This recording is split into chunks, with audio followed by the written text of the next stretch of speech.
And, like, basically, we're probably all doomed. Probably. Don't be Laz so is really pessimistic. fucked, if I'm just being honest. Every single Doom Yeah. has chosen you all. Like, I think the only person who, like, might get out alive, most likely, is, like, Cham, just because he's not a person, and so he won't get, bursted from. Well, good news, Laz. I promise you, it's in my character's nature to help you, unless I go ballistic and just blow your ass out like the android. You know, unless I get a panic roll like that, I think. You know, I God, would help you if she came across you. There is. Our man, once the session is done, God, I wanted what happened to Ava. Oh man, like I said, well, I can't say anything. I can't. I'm trying really Don't hard. worry, don't worry. 'cause We'll talk after. It's fine. I laughed though. I laughed so fucking hard because if anything, I was like, berserk. Are you shitting me? But it was funny more than anything. And then I get that ridiculous roll on it too. I'm gonna be honest. If I recall, I think I was playing Liam, and I literally got was it my legs or one of my legs? I forget. Was it both legs? I forget. No, it's a leg. It was one leg, right? I have severed leg, and I am bleeding out, hiding under bodies from a little tiny fucker who's trying to kill me right now. Oh, right. Come Your on. fight was after Liam, yep. Yep, it was right around the corner from where I passed out. Still in my spacesuit after I smoked that android because I just freaked out.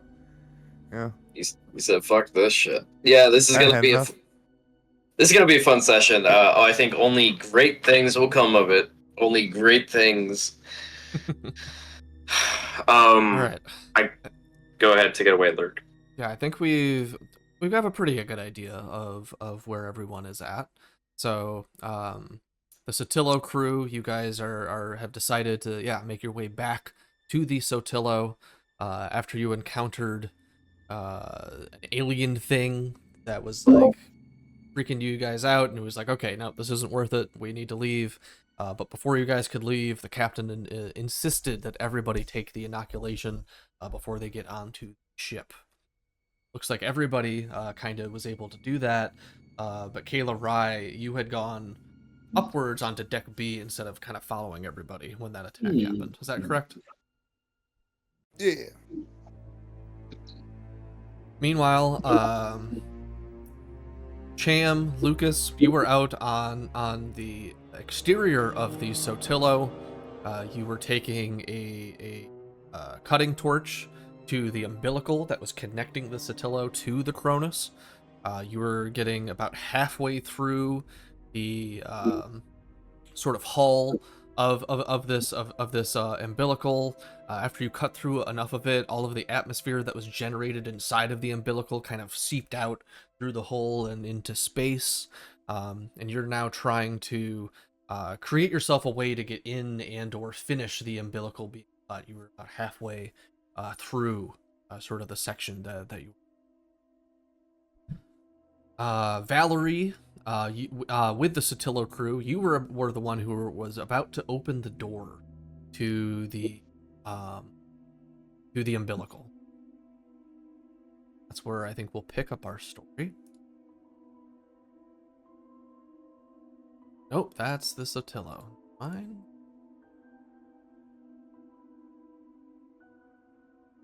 Okay.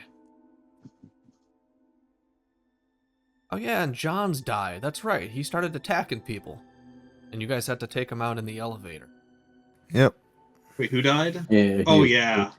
Yeah, John died, attacked him, took him on the elevator, and then everybody was aboard the ship, and then I freaked out and just left. So, yep. Yep, that's correct. That's right. Forgot about poor John's and what had happened to him. But okay, so, obviously when Poor we John. ended, He it was brought not... that upon himself. Sorry, go ahead. He did start attacking people, you're not wrong.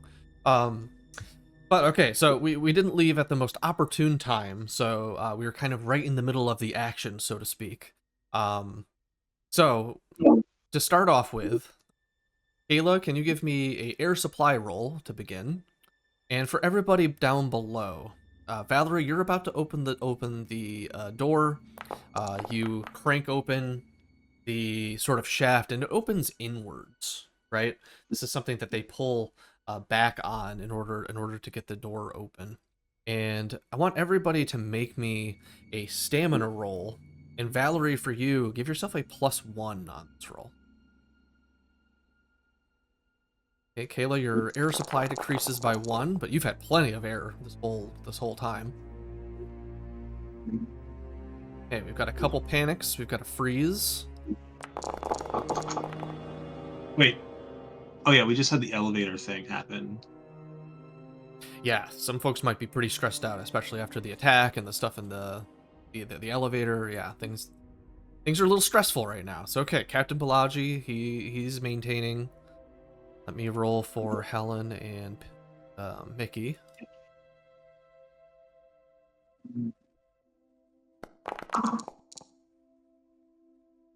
Two successes for Helen Bean. Let's see about Mickey. One success for Mickey. Okay. Here's what starts to happen. Valerie, as you go to open up the door, you hear a hiss as suddenly the door starts to move inwards all of a sudden. As you guys open it up, all of the air starts to decompress outside of the deck that you're currently on, and starts to escape out through the hole, crack in the umbilical that Cham has created on the outside. Cham, go ahead and make me a mobility roll. And give yourself a +1 on that. +1. Hold on. Character sheet. Yep, you've got those magnetic boots on. You're kind of attached to the side of the Sotillo.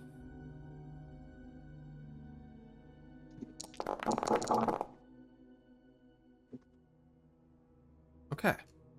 So Cham's hanging on. As all of this air starts to decompress out of the umbilical, it kind of hits you in the suit and kind of knocks you back a bit. But your magnetic boots are hanging on. One of your hands is damaged, but you've got a good foothold and on everything. Okay, now we'll resolve Valerie. So Valerie, you can't take it anymore. You got to flee to a safe place and leave it. You won't attack anyone. You won't attempt anything. You won't attempt anything dangerous. However, you're already in a pretty dangerous kind of position. Yeah. I I think she just books it. She books it straight like into the umbilical onto that ship, because that's safety, that's escape, that is life. That's a future. A future Okay. past the next 2 hours or so. Yeah, no, that's understandable. Go ahead and make me a survival roll. See if you can get inside.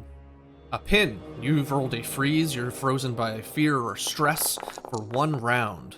So what I'm gonna say is happening for you, Pin, is that you kind of get knocked off your feet a little bit as the door starts to suddenly open, but you manage to grab hold of, say, there's this kind of suit kind of over to the right, so you're able to kind of hook your arm into the suit, and you're kind of grabbing on as all of the air is kind of escaping out into the umbilical. Captain Balaji, you had 2 successes, correct? Yeah, or 1 success. 1 success. Okay. So you managed to hold on as things start to escape through into the umbilical. You likewise, not quite so as drastically as Pin does, but you also managed to grab your arm around one of the kind of suits and stuff that's kind of nearby, maybe a railing or something like that, some sort of handhold that you were able to brace yourself against all of this air decompressing out. And it is windy now. It is whoosh, blowing out into this hallway. For Mickey and Helene, they both rolled successes. Helene actually got 2 successes. So they both are also able to hold on. They're not sucked into the umbilical or anything like that. But they're holding on for kind of dear life. I'm going to say that Helen is bracing Mickey kind of under her arm as Mickey's also got his hand on something along the wall. This guy's like over here. Okay. So, Valerie, Berserk, So, you must immediately I attack the rolled- nearest person or creature. Yeah, I rolled a Okay. berserk for that survival. So what happens? So Valerie flees. She like runs out of the elevator, and then what's the survival roll exactly for? So the Where is survival she when this roll happens? is that you're currently running into the umbilical, basically. You've already been kind of pulled into it by holding onto the door. Um, and then when you were looking to flee, you were looking to go further into the umbilical, which is now being exposed to the vacuum of space. And So your Cham is survival there. roll was, yeah, Cham's on the outside of the umbilical. I see Um, Cham. he's able to kind of hold free, and yeah, through the umbilical, you're able to see this big spacesuit kind of in sort of the darkness. You can see the glow of the cutting torch. And Cham, as this is happening, are you I doing draw anything my gun and differently? start firing. Scared like you fucker, you're gonna get us all fucking killed. What the fuck is your problem? And like Valerie just gonna start blasting at this motherfucker who is trying to like kill everyone. Okay, we'll resolve that in a second. Of course. I would say that yeah, you're yelling and everything, and probably he can't hear you. There's so much wind. There's so much. He's in the one of those spacesuit things. You don't have comms, but yeah, you're pissed. So yeah, you're drawing your gun. Cham, anything that you're doing as sort of all of the air is escaping. You see Valerie kind of getting sucked in, and then moves towards the door. Like I said, I'm trying to still like finish my job, what I'm doing, so I just like, carry on, like, dodge out of the way. Just Okay. can't let the infected get away.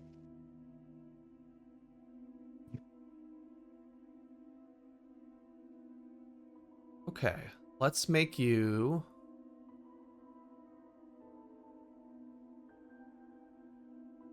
So that would be. I'm trying to think what would be an appropriate role for And, kind of do. Zoom was heavy machinery. Yeah. Like I said, it's like carrying on, just like construction worker, just like dodging the bullets. Right. Wow. Okay. All That right. is a lot of dice. So okay. So I guess here's kind of what's going to happen. Cham, roll armor on the spacesuit that you're wearing.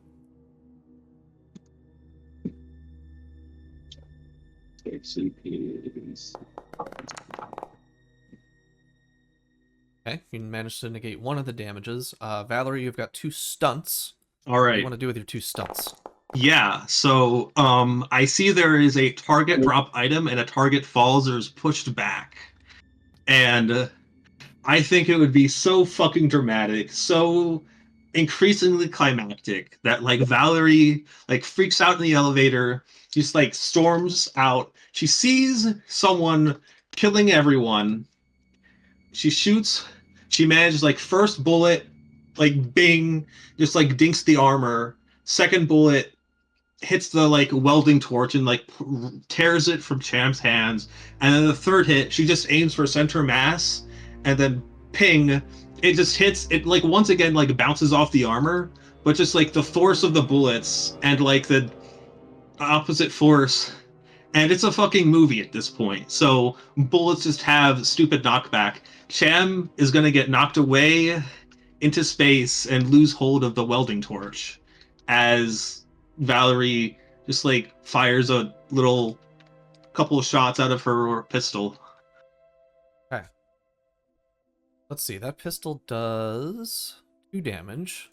One of the armor is negating it, and then one of your strength is going to negate the damage that you would have taken.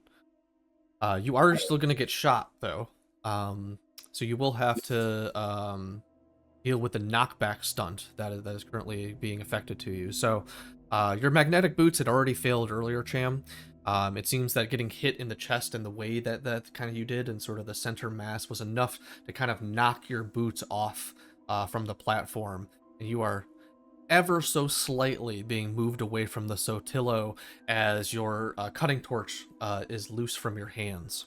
However, because of your successful machinery roll, you did continue to cut through the umbilical, and what I'm going to say happens with that is that the umbilical comes loose, it kind of disconnects from where it's at. It's still held on by like maybe like 55 to 50% of it, but it has come loose and kind of dislodged itself as all of this air and sort of stuff is kind of coming out through and into the umbilical.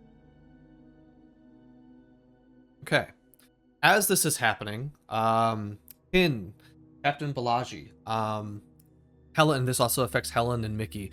As you guys are in there, there's a bunch of stuff that is also being dragged out as this is happening, and you're also finding it a little difficult to catch your breath as all of this air and atmosphere and stuff is escaping through and into the door that you're currently in. There's some miscellaneous like tools and dust and debris and black weirdness that's kind of flowing out and into the umbilical with you. What do you want to try and do at this time?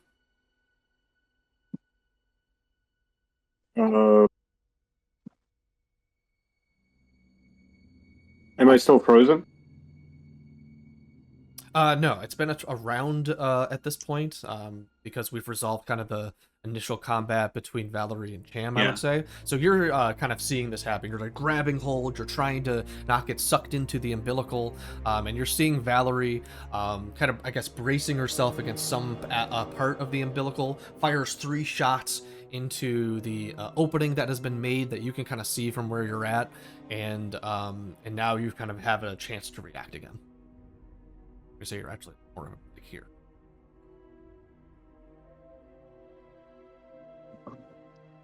Are we also able to attack him from where we are, or no? Now you'd have to move into the umbilical first, and you need to make a survival roll in order to see if you can make it through the umbilical without losing your footing and being like dragged out into space or sucked into where the cutting has been.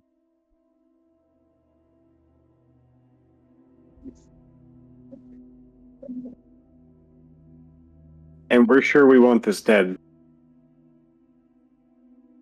I don't think you know. Well, I he's think trying to kill us, so All right, he's well, I'm cutting gonna- the thing. I'm gonna make the survival roll, step forward, and try to pump the flamethrower. Is there enough oxygen that the flamethrower would even work? It would definitely be it's all difficult. being sucked right into the tunnel. It'd be like a vortex, wouldn't it? Yeah, it would depend on if there's too much wind to sort of allow the ignition of the like initial like flame spark thing that allows the sort of flamethrower to work. Yeah. You could definitely, I would say, give it a try, but you'd have a -2 on the roll.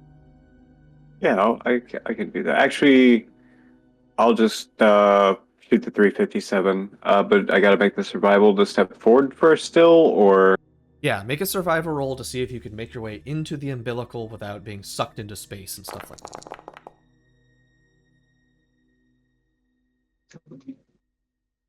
Okay. So there's not a lot of safe spots right now, unfortunately. Moving into the deck doesn't necessarily stop you from the effects of the decompression that are currently happening. So what I'm going to say happens is that instead you kind of brace yourself between the doorway and what would connect to the umbilical. And as you're about to kind of make your way into the umbilical, that's when the umbilical snaps a little bit suddenly and sort of dislodges itself a bit. And all of a sudden you get sort of rocked forward and find that actually you're going to seek some cover. This might not, maybe that wasn't the best idea. Yeah. How many things are in this place? Things in what place? You said things were flying out of here. What kind of things are in here that would fly out? Shelf, spacesuit, debris, the Paper, spacesuits and stuff, dust.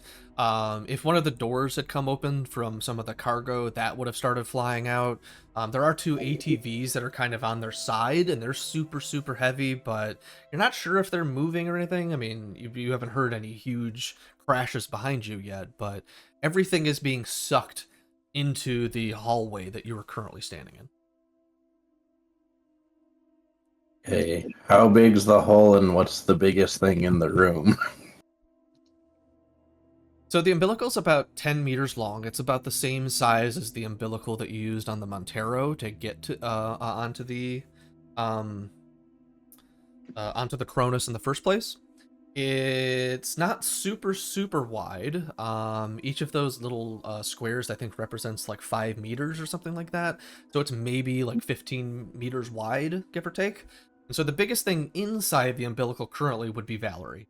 And then you know that you've heard and seen that she's clearly shot at something outside of the umbilical, and you can see that the umbilical is not fully attached at this point.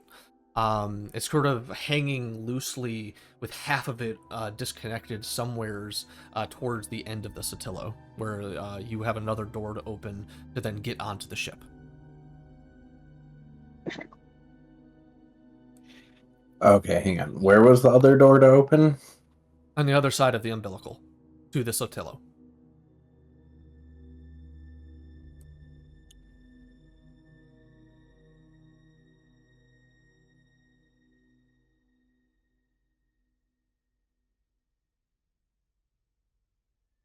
So if it's helpful, you can imagine this kind of long hallway with this sort of like industrial rubber kind of around it.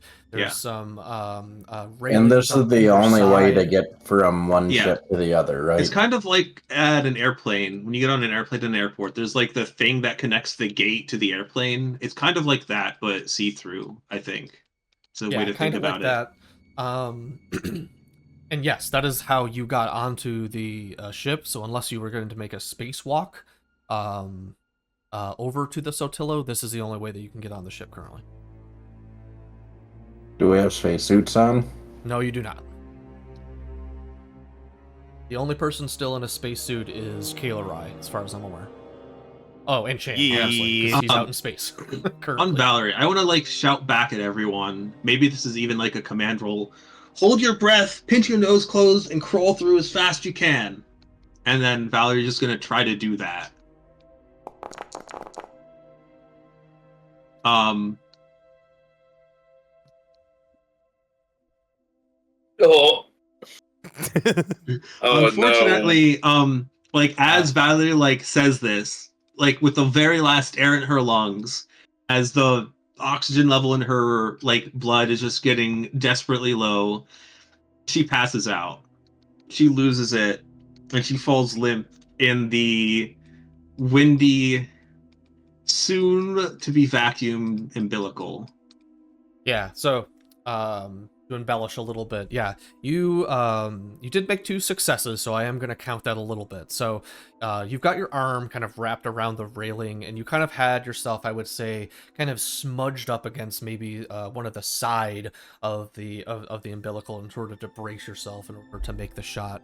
And when you turn around to kind of like, because you notice that like maybe Pin was just about to step into the umbilical, but you're not sure. They're kind of at the doorway, and you expected maybe that everyone was going to run out into the umbilical and just start getting onto the Sotillo, and then that didn't happen when the decompression happened. And so you're turning around, yeah, you're yelling at them or trying to yell at them, but they don't hear you. It's so noisy. There's so much wind and stuff kind of happening in the corridor, and you find that you can't catch your breath.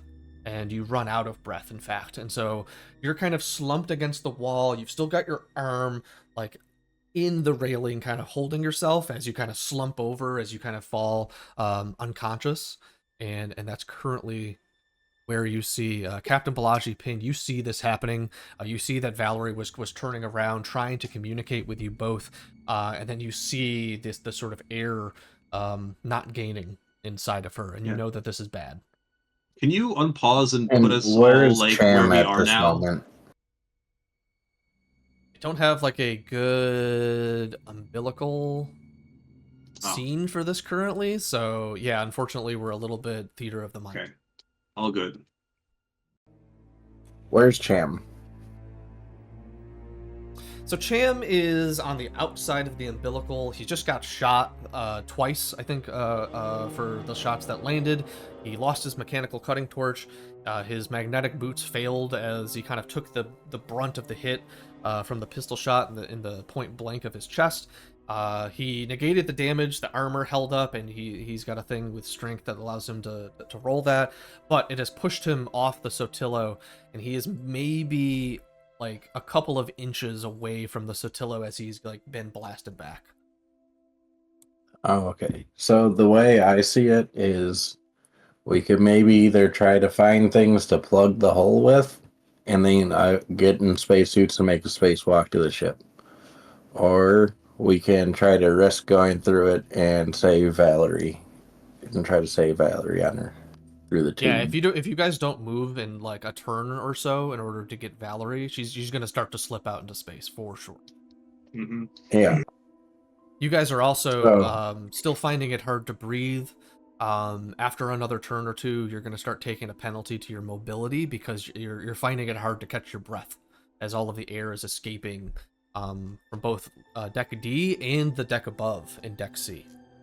At least the parts that are Okay, exposed. so leaving here and shutting the door, that wouldn't be enough to stop the decompression, right? We'd have to plug the hole somehow. You could close the door to the Cronus that Valerie initially opened, but then yeah, you'd be leaving Valerie in the umbilical alone. Yeah. But that would stop the decompression, at least on the Cronus's side, if you managed to get the door shut. Do it. Yeah, like if you like that would be appropriate. Like Lee Davis, like Valerie, heroic deaths all around. Yeah, unfortunately, we're gonna have to close Valerie in there and try to find another way onto the ship. I think is our best course of action right now. Okay, is that what you're choosing to do then? Yeah. Okay. Go ahead, make me a heavy machinery roll. And if pinned, you're going to help out, you can give a +1 if you're both going to try and pull the door closed and then get it to latch. Yeah, I'll take the left side. Okay. So, Captain Balaji, or Pin, whoever has the better I heavy put a machinery roll. +1. Yep, put a +1 for the assistance and let it Okay. roll.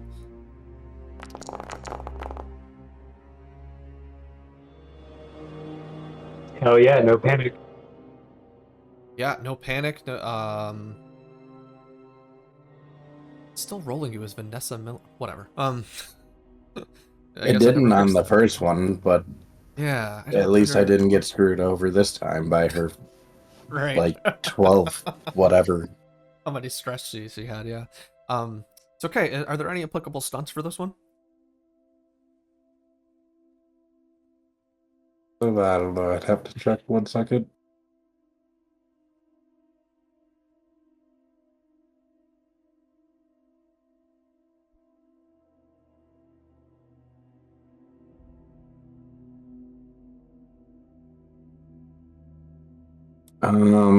Half the time, I guess, would be a stunt. Okay. I Yeah, assume no, it totally. happens fast anyways. Yeah, so you But yeah. step forward, Pin sees what you're about to do, decides also to step forward. You guys pull on the door, and you're able to sort of get it to shut, and then you kind of turn this big latch thing. You seal Valerie behind into the umbilical. All right. Cham, we move back to you for a moment. You're just about to start floating out into space. What are you doing? What are you saying? What are you trying to do? Well, I guess I'll float back away from the hole a little since like there's some crazy person shooting at me.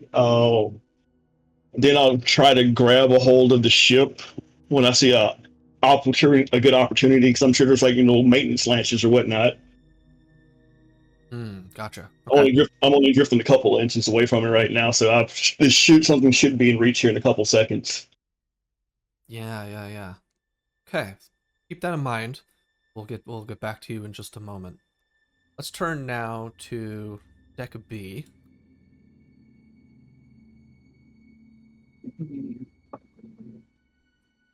Liam, you're currently laying under some corpses. One of your legs has been severed. And as you're laying there, you saw the alien creature run by you. It ran down the hall towards the science labs. And it totally missed you. It wasn't able to differentiate between the gore that you've experienced and the gore currently on the floor. And it ran past. And you can see that it's gone inside one of the laboratories below.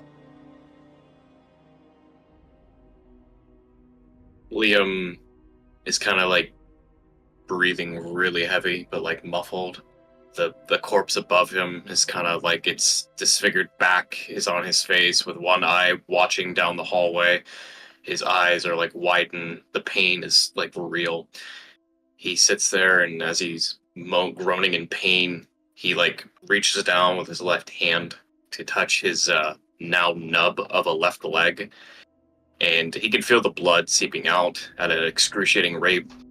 He knows as a medical doctor that if he doesn't get this treated, he'll likely bleed out within several minutes, if not more. He's not in a very good position to do a medical procedure, but, you know, as Liam kind of sees the creature kind of scurry away, he realizes this is his opportunity to try to, you know, get somewhere. So as Liam starts to move, and as he's got his personal surgical kit back, he pushes with all his strength the corpse off him that he was under, and he says, "Oh, okay, you can do it, Liam. I'm a survivor. I'm alive. And then as he kind of like, he drags himself on the floor with his blood trailing behind him. He can't really lift himself up on one leg, and he's just dragging ever so slowly. Turns around. He tries to prop himself up, grabbing railing or whatever handles he can find to close the door behind him, and uses his access keycard to try to lock that way, to give him some semblance of safety for a moment. Okay. No contact Liam, roll needed. You're able to make this happen. Gotcha. Liam takes this moment, because if he tries to keep going, he's just going to exacerbate the blood loss even further. Props himself against a wall. Was it control or was it alt to rotate? Control and then mouse wheel. Yep. Okay, perfect. Yeah.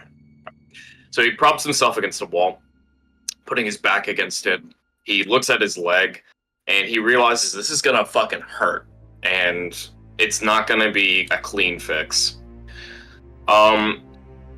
As he looks in his medical kit, he has like the standard affair. He has a tourniquet, some, you know, pain relief, and some other things. Would it be safe to say he might have a lighter on him so he can cauterize this? Yeah, I would say that there's a little lighter actually inside the surgical kit just for that purpose. Beautiful. Liam, taking this moment, looking at this, he gets the medical preparation ready. He takes this, the tourniquet, ties it around the base of the, like, whatever's left of his leg, where his thigh, like, I guess between his knee and where his thigh is. I guess how much of the leg did it rip off? I guess, curious. Just above the knee. Just above the knee. Oh my god, goodness gracious. He's got a literal little baby stub. Yep. Poor Liam. So he puts the tourniquet in the base center of his thigh as he tightens it as best he can. Now, thankfully, he is a doctor, but, you know, he is stressing out. He is kind of trembling. You know, he's never had that operate on himself, especially in a DUI situation like this. He then takes the cauterize, or the lighter, to start cauterizing his wound, and I will go ahead and roll a medical aid. Thank God I am playing the doctor of the game. Please God, don't fail, Liam. Literal life and death. I'll also I'll use the surgical kit to let me see. You check what exactly it does. It I imagine it gives a +1 the medical. +1 to critical injury rolls. Yep. Critical. Oh, perfect. Would it be okay if I use this in correspondence with a medical roll because I'm using it on my severed leg?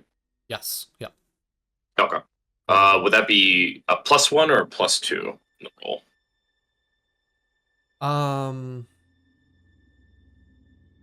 Good Or would question. would it just stop like I think it would stop you from just the bleeding fatal out? effects of the critical injury that you have sustained. Yeah. Okay. Obviously you can't like reattach your leg and get your ability to walk back or something. Oh unless yeah, you no, of course. maybe got on the auto dock or, you know, really took some time. But yeah, you can definitely stop yourself from bleeding out with this kit. Okay, gotcha. All right then. So, yeah, I'll use the kit to stop the bleeding, and then I'll try to restore. Then what I'll do instead is I'll use the med kit or the searcher kit to stop the critical condition, and then I'll make a medical aid roll to restore some health, so I'm no longer broken. Okay, sounds good. All right. Oh, Liam, you sweet bastard. Very nice. Thank God. So this hurts. This is cauterizing your flesh and everything like that. You've had a number of successes though. So what I'm gonna say is that you end up just like biting down on your sort of jacket as you ignite this sort of specialized kind of like, let's say it's kind of like a patch almost. That sort of you put on the sort of the nub after you wrap the sort of the tourniquet around it, and this helps to sort of cauterize it and sort of keep it stable so you can get more metal. Ooh. Nice. To add even more flavor to that, when he's biting his jacket, I want him to bite down on the Red Cross emblem on his jacket. And as he's biting down, he looks at what semblance is on the Red Cross, and he thinks about his time as a doctor. He thinks about his time with the Cronus, and he now realizes he has to survive for the sake of everyone else on this ship, or just for himself as well. So I'll reduce his stress using the signature item there. Excellent. And then for medical aid, I am not familiar with stunts on medical aid. It's very underutilized in Alien typically. There is none. Okay, cool. So would I just recover 1 HP? Yeah, from that I would say yeah. You restore 1 HP from that. Okay, and then I am no longer broken. I'm gonna say I'm still panicked for sure. Like obviously I'm in a stressful situation right now. Definitely yes. not looking good. Let me remove these. I'm still in combat with a neophyte, I imagine.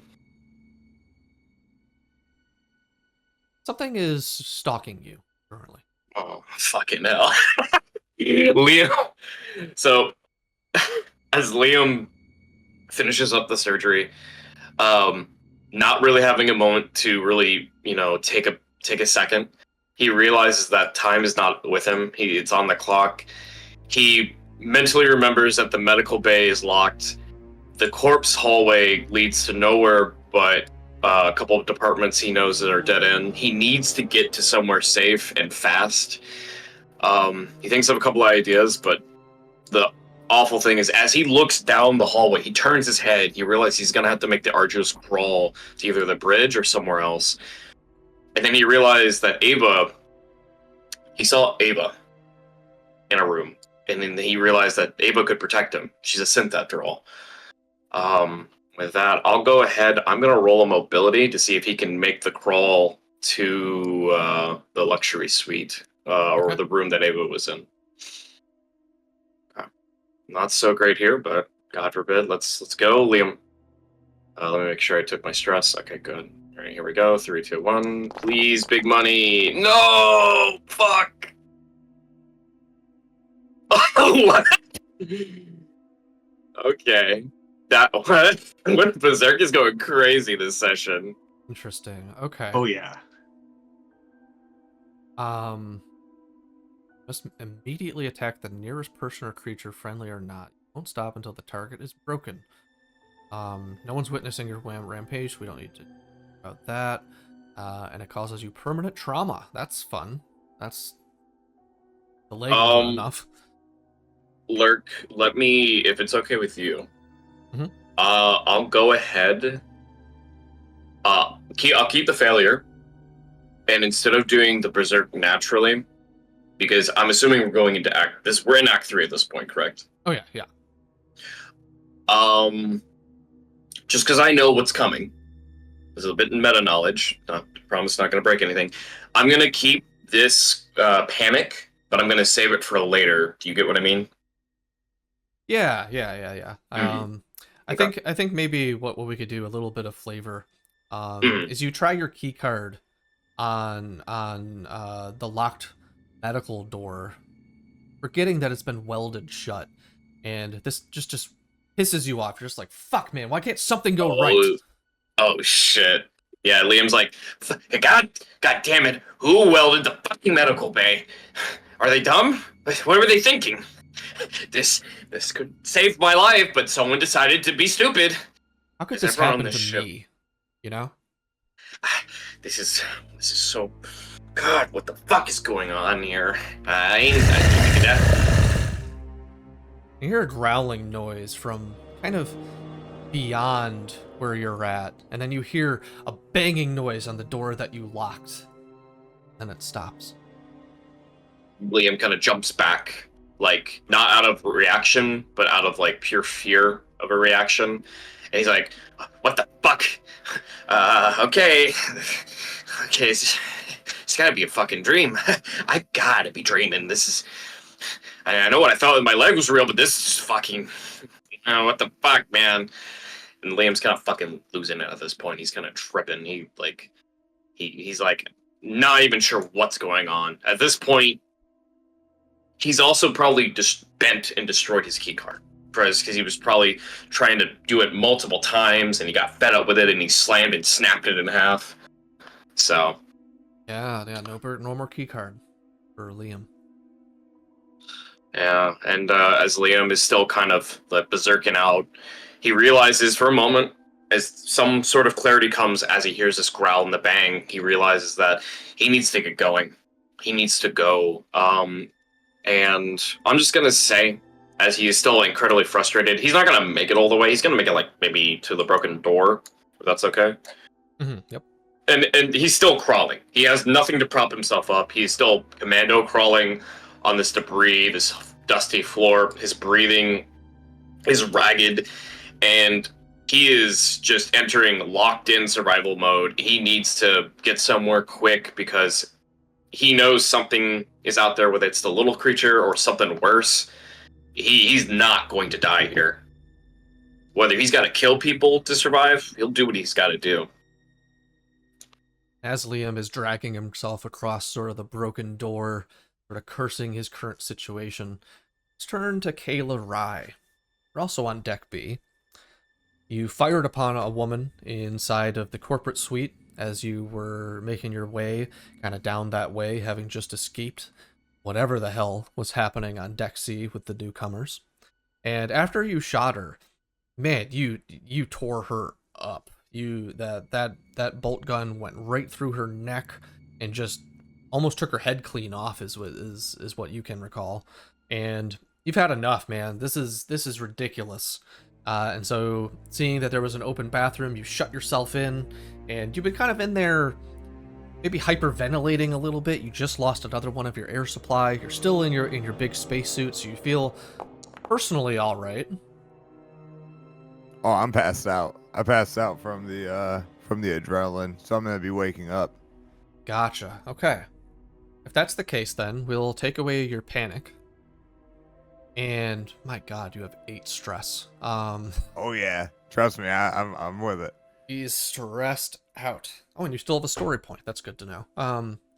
But okay, so you've been sleeping a little bit. You passed out. That's maybe where all of your air supply kind of went. You weren't doing the double timing, half breath kind of Wayland-Yutani method. And I'm gonna reduce your stress by 2. You've really been able to take it back, and when you wake up, it almost takes you a second to remember where are you? What the hell is even going on? What do you want to do now? I'm gonna get it together. A little rattled. Actually, the same thing as my character remembers the Montero. Kind of still piecing it together. A little foggy on the last few hours of this character's life. So she's gonna look at the bolt gun in the space suit. Thought she heard a noise, and then exit the door. Oh. There you go. Yeah, you walk back out, still the same grisly scene that you saw before, but now you see that Ava is kind of sitting there, kind of bleeding out. All this white liquid is sort of pouring out from the wound. You can see where the giant kind of nail is still protruding out of her neck. My character does not recognize this scene, but notices the nail and the gun I'm holding and is kind of piecing it together. Is there anything I could search off of the Ava?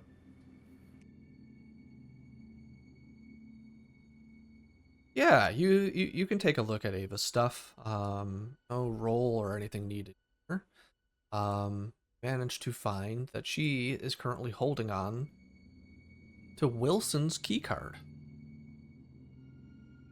Hmm. And I'm assuming you're Wilson's picking key this up? card. Yes. Does it indicate where it goes to? No, it's his Wayland Yutani sort of issued ID that sort of works for everything that he had access to.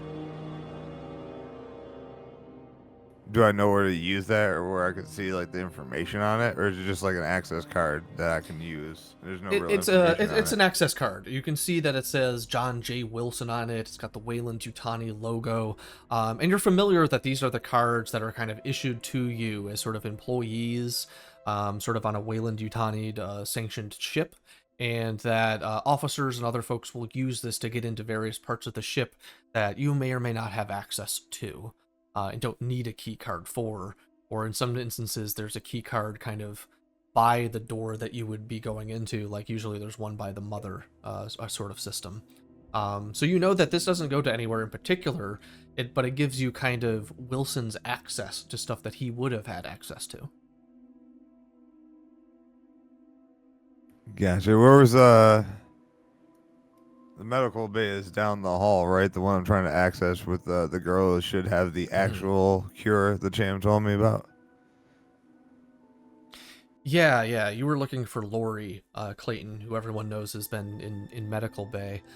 So yeah, when you exit out from where you are, your character would be taking a right from its perspective to go down the hall, kind of towards where Liam is currently.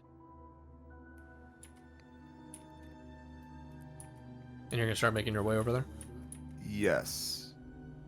Okay, and as you do, sort of the same sort of timeline, we'll say that this kind of leads up. You do see, at first, just the silhouette of a man crawling on the floor. You guys can have a moment as you kind of approach this hallway and see him dragging himself across this broken door. I'm gonna kind of point the gun at him half-assed and look at him and be like, "You're not trying to kill me, are you?" And as you do, Liam. Oh, go you ahead. can clearly see that he's crawling because he's currently missing a leg. Oh yeah, And no, this- I saw that. And I pointed the gun at him, knowing he doesn't have a gun. He looks like he's about to die. And I'm like, "You're not trying to kill me, are you?" Liam, in his like thoughts and minds as he's crawling closer and closer, he kind of looks up as he kind of also sees a silhouette, and then in clearer picture, he sees Rye with a gun pointed at him. He looks up and says, "There's someone here. Oh, thank God. Hey, listen. Well, you're from the other ship, right? No, I'm not, no, I'm not here to kill you. What? Look at me. I'm fucking my left leg's gone." I'm start dragging him back to the medical bay. Be like, "All right, let's try getting you some help then." As you do, Liam kind of resists a bit. He's like, no. You don't want to. No. What's wrong? Listen. Okay. Listen. And he's taking a moment. He's kind of having a hard time breathing. We don't. Listen to me. We don't want to go back there. Okay.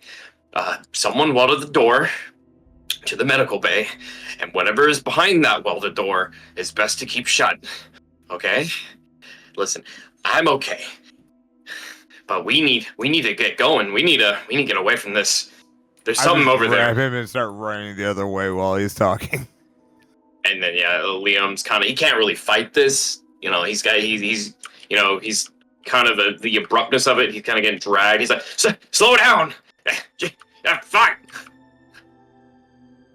And the friction's kind of eating up Liam. He's like, oh, fuck. I'm just like, ignore him through this. I'm gonna try dragging him into the room with the Ava. As you guys start to do this, and I would say that this is catching up in time to where the door is just closing below on deck D, leaving Valerie in the umbilical. And as this is happening, as you are getting over to the corporate suite, you start to hear a klaxon signal go out across all of the Cronus. Everybody hears this, except Cham, who is still spacewalking, still out in space rather. And as this alarm starts to go off, Cronus's mother system kicks in. Self-destruct sequence activated. Self-destruct in 15 minutes. Repeat. Self-destruct sequence activated. 15 minutes. Everyone please evacuate calmly. I'm gonna go and write stress on that one. Yeah. Everyone feel free to take an extra stress from what you're overhearing. Valerie's stress has been updated. And as we do, let's turn back to deck D.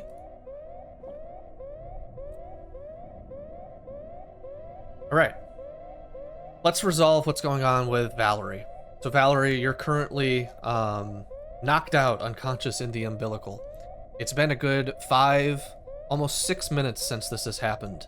And Well, I'm just miraculously, brain dead from oxygen loss, right? Like, you're getting very, very close to that point. And I'm going to give you a chance for your character to wake up and realize the situation that you're currently in. all You're right. going to have about maybe 5 to 10 seconds to react to what is currently happening to you. And you find that Alright. if you go to take a breath, yeah, there's nothing there. You're in a real bad space. What do you want to do? So the door to the flotilla is still just right there, right? It's right there. Yep. The umbilical is now knocked a little bit. Like I said, it's a little disjointed now from where the cut was made. So there's kind of a dip from where you were at. So you have to kind of make your way along the umbilical to kind of get over there. All right, I'm going to make my way over there. I'm going to open that door. I'm going to get in, and I'm going to shut it behind me. Okay. And figure out what I can do on this ship to help everyone. Let's see. Okay. First, I want you to make a mobility roll, and then I'm going to have you make a heavy machinery roll. All right. Oh, wait, can I... So I think I want to clear my panic, because I passed out. I wake up. That's fair. How do I do that? And then I'll, like, redo the panic roll.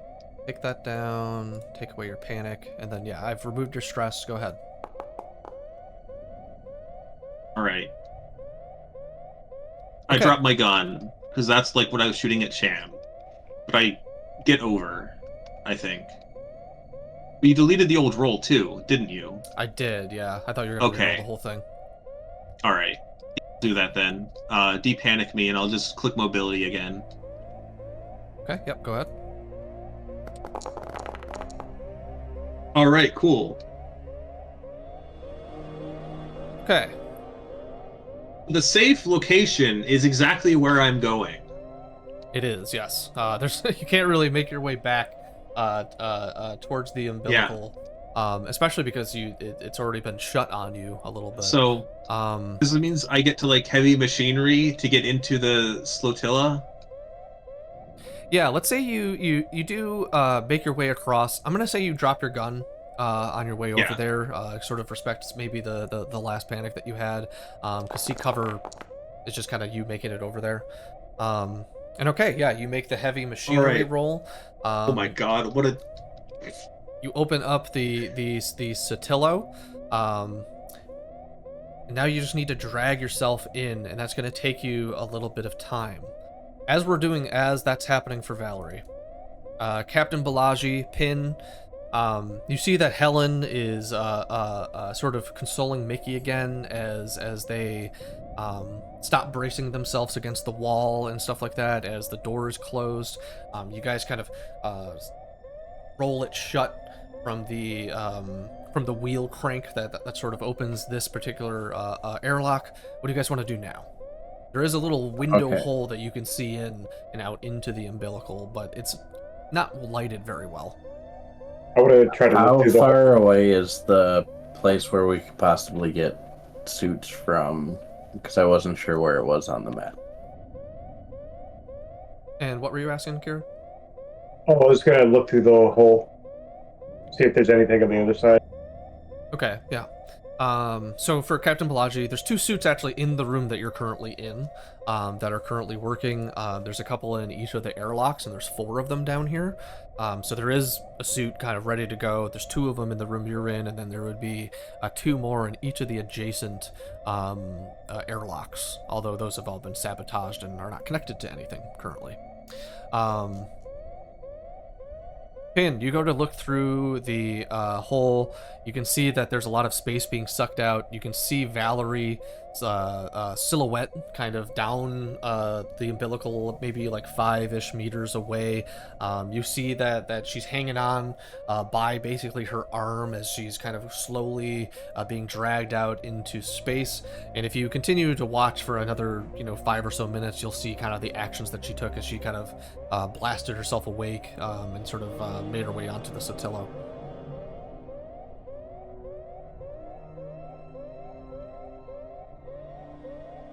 Okay, You I'm guys just wanna do hanging that? out, wait. For Okay. Captain Flood. Well, I'm gonna put a spacesuit on. If Okay. there's one in this room. You're going to put on one of the spacesuits. As you start to do this, Helen turns to you, still with Mickey kind of under her arm, and says, "Captain, this isn't. This is not good. What are we doing? Should we get in spacesuits too?" Get Mickey in a suit and find yourself one too. Okay. So the suits are adult size, so this is going to be awkward for Mickey. There's probably not a child suit kind of available for him, but Helen, reacting to your instruction, starts to put Mickey into the one that's kind of across from you, currently in that space.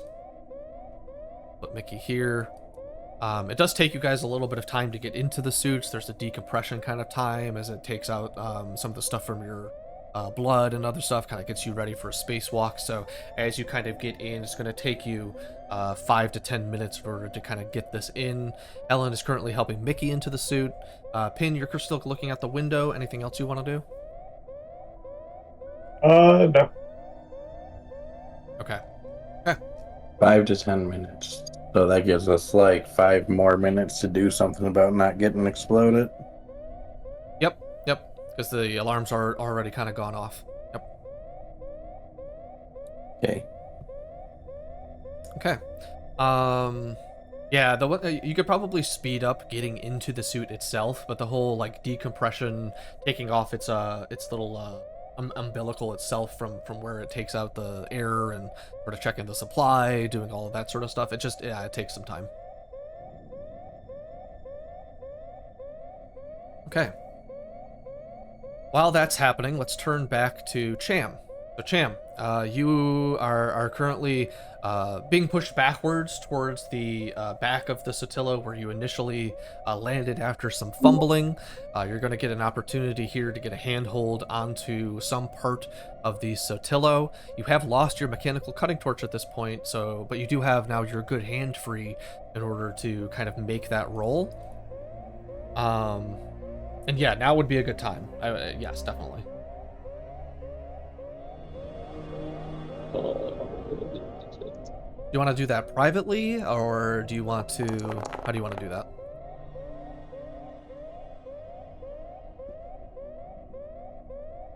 I thought I rolled it. Yeah, I see a mobility roll. Okay, hold on one second.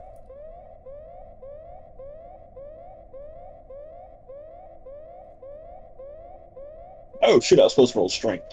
My bad.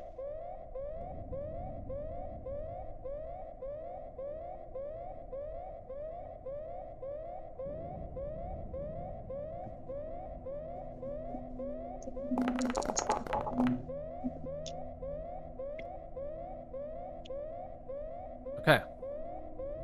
So, You manage to find a foothold or a handhold on one part of the Sotillo as you are blasted backwards. You initially made a mobility roll, so let's say your initial kind of grasping at the Sotillo didn't work out. Maybe you were kind of pushed kind of the back, like you were facing the wrong direction, so you had to kind of like push yourself a little bit against the Sotillo in order to turn yourself around in order to get a good solid handhold. But then eventually you do get it. So now you're holding on to the Sotillo with at least one hand. You're able to bring up your damaged hand back over to kind of brace yourself, and then you kind of pull your whole body forward and get those magnetic boots back onto the Sotillo. Awesome. Take a minute, I look around. I'll see if I see my torch floating anywhere. Yeah, you see that it's floating far off into space at this point. It's still on, so you can see the little light kind of fading and moving away from you as its own propellant. I must avenge you, little guy. I start making my way towards the umbilical. Okay. Slowly, like yes, moonwalk, like. Yep. So you got blasted back a little bit, but you're not that far from where the umbilical is, luckily. So within maybe like a turn or so, going cautiously, you'll be able to kind of make your way back to the umbilical. You do see that the decompression that was happening and escaping through the cut that you made is no longer happening. As you would have seen stuff flying out from sort of the hole, and that's kind of stopped. There's still some stuff kind of floating out of it and stuff like that, but you can tell that the decompression has stopped. There's anything useful like it's in like reach, since it's a bunch of random stuff.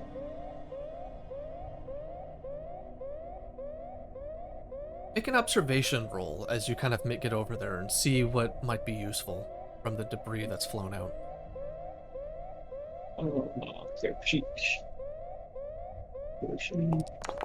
And as you're getting over there, Cham, the same klaxon siren and the same message from Mother comes over your comm system.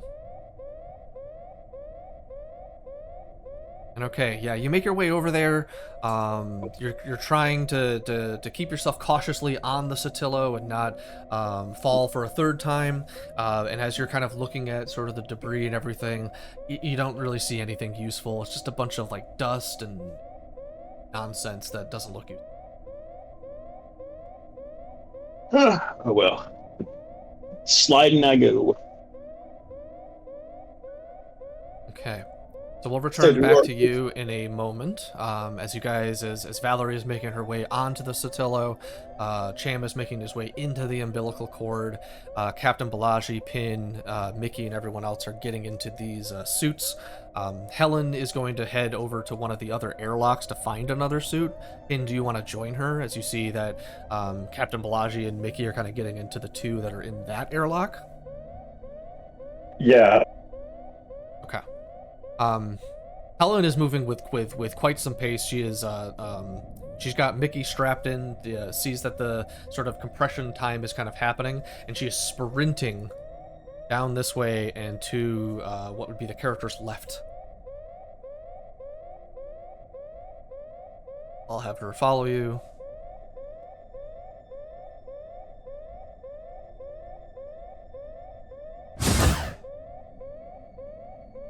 You guys can start to get into these suits. It's been a solid maybe 2-ish, 3-ish minutes since she's been able to get Mickey into the suit, and you guys have been able to run over here. So it's going to take you guys another, like I said, for Captain Balaji, like a turn or so in order to get in here, another 10-ish or so minutes. And as you're getting into the suits, you hear Mother's voice come over the comms again and say, 13 minutes to self-destruction. Please make your way to the evacuation pods. Right. Turning back to Deck B. Liam, Kayla Rye, you're currently making your way back to the executive suite when you hear the sirens come on. Your stress has increased a bunch, and as you kind of get to the space, Liam, I don't know if you're like resting on Kayla in some way in sort of the big spacesuit or kind of how that's working, but as you round the corner, you can see Ava's body laying there on the floor. You see this giant nail sticking out of her neck where a bunch of white fluid is still flowing out and onto the floor. As Liam sees that, as he's kind of like protesting like the physical drag that he's been taken on, he looks and he's completely destroyed. His eyes widen. He says, What? Is that Ava? No. This can't be. Who?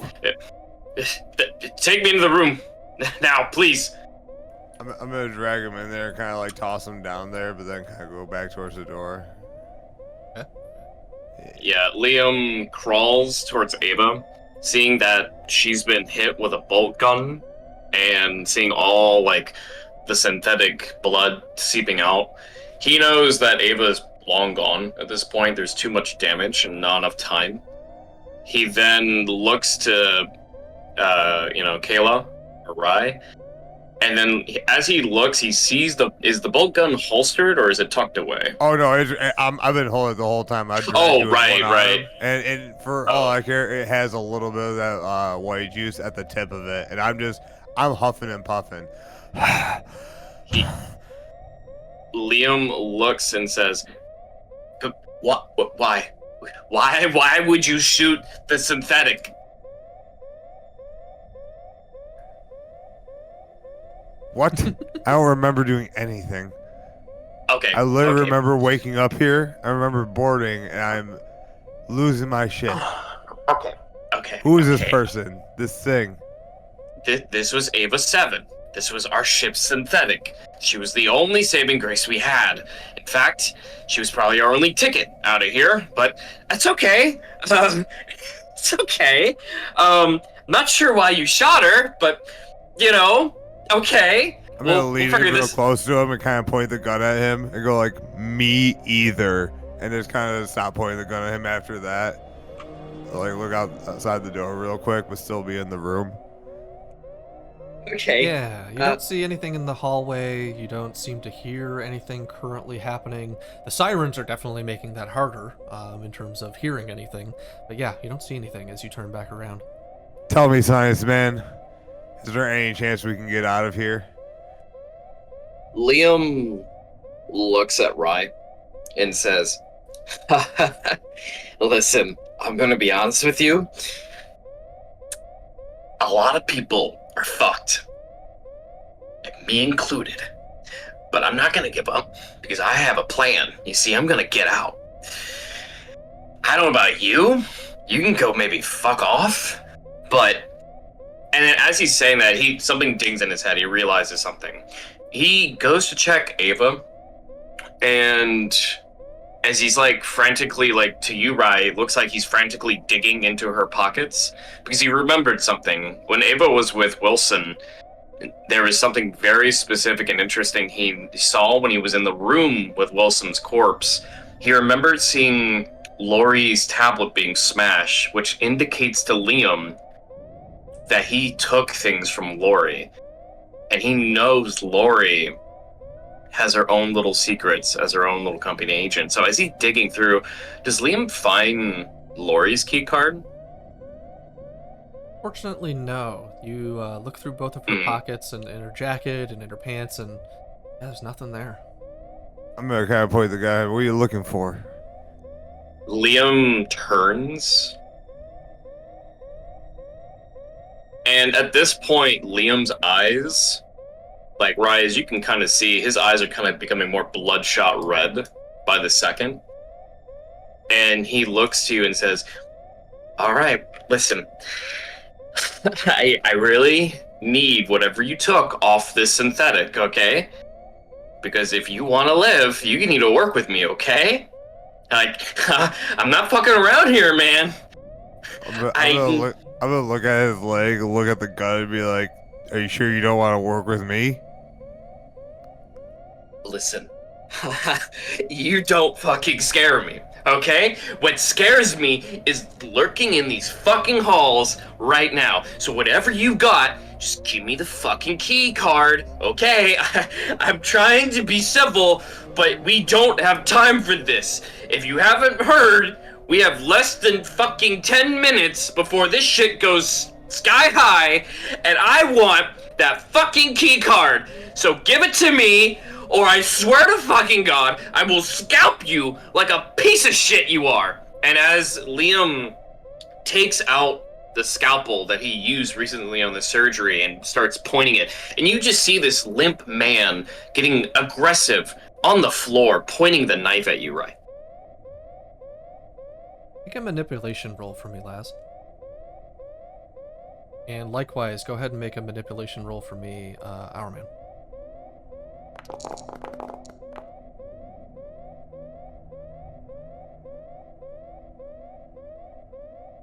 Oh, sorry. For some reason, I did not register the roll. There we go. Beautiful. Wow, okay. So Kayla, this takes you aback. You weren't expecting this level of aggression and passion, honestly, out of a man who has clearly lost a leg and is not doing well, with the bloodshot eyes and everything else. You see the little scalpel that he's pulling out, which initially doesn't seem like it would do much, but then you realize the spacesuit is really the thing that's been keeping you alive all this time, and you freeze up a little bit. You don't necessarily want to shoot Liam, but you kind of agree with him. Yeah, you guys need to leave. You need to leave now.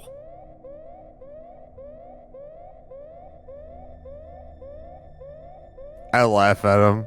I go, listen, man, I'm not giving you the key card, but we can certainly get out of here because I'm looking to get out of here. But if it's like, hey, give me the key card, I'll fucking shoot you and shut this door behind me and leave you with whatever it is you're trying to run from. Or we can both get out of here. Liam takes a moment. His eyes are still red. His breathing is a bit heavy. Could be the pain, could be the loss of blood, could be the stress. He looks at you, right, and says, okay, here's the deal. Yeah, I need you to listen real fucking close, okay? You take that suit off, and you're fucking dead. And I'm not saying that as a threat, that is a guarantee, okay? Unless you're inoculated, you are fucked. So, I need you to help me the fuck out, because as you can tell, I don't got a goddamn leg, because Mr. Wilson's little friend decided to pay me a visit. Oh, by the way, he's dead. If you were curious, you probably didn't give a I'm going to take out the ocular stimulant and the auto injector and toss it towards him. He looks at it. Oh, go ahead. No, please continue. Yeah, he looks at it as you kind of toss it. It kind of spins on the floor. Liam catches it and says, oh, fuck. So you didn't take it either, right? I have an inoculation as well, but I was told there's only one real inoculation. But it seems like you're the only motherfucker who's actually not lying. Is there a real inoculation? Science man? Close the door. Just close the door, please, for the love of God. Alright. Listen. Okay. All I'm asking, just show me a key card. Not your buddy's key card. I know there's another key card you've got. I know you've got another one. Oh, I have it. Back up a little bit. Okay, just don't fucking lie to me now. Before we move forward with the scene, can each of you make me an observation roll?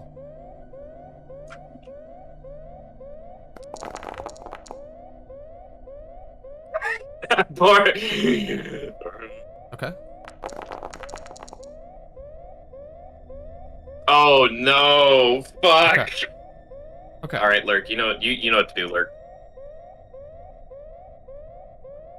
So, how I'm going to handle some of your panic rolls, we'll get to in a second.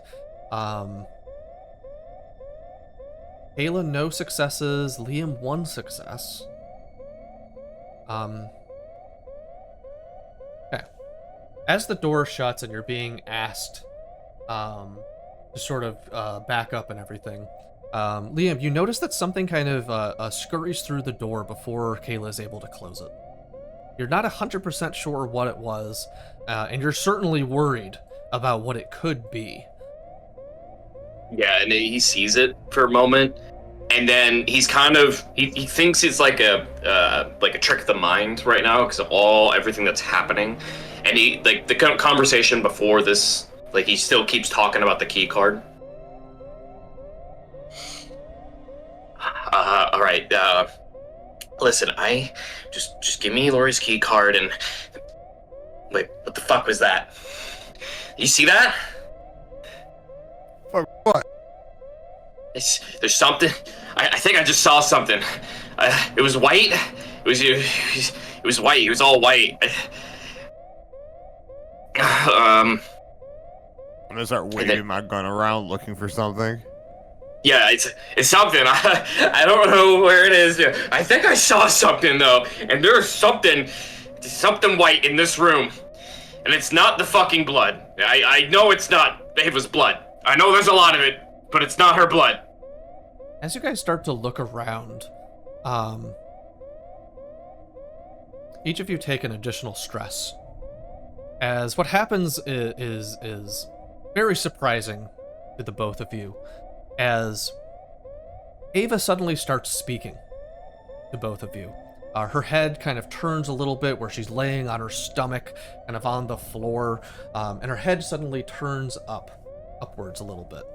And she says, "Gentlemen, please open the door behind you with the key card." Liam, like, godsmacked for a second, looking at him. He's like, "Oh, what? How long you been online, Ava unit?" As you're saying that, you hear Mother chime in again. "T-minus 8 minutes. The self-destruction. Please make your way to the evacuation pods." Ava looks up at you, kind of sideways glancing as from kind of where you're standing. "This unit is beyond repair. To exit, please use the key card on the door behind you."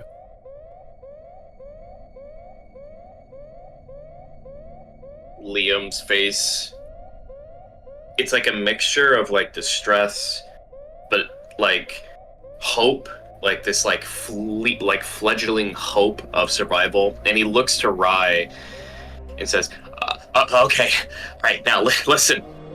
What she just said is going to save us both. So I need you to drag me to that door behind us and get us the fuck out, okay?" Behind you or behind me? No. Fuck what's behind you. Behind me. And he tries to point over to the door. I just start dragging him. Yeah, and as that happens, you can go ahead and take the scene away, Lurk. Yeah, as you guys are approaching the door, Kayla, this is the first time you've kind of looked into this room. It's got a very small kind of window eyelet into it. And you had assumed that this is maybe like a walk-in closet of some sort, a brooms kind of place, maybe like a walk-in wardrobe kind of area. But as you kind of peer in, you can see that there's actually an EEV inside, an escape pod. And as you go to open the door, you can see that it's locked. It requires some sort of keycard access in order to open it. Wish to do so? Oh yeah, I pull out that key card and I just whack it on there. Okay. Door slides open. And as you're kind of walking inside, or as the door kind of opens, you can see inside of this room is the escape pod, of course, the entrance to it kind of on the left, but also inside are maybe a dozen or so of these weird looking metallic urns that are inside, sort of stacked up on each other in rows of 3. I'm just gonna look down at Liam, look back up and be like, "Jackpot, motherfuckers." Drag his ass in there. Okay. And as you guys are dragging, as you're dragging Liam Flynn in there, go ahead and make me another observation roll for both of you. Trying to kill me?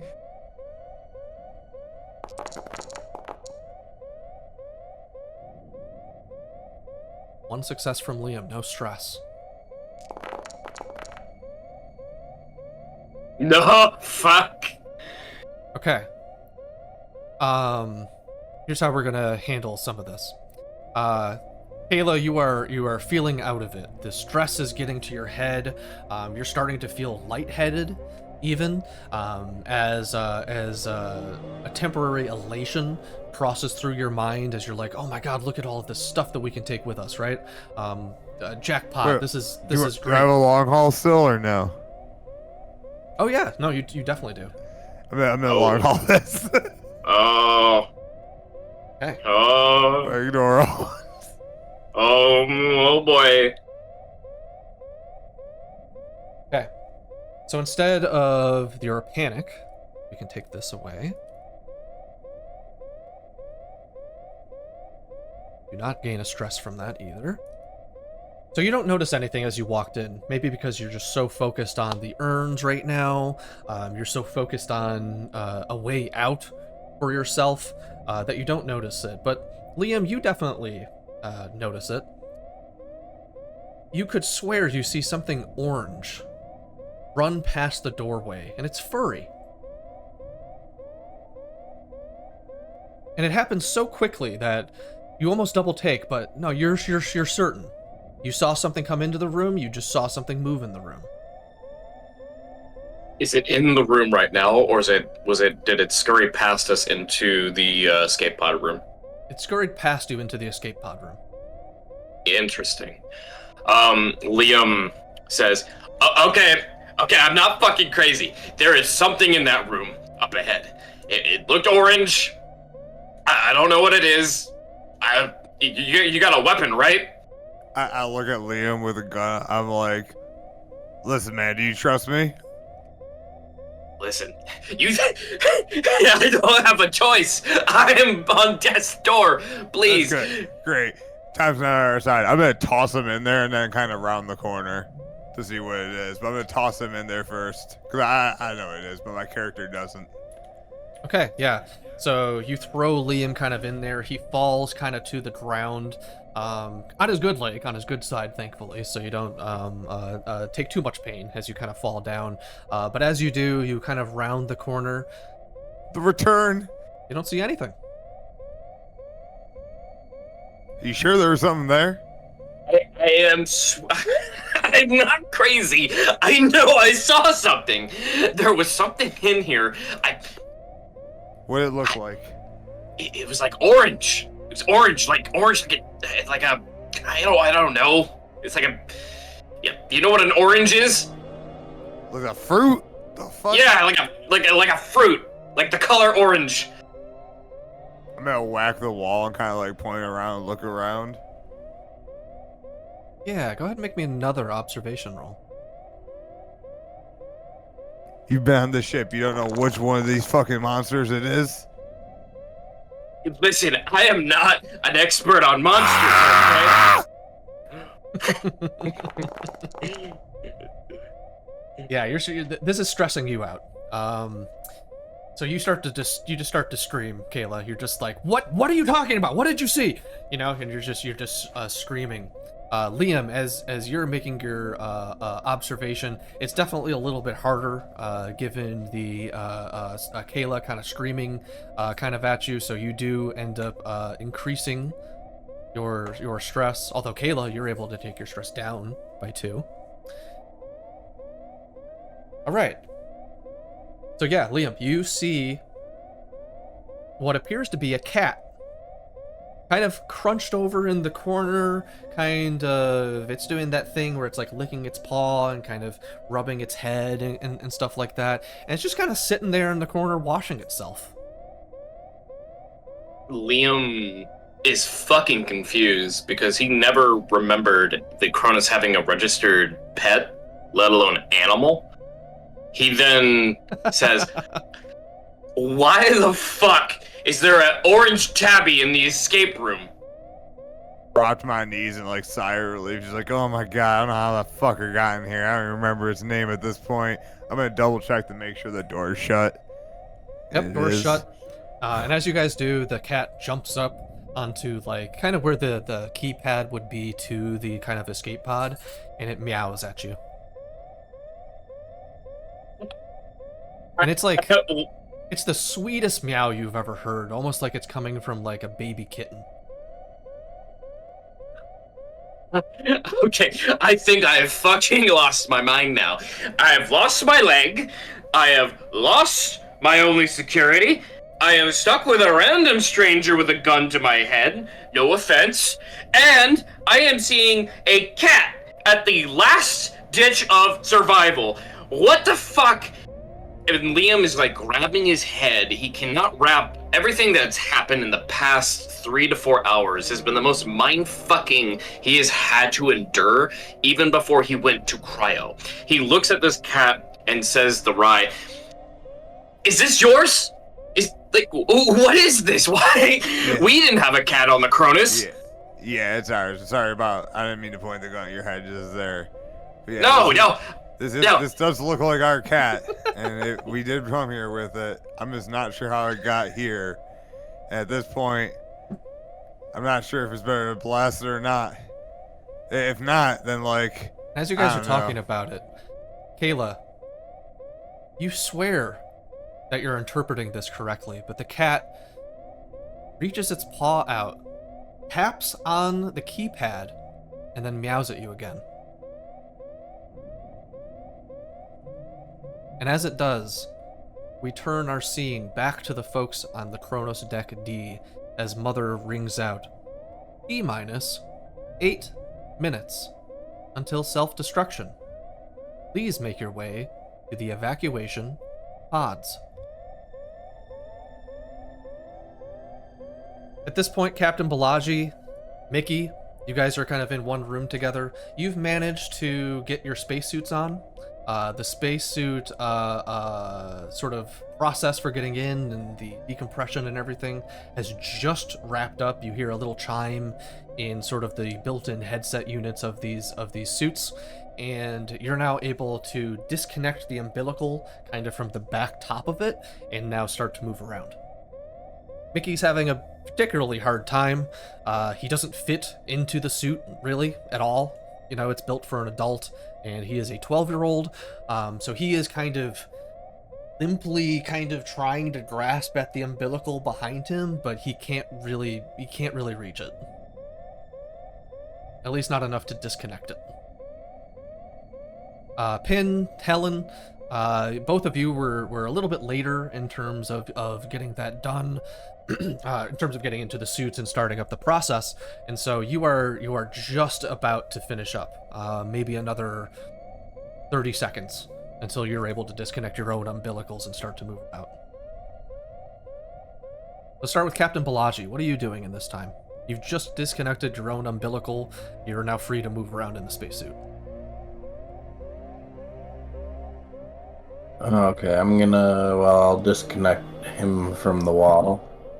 Yep, help Mickey out, okay? And as you get him the down, he's other- just like, Captain, this sucks. I can't freaking move. What the hell? Why did we even come on this damn ship?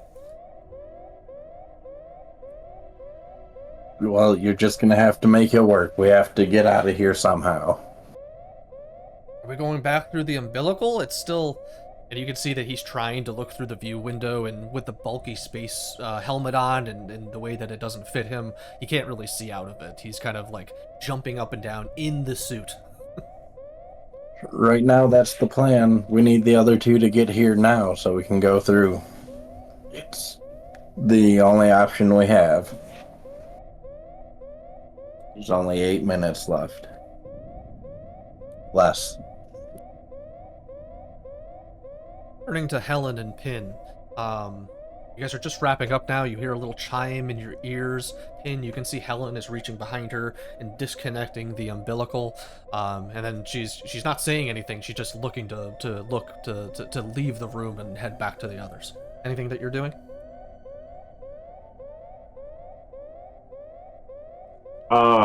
No, I'm trying to get back over to the other elevator as soon as possible. Okay. Yeah, as you guys both disconnect, Helen gives you kind of like a knowing look, like a, let's go. I nod. Okay. You guys start to head back. Bulky suits are making a bunch of noise as you're kind of moving around and kind of jostling and stuff. You're breathing much better now. The air supplied by the oxygen inside, a little stale at first, hasn't been used in 70 years, but yeah, now it's flowing and it's acting great. You're actually feeling much better than you did before. And as you kind of round the corner, yep, go ahead. Can I use my stress item? Yes, of course. Yes, please do. If you would like to lower your stress, that would be a great time to do so. It won't right click. Oh, there we go. Wow, you're already at 9. And your panic. No, would go it away. should be 6. After be a 6. after the item. Okay. Yeah, while you guys were waiting, I'm gonna take down Captain Balaji's stress. I'm gonna take down Mickey's stress and Helen's stress. Because you all have been waiting in these suits for a good 10 minutes. You're able to kind of calm down a little bit, think things through. And as you're rounding the corner pin, you see that Helen is kind of walking in. You see Mickey in this like sort of flumped over suit. You can tell that this does not fit him correctly. And he's trying to look out the view window as the captain is saying, yep, that's the plan. Is Helen armed? Helen does have a gun on her, yes.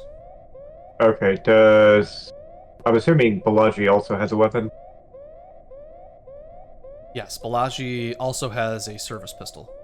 What about the kid? Mickey had an incinerator, but he dropped it. And I believe you picked it up, actually, Pin. Alright, I'm gonna give the kid my service pistol. Okay. And kind of give him a quick, like, point this end at the thing, pull this trigger, or what is it? Squeeze, don't pull.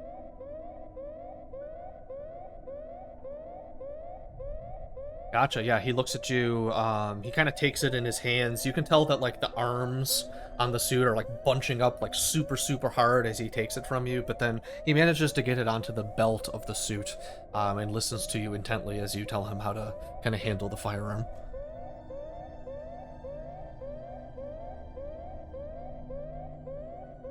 Also, I'm gonna give him a little pep talk, like, hey man, you're gonna lead the way.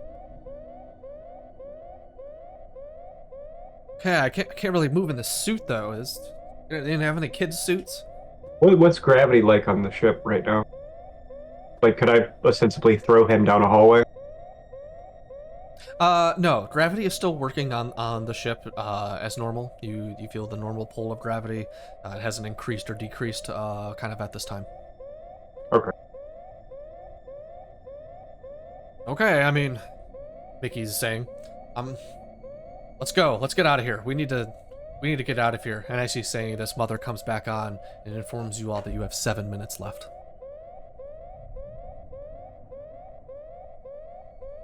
Turning quickly to Valerie.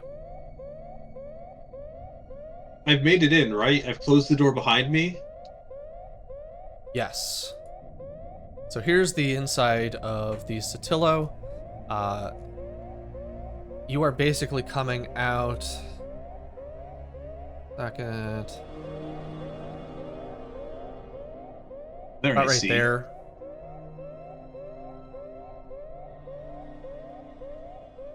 Yep, good. Everyone has shared vision. But yeah, you're able to get into this kind of airlock. You're in kind of a bottom end of the Sotillo. Normal looking ship, nothing that's out of the ordinary in terms of design or anything like that. But yeah, you're currently the only one on the ship currently. You're able to catch your breath. This takes you a solid 5-6 minutes. You're gasping for air. It was real bad. So it takes you quite some time to kind of recover. You might have even been prone for a little bit, unable to stand. Yeah. As sort of the oxygen gets back into your blood, you'd feel like your head isn't going to explode anymore. And wow, what a thing to survive. Yeah. I have to save the others. I'm going to get into a suit, and then like after a couple of seconds, like open the door that I just a couple of minutes ago had come through, and look back into the umbilical. Okay, so you're gonna look to get into a suit and then head back into the umbilical. So I would say after your recovery time, similar to what Captain Balaji and the others just went through, you're gonna have to get into the suit and kind of wait for the decompression process. So that does take you a little bit of time, and I would say that catches us up to our timeline of where Mother says there's 7 minutes. Awesome. Okay. So your intention is then to go back out into the umbilical, same door that you went through. Yeah. Okay. So we'll get back to you in a second. Cham, let's turn to you now. You are currently on, if we're looking at the map of this current Sotillo, so its back end kind of is where you were kind of moving towards. Or I'm sorry, not the back end. You see where it says cargo bay and then there's that little wing flap? Let's say that's where you were able to grab hold. You then moved your way upwards to where the sort of ship under like upper wing is, above the kind of like protruding two sides at the top near where the tip of the plane would be, and you're now kind of standing over the umbilical at this point. Well, I guess I'll move down into the umbilical. I'll hop on my comms and be like, Rye, I don't think I can fix this. I might be able to make some patches, I say, as I try to, like, tie some wires together. Yep, moving very slowly, you find that you're able to sort of manipulate your way into the umbilical. So you're now inside of the umbilical. And I'll see how...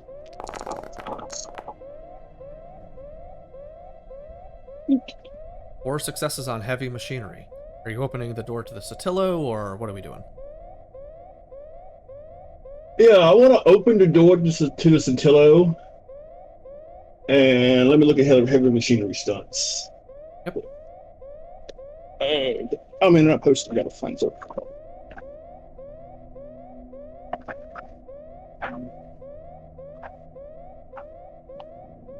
Contact observation. So +1 to a later roll, no reroll for the same thing. Do it in half the time. You can break it permanently. You can work on it quietly, or you can show off. Okay, I got 1, 2, 3 stunts. I want to do it in half the time. Okay. Do it quietly, and when I close it, I want to break it permanently. Okay. So you're moving yourself into the Sotillo and then breaking the airlock door? Is that correct? Yes. Okay. All right. 4 successes, you're able to make this happen. Valerie, I would say that this is happening after you've just gotten into the suit and sort of the process is starting to begin. You see the door open. Again, the decompression starts to happen. You're in your suit, though, with the magnetic shoes and everything, so I'm not going to make you roll for that one. You're able to make your way inside, and then as you close the door to the airlock, sabotage it in such a way that, let's say you manage to use your synthetic strength to just break the handle off of the door, sort of making it inaccessible in that. Let me drag you here.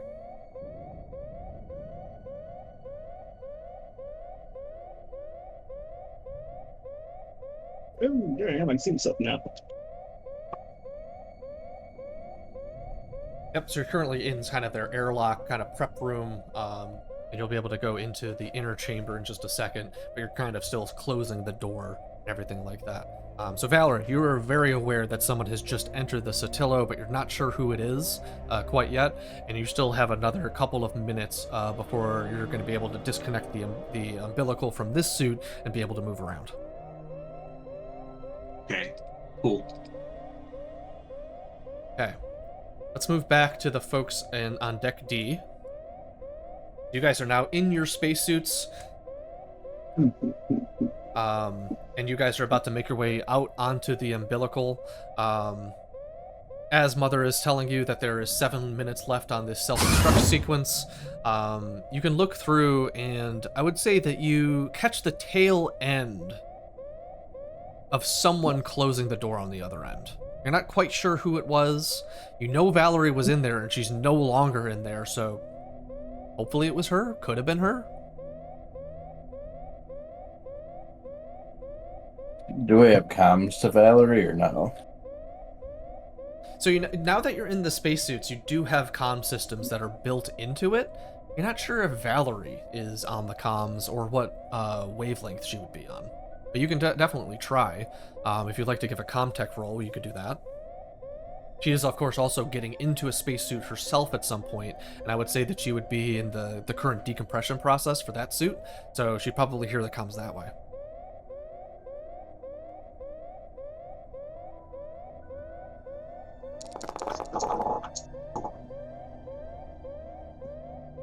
Okay, I'm not going to make you seek cover because it doesn't make sense, but let's say you're trying to scroll through the channels to sort of make contact with Valerie directly. You're not able to find it.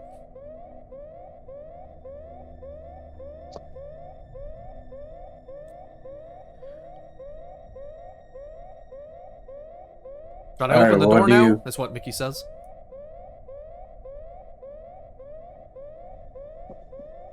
If you guys think that's a good idea, that's the only thing I can think of is just go through and see if we can get in. All right. Everyone kind of hang on. Mickey is moving in this suit. Again, that doesn't fit him. It's making it really awkward for him to kind of open the door. He kind of goes to try and wrench it free. Not really able to. He doesn't seem to have the strength in order to do that. Someone want to help him out? I'll give him +1. We'll both help. Okay.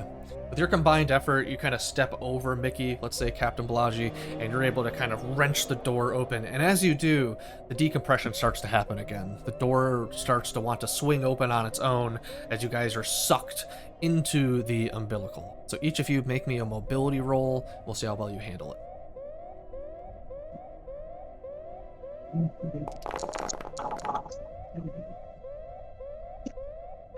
Okay, pin's freezing up a little bit.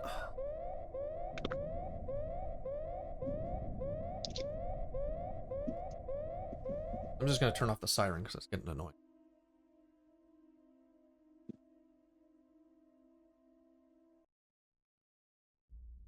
I'm sorry, did you say for both of us to make a mobility roll? Yeah, everybody make a mobility roll.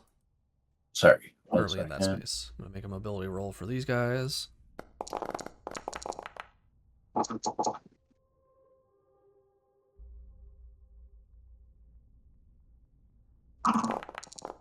Ooh. Ooh.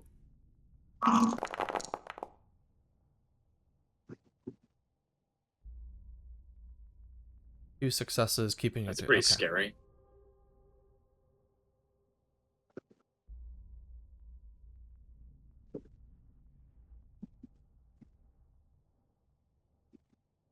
Okay. For Helen and for Mickey.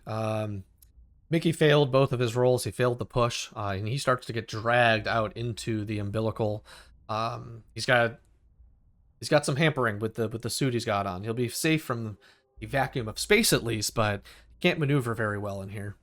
Helen, she rolled 2 successes. She did have to panic, but she's keeping it together, and so she's going to use one of her mobility stunts, I believe, to kind of help Mickey out.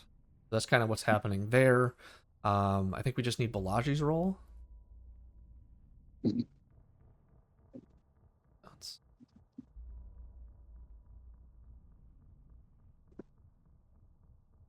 I think he did roll. He got the.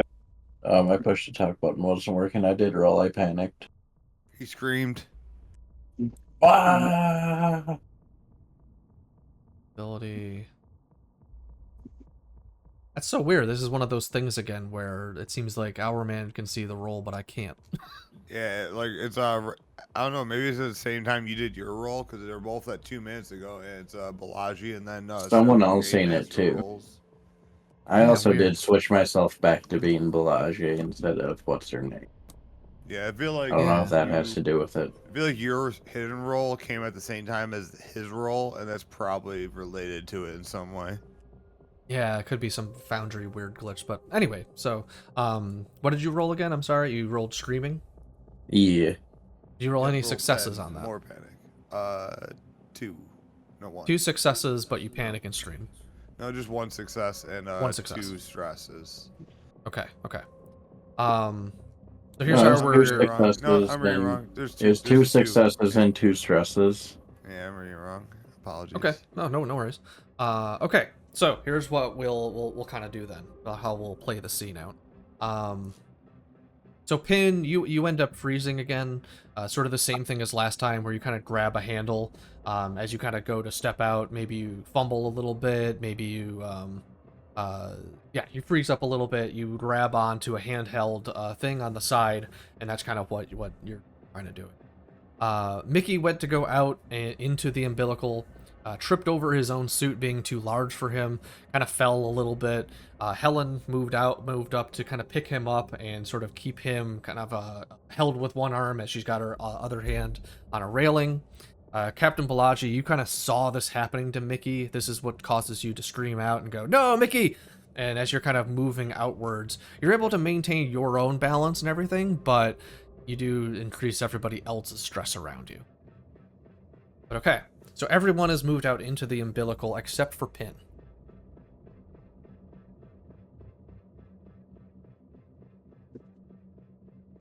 You guys can now start to move your way across the umbilical. If you go cautiously and with the railings and everything like that, you'll be able to make it over there in roughly 3-ish or so minutes.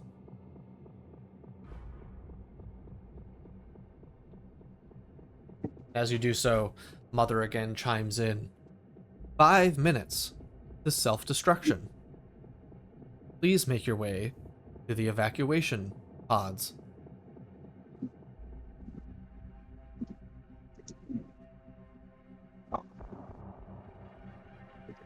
Okay. We'll break off from this scene here and go back onto the Satillo. That's the wrong deck of the Satillo, sorry. Here we are. Okay. Cham, you've just broken off the door to this airlock. You've broken it completely. This is no longer accessible unless they cut away some portion of the lock to the door, which may or may not compromise things to the ship's integrity in general. Yeah, just seeing your question. I would say no. I would say that you would need to access that in some way. Once you're able to interface with maybe the mother system on the Satillo, you would definitely have that information then. Valerie, for you, it has been long enough that you are now removing the umbilical from your spacesuit. You are now able to move around. It's been a couple minutes, so you're no longer panicked.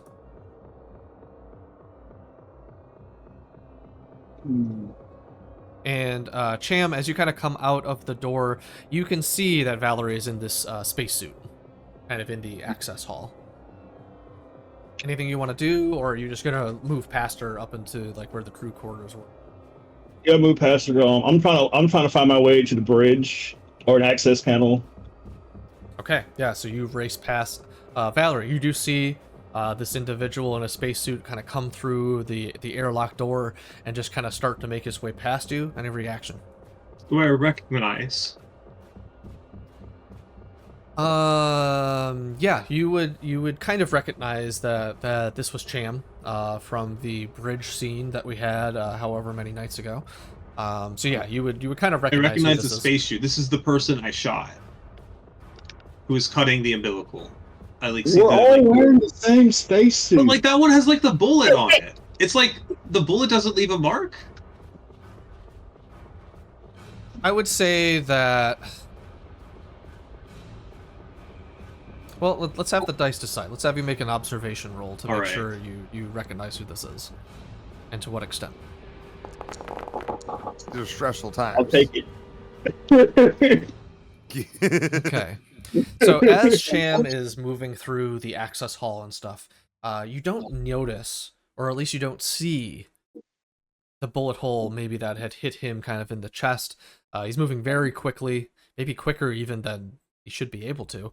And you barely catch a glimpse of him maybe as he's kind of moving through the hall after you've got your umbilical kind of detached like that. So you don't realize that this is the same person that you shot at, but you definitely saw someone run past you. I'm gonna let them pass because that guy is Gonzo. He's in the abyss of space. My people are gonna be here any second, presumably. So everything is good and happiness right now. Okay, yeah, so you let him run past. Are you still going to make your way over to the airlock door then? Yeah, Okay, need to so you help the start. others get aboard. I need to save them. Yep. And as you kind of make your way over there, you can see that the door has clearly been broken. There's on its side is sort of the wheel sort of device that you would have used to unlock it, and is lying kind of on the floor. And it looks like it wasn't cut off or something like that. It looks like it was ripped off. It would be like, Oh no. yeah, and you can see that, like, okay, where you would have had a handle to open the door, now there isn't one. How are you gonna get the door open?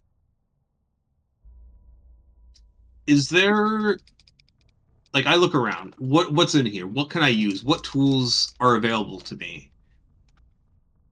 So in the current room that you are in the access hallway, kind of similar to the one on the Montero, where it's kind of a staging sort of ground with the suits and stuff like that. You see that there's a ladder that kind of goes downwards from sort of where you were at. You can see that there's a terminal. You can see that there's a comm system and stuff like that. But it doesn't look like that there's like supplies necessarily. But you do see that there's a ladder kind of leading down into what you can only presume to be is a cargo bay area. All right, I'm gonna head down that ladder and try to find something I can use to get that door open. Okay. You kind of make your way here-ish. Kind of into the cargo bay. And make me an observation roll once you're in there, and let's see what you find.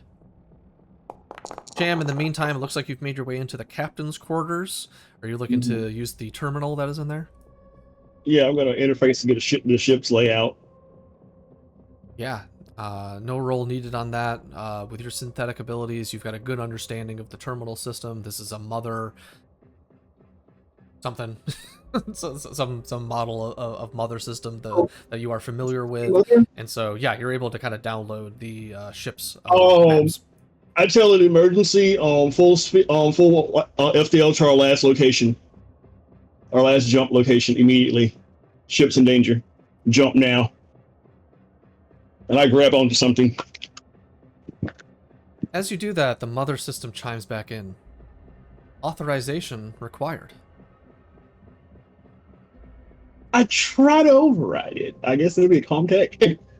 Yeah, go ahead and make a Comtech roll. I hate you guys. Ooh, nothing happening there. That's crazy. You try to make some commands, some inputs that you know would have probably worked on the Montero, and are surprised to see that it doesn't work here. But Mother how just do continues I to say, something's not right. authorization required.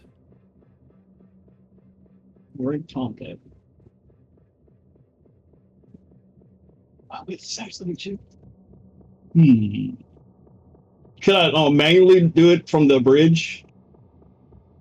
Yeah, you could head up to the bridge and try to do that. Yeah. You not having the layouts, you can see that if you head to sort of the north end of the hallway, there are two ladders that will lead up to decks A and B, get to the captain's deck. Or yeah, the main deck, I mean. Yep. Okay. So that's what you're heading up to do then? Yeah. Okay. So at least now I know which way I'm supposed to be running. Valerie, as you're looking through, 2 successes, very nice. So yeah, you managed to find a bunch of sort of tools and stuff that are kind of strewn about kind of in this cargo bay area. It's pretty messy. You can tell that these guys don't do regular cargo runs. There's some makeshift stuff everywhere, DIY projects, stuff that looks like it hasn't been touched in like 3 years because they just don't care about it anymore. But yeah, you managed to find both a maintenance tool and a cutting torch.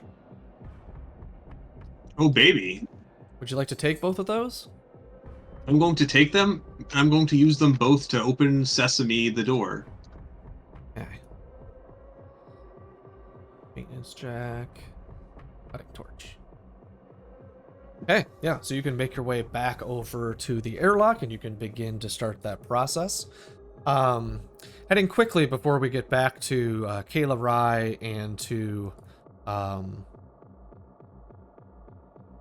sorry, I'm just seeing your message.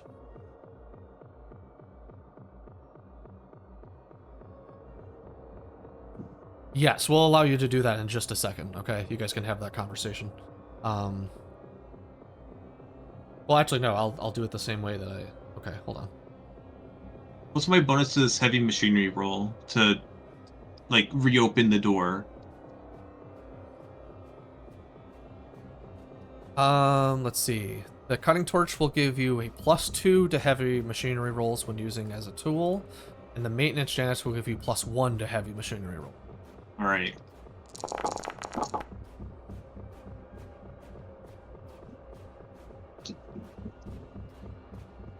Let me check the stunts.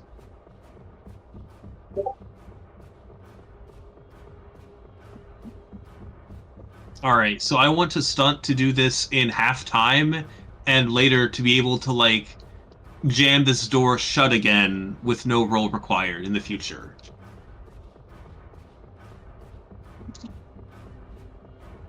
Okay, so do you want to pick up the handle and basically like re-weld it onto the door? Does that make sense? Yeah. Okay. I want to, like, maybe the door won't be, like, operatable, like, by anyone or just, like, permanently, but in the future I will be able to, like, make it work. At least one time to close it once everyone's inside. And then the door working after that is an afterthought. Gotcha. And Valerie, as you begin to kind of work on some of this stuff, you can see the inside of the umbilical door has opened up. You see that Mickey kind of stumbled his way through, and then was kind of picked up by one of the other members of the Sotillo, kind of helped him back to his feet, and they're kind of making their way towards the door as you're repairing it. Okay.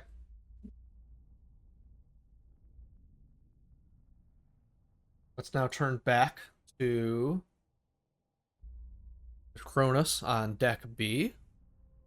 Liam, Kayla Rye, you guys are standing there with Cheese, the Montero ship cat, touching its paw onto the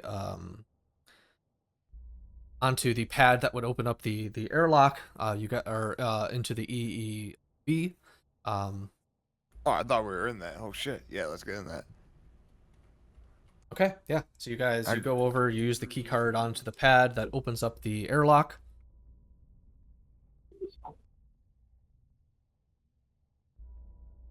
Yeah, Liam is still confused, doesn't understand what's going on, but at this point it doesn't matter. You know, salvation's here. This is the way to get out. So Liam says, okay, well, we'll figure out what to do with the tabby or whatever it is, and let's just get the fuck out of here before things get bad. Yeah, and as you open up the door to the air to this EEV, you can see that it has as you kind of walk in, it's a very small kind of enclosed space, but it's got a couple of cryopods in there. It's got a captain's seat. It's got room for both of you quite comfortably, actually. You want to load any of the payload with you?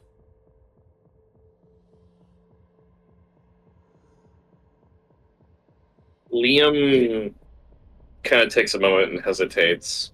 Because what he knows about all this could make him a lot of money. Could really do a lot for him.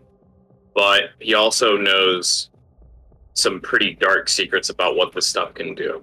He looks to Rye for a moment, and is Rye making a move to grab any of this stuff, or? Oh, I'm gonna double back. Like, is this important? Liam says, yeah, it's, how do I put this? That stuff right there in the urns, it's the cause of all this, okay? It's what the company wants. Is it worth a lot of money? It could be worth more than just money. It could be worth a lot of things, but Are you able to contain it? listen, do you see the ship we're on right now? No, I couldn't contain it. No one could contain it. Do you think the company's gonna be able to contain it? There's a reason. There's a reason why this all happened. It's because we got too greedy. We were sent out to do a mission, and this is a result of these fucking metallic urns. So, listen, whatever motivation you have, that's fine. But I just make one thing clear, crystal clear. I'm not your enemy. But I am going to warn you, if you take any of these urns with you, there's a possibility that something bad will happen, and more lives will be lost. I grab Liam, I leave the urns, and I boogie out of there. The cat can come if it's coming with us. Actually, I stop, and I look at Liam, and I go, can you tell if this cat is infected? I kind of try to point the gun at the cat, but I'm just like, I'm one-arming it, so I can barely do it. Liam's kind of like looking at the cat at the request of Rye. He's not a veterinarian. He doesn't know how animal functions work, and he then goes to say, I'm gonna be honest with you. I'm sure this shit would work on any organic matter, but I don't know anything about what's going on with this cat. It doesn't look infected to me, but it's bizarre that it's even in here in the first place. You said this was with you? Yes, it was a cat that was on my ship that got blown up. Can I observe it to see if there's any signs of it being infected with anything? Yeah, no roll needed or anything like that, because as far as you can tell, the cat looks perfectly fine. Clean, even, despite the environment that you guys have been in. It looks like a normal, ordinary cat to you. It's currently washing itself. It made its way inside the EEV as soon as you opened up the door. It's kind of just waiting for you guys to get inside. I look around for any oxygen, and if there's no oxygen, I take Liam and Cheese, and I go to the escape pod. Okay, so you're heading into the EEV, leaving the urns behind. Yes. Okay. Yeah, Liam would also just follow in tow. Wouldn't even think about touching the urns, and just follow Cheese and Ryan. Yeah, as you guys get inside, Mother chimes in again. T-minus 4 minutes to self-destruction. Make your way to the evacuation pods now. As you guys are doing that, we turn back to our folks on the Sotillo. So, Valerie, you are back at the door. You've just managed to repair it from whatever broke the sort of handle off. You are opening it up, seeing the other people on the other side. Is that correct? Yeah. Okay. So yeah, as you open it up, you know that there's going to be some decompression and stuff that's going to start to happen. The first person through is Mickey in his bulky, non-fitting suit, followed closely by Captain Balaji, and then behind are kind of Helen and Pin. Pin, you were still frozen out before you got onto the umbilical. I'm going to say that it's just taking you a bit of a time to work up your nerve to kind of get out there. Helen's kind of acting as a support for you. And you guys are now making your way over there, but you're going to be the last one into the ship. Okay, doke. Okay. Cham. Let's go to here. And you pop out here.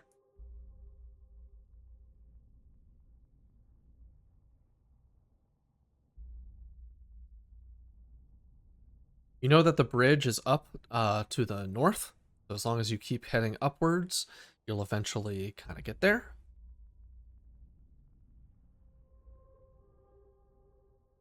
Bridge is on standby mode. It's currently emanating this sort of orange light across the bridge. It shows that the umbilical is damaged. There's a little status symbol on one of the panels as you kind of walk past. So you can see that it's still connected but damaged. It's giving you an error message for caution and safety. What do you want to do once you're on the bridge? I just strap in and hope the dice gods are with me.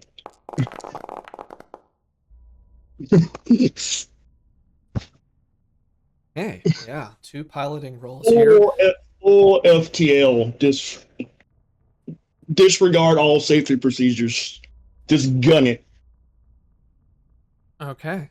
Are there any applicable stunts for this one? I do it in half the time. Not one of the options, unfortunately. +1 to a later roll, or you could show off, according to the skills and stunts. But that's okay. Showing off is certainly cool. Too. Hold on, let me think. Somehow I want Rye to see this. Somehow. Yeah, your suit that you're in does have a camera system on it. You're not sure if it's linked up with any particular mother system at the moment, as the Montero perished, and not sure if the Cronus would pick up on it, but it is something that you could record if you want to. Yeah, I recorded it just like said it was right. I'm like, this is how you fly. I told you. Yeah, I knew what I was doing. Okay. So yeah, you're kind of taking a video Yeah. of this, Davis. and you'll try to upload this, I guess, to sort of the mother system, and then have that get sent over to Rye. Kind of a convoluted networking thing, but I think we can make it work. Okay. So it's going to take you a couple minutes for the Sotillo to kind of get going. You see that there are error messages telling you that the umbilical is still attached, and whether or not you want to detach that, it's kind of requesting that you do, but it's still firing up the engines and kind of getting ready to go. I mean, if it's just a flip of a button, sure. If not, Yeah, okay. So you go to click it, and you see that it's giving you an error. It can't operate correctly. It starts trying to detach itself, and then says that it's got some sort of error, and it's requesting that you manually detach the umbilical. yeah, ain't nobody got time for that. No one's got time for that. Nope. Yep. So you decide you click the override buttons. No ComTech roll needed for this, but you would manage to override the system. You get it ready to start getting going. You can hear the engine start to fire up.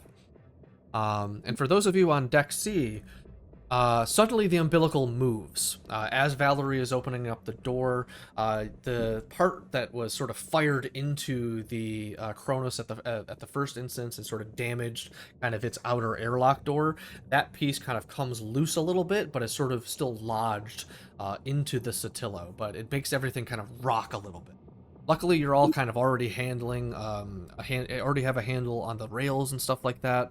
But for Pin, from where you kind of are, you can see that the dent that was made from the cutting torch from where Cham was cutting into the umbilical has just been made like significantly worse.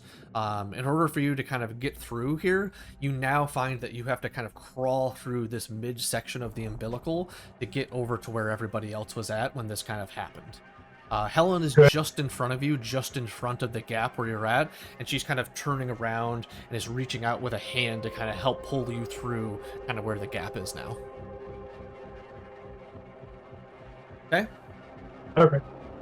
Captain Balaji, you and Mickey are now making your way onto the Sotillo as this happens.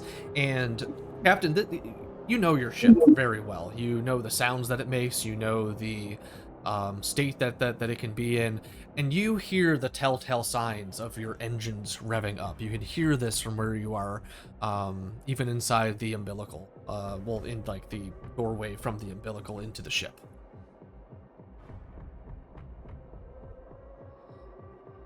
Okay, so we got to get moving, and then I would, once everyone gets on, I guess I'll try to detach the umbilical. Obviously, because I would know that it had to be detached to take off or whatever. Well, when you look behind you to sort of see that, you can see that the umbilical is severely damaged. You see that Pin is climbing through this section kind of towards the middle of the umbilical, where it is kind of like collapsed in on itself a little bit and has created this little gap that she now has to crawl through in order to get to the side of where you are at. So in order to get to the other side of the umbilical would take you a mobility roll for sure. And you have not much time left. Still want to do that? No. Okay. Can I just like reach in, and how far away is Pin? Too far away for me to try to help get them in faster? Yeah, you're about maybe like 3 meters away from kind of where they're kind of pulling through the sort of midsection of the umbilical. You see that Helen is helping Pin to move. It's going to take them another minute or so, maybe, to get through everything and into the door. Probably less than a minute.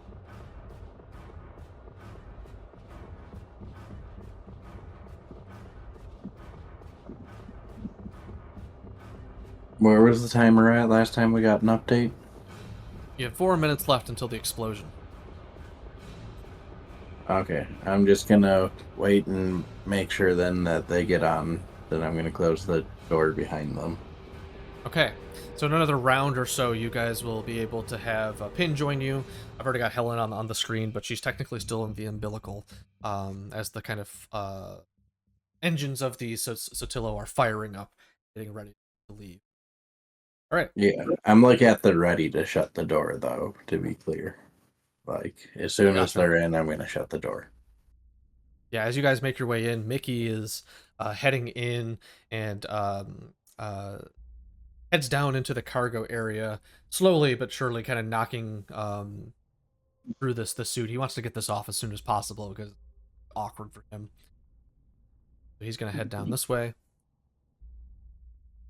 And then in a moment, Valerie, anything that you're doing at this moment?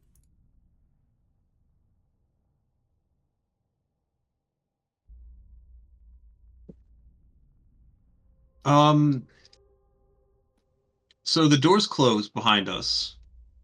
We're in. Yes. We're safe. But who the fuck was that? Yeah. You definitely noticed that somebody else came on the ship ahead of everyone else. Yeah, I'm gonna like ask her, who is that came in before you? If you're all here, they went in. They went like up towards somewhere else, like the bridge or something.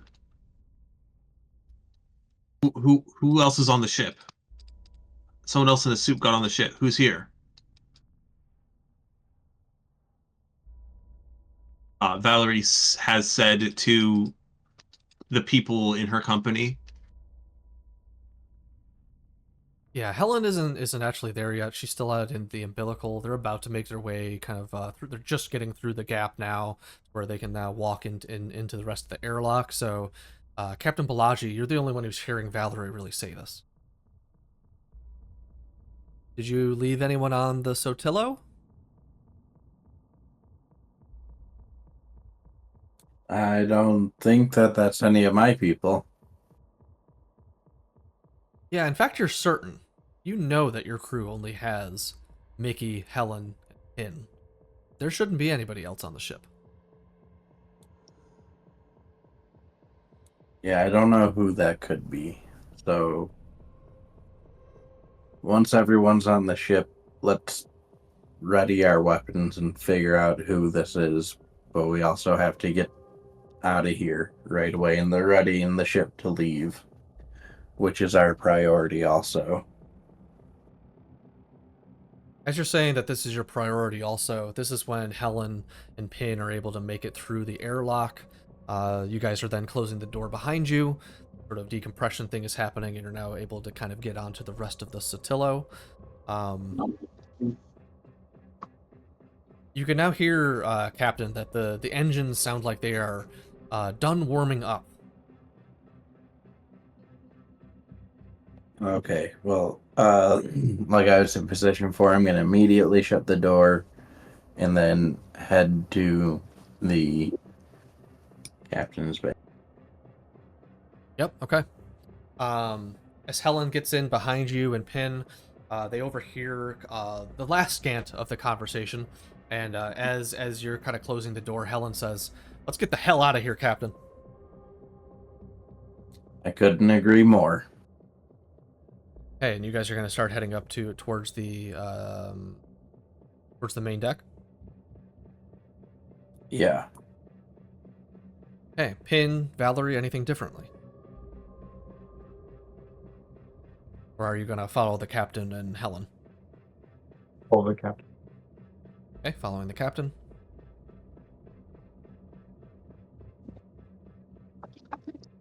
Valerie, anything different from you, or are you also going to follow everyone up?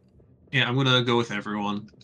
Okay, everyone's kind of heading up there, except for Mickey, who's made his way into the cargo bay area. Okay. You guys are, except for Valerie, everyone else is kind of very familiar with the Sotillo. You know that you need to take a ladder up towards the north end of the ship in order to kind of get to where the main deck is. Head up, like.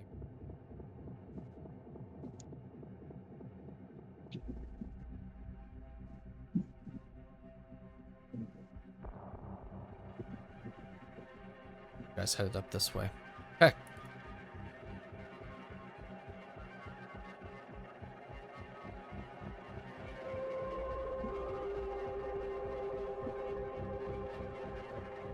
As you guys pop up into the hallway, you guys are in kind of this middle area between a whole bunch of different rooms and stuff like that, and you know that the bridge is north of here. As you guys... I'm going to Go ahead. take out my gun and go into stealth mode. Okay. Helen follows suit. In fact, I'm going to use Paul rank and tell everyone to do that. Okay, that'll work on everybody except for Valerie, because she's not technically part of your crew. But yeah, Helen's right with you, is crouching down, has taken out her revolver. Valerie Pin- will nod. Valerie's nodding, already has maybe a weapon out. Pin, anything different from you? You being compelled by your senior officer to kind of get ready, be sneaky? He doesn't need to compel me. I'll do it. Awesome. Okay. Yeah, so everyone is sneaking, and then you're going to make your way towards the bridge. Okay. Let's double check who has the highest mobility roll among everyone. I've got 6. 6, okay.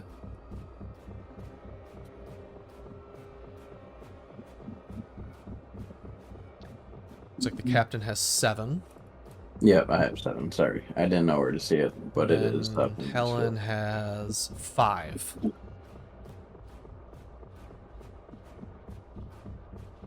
Okay, so Helen has the worst mobility, so she's going to make the roll. When it shows mobility, does that already include agility as well? Yeah, it should. Yeah, should. Okay. Yep. Okay. So, let's see how stealthy you guys can move as a group with the lowest person with mobility rolling for the team, which is Helen at 5.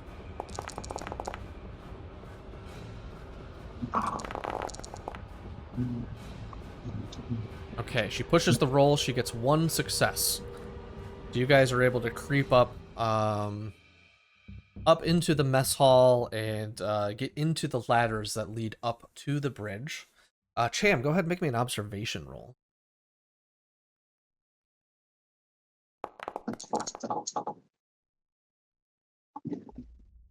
Yeah, nothing that you can hear at the moment. You don't notice that anybody's creeping up on you, or anything like that.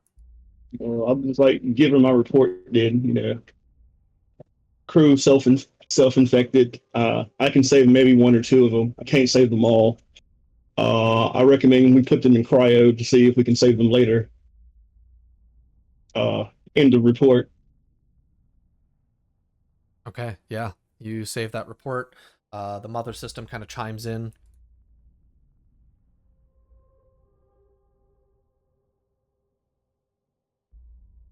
You wouldn't be able to do that from where you're at currently, but the mother system is just behind you, in terms of where you would access that. Okay. So yeah, So has the ship? Have I gotten the ship moving yet? Because like I said, my report I started after I get the ship moving. yeah, it's just about to start up. The engines have finished sort of coming to life. You've knocked away all the error codes concerning the umbilical, and you're like maybe 45 seconds away from this thing taking off.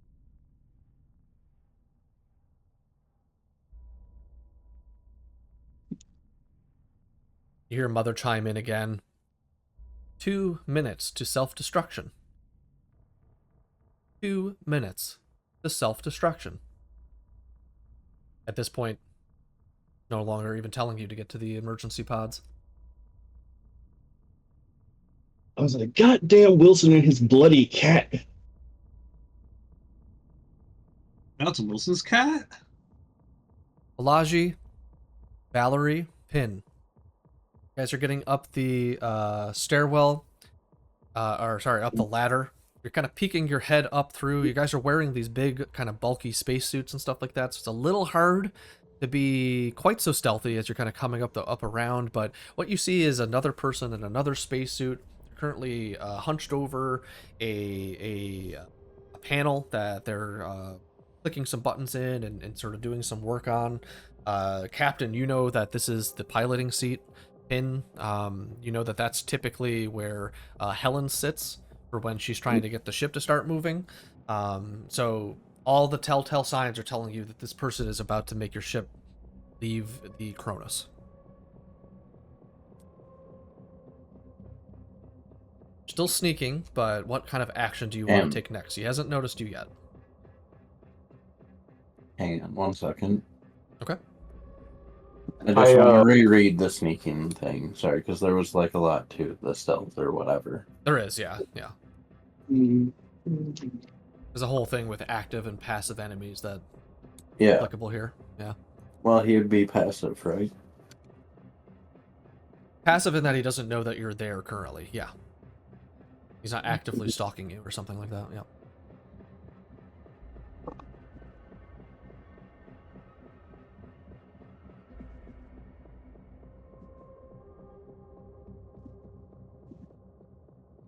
Okay, so I'm obviously I can only talk to the person who's like directly next to me, right? No, you currently have a built-in comm system in the spacesuit that you're wearing. So you're able to connect with folks over that system. Okay, I'm just gonna ask the other three to like hold their positions, why? Because they're like peeking over the ledge, they can kind of see. Yep. And I'm going to try to sneak up behind whoever's in that seat currently.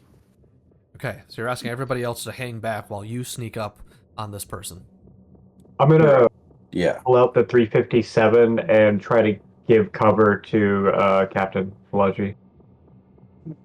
Okay, so you're kind of at the edge of where the floor meets the ladder, and you're taking out your gun and kind of aiming it in the direction of the guy that you can see. Like Overwatch? Yeah. Okay. XCOM. Valerie, any actions from you at this time? I'm unarmed, so I'm going to move to block the escape path, which is the door. Okay, yep. So you're going to try and move kind of towards the middle of the bridge. Maybe like here?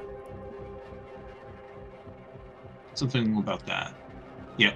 Okay, yep. Well, I'll understand that you're trying to cut off if he tries to escape or something like that. Yeah. If he goes for the other one, I'll go for that. Awesome. Yep. No, that makes sense. Helen's going to do the same thing, much as Pin. She's going to take out her gun and kind of aim it, kind of see you kind of have your back. So Captain Pelagi, you now need to make a mobility roll. Cham, you need to make an observation roll.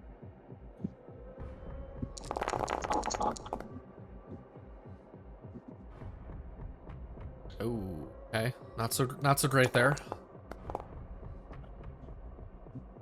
Still no observation from Cham. Okay.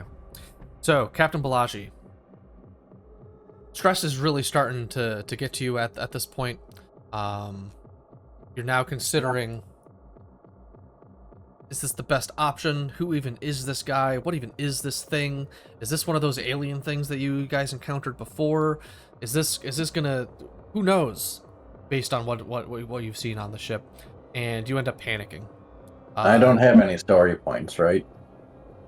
Or do I? Let's check. No, you don't have any story points. Okay. So, being unable to take it anymore, you end up fleeing back down the stair, or the ladder. Let's say you run into the lab and into the med lab. Okay.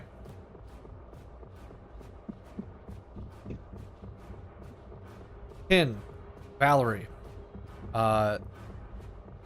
you're waiting for the captain to start creeping up, and doesn't seem to be happening. Not sure what's going on. If we speak through the comms, does that noise travel outside of our helmet?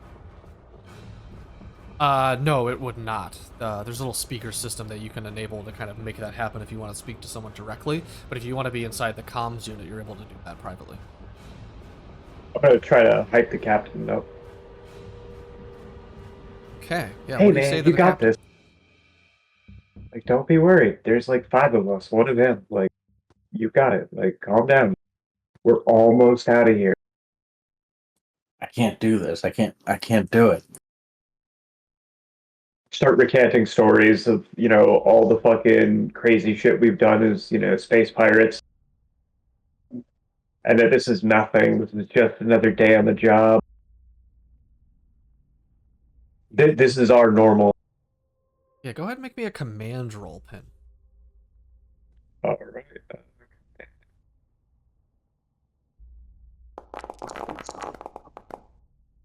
Can I push that? Yes, you can.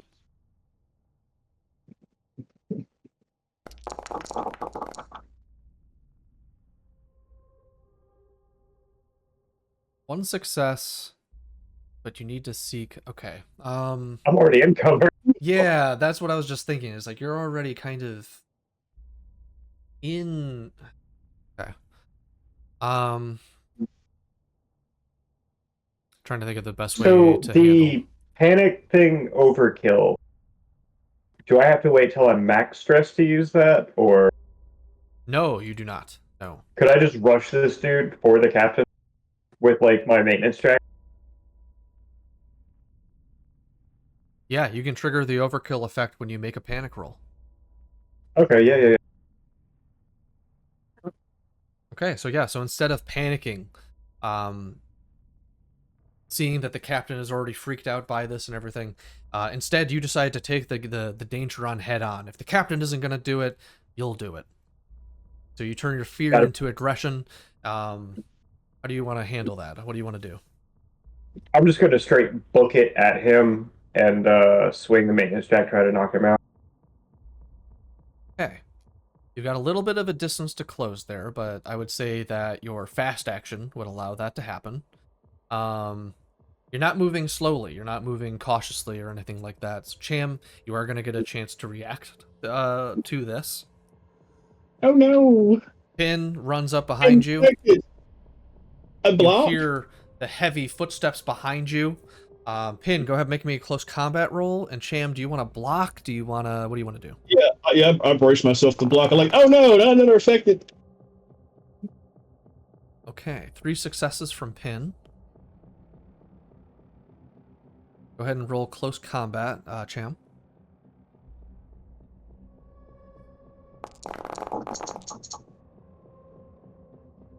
Ooh, only one success. Okay.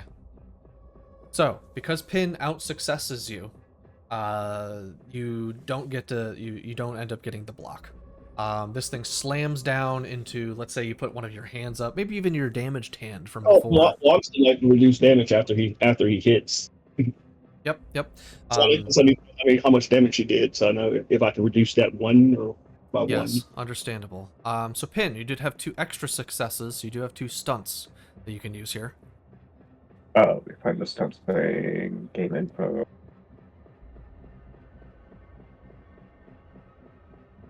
So +1 damage. You can trade initiative with a target, although we're not fully in combat yet. You can knock or pull an item, or you can knock the target prone, or you can I'm decide gonna to knock pull. him prone. Okay. For close combat or range combat? Close Close combat too. Okay. Close combat, yep. Oh, I see. Yep. Okay, yeah. So you go to knock, you run up on him. You got your maintenance jack in one hand. You got your gun kind of in the other. You slam this down onto Cham. He raises his damaged. What is it? Your right or left hand? I guess it doesn't matter. Whatever hand you damaged when you're outside on the Sotillo, you block that, but it doesn't actually do anything. And instead, what it does is it knocks you prone. The Well, how maintenance much jack does damage how does much it actually take? damage? I need to see how much health I'm gonna I have to like text. Maintenance jack does 1 damage. And it just hit the one, so I'll reduce the damage with the block. So I take no damage. I'm just prone. Okay, you are knocked prone, however, though, so that does happen. So Can you're I knocked use my prone. fast action to stand up? And Yeah, we're my about to slow action. initiate combat at this time, so we're now going to get into those kind of actions. So let me create an encounter. Then everyone toggle their combat states. What about me? You're far enough away that you're not in this encounter quite yet. You know that it's happening, for sure. But yeah, not quite. How long till I can make my way there? After this round, we're getting through kind of everyone's initial kind of like 5 to 10 seconds of an action. You're going to run into the med lab. You're going to take a second. You're going to hear Pin over the comm system kind of telling you that we got this, come back. You know, don't run away, these sorts of things. You're going to get your resolve back together and you can rejoin them. Okay, let's roll initiative. Okay, looks like Pin's going first, then Valerie, then Cham, then Helen.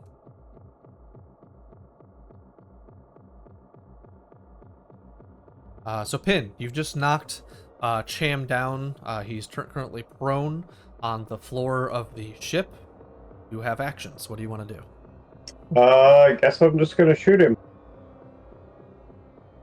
Okay, do you want to aim first? Do you want to just take the shots? How do you want to do that? I'll aim and then take the shot.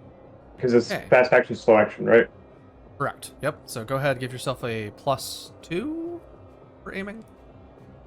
+2? So it's I think range it's plus combat though, one, right? maybe.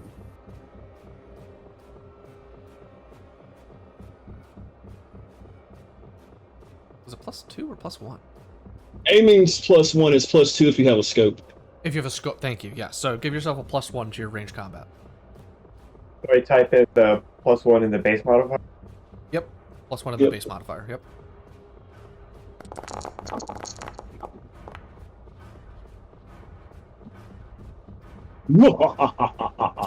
Okay.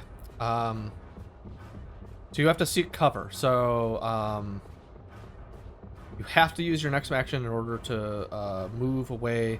You're allowed to make a retreat roll if you have an enemy at engage range, but he's prone, so he's not going to be able to stop you. I'm going to say you run over to here, and you get behind this station right here. That's where you seek cover. You've still got your gun kind of trailed on him, and that'll be your turn. Okay. So does the shot not go off? Yeah, correct. Because of the panic roll, the action Okay. ends up failing, and you have to seek cover instead. Yeah, unfortunately. Okay. Okay, Valerie. Now your turn. Your actions, please.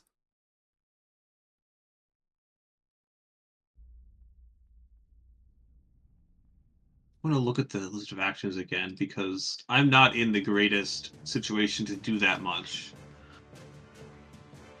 Yeah, you do have a maintenance jack and the mechanical cutting torch that you did find on the Sotillo. Both of those can be used as weapons if you want.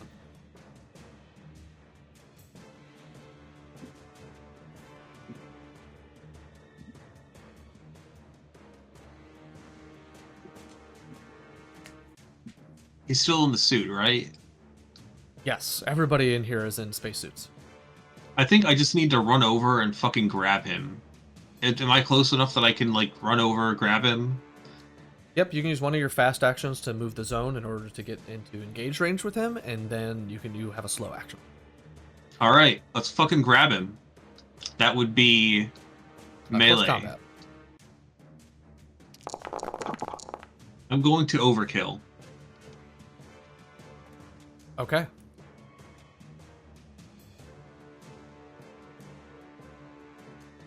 Yeah, so you, same thing. You turn your fear into aggression. Use it as a weapon against your enemy. So instead of your panic roll, you instead go to attack Cham. You do have 2 successes there. So the mechanical does 1 damage. Cham, let's roll your armor in this case. Alright.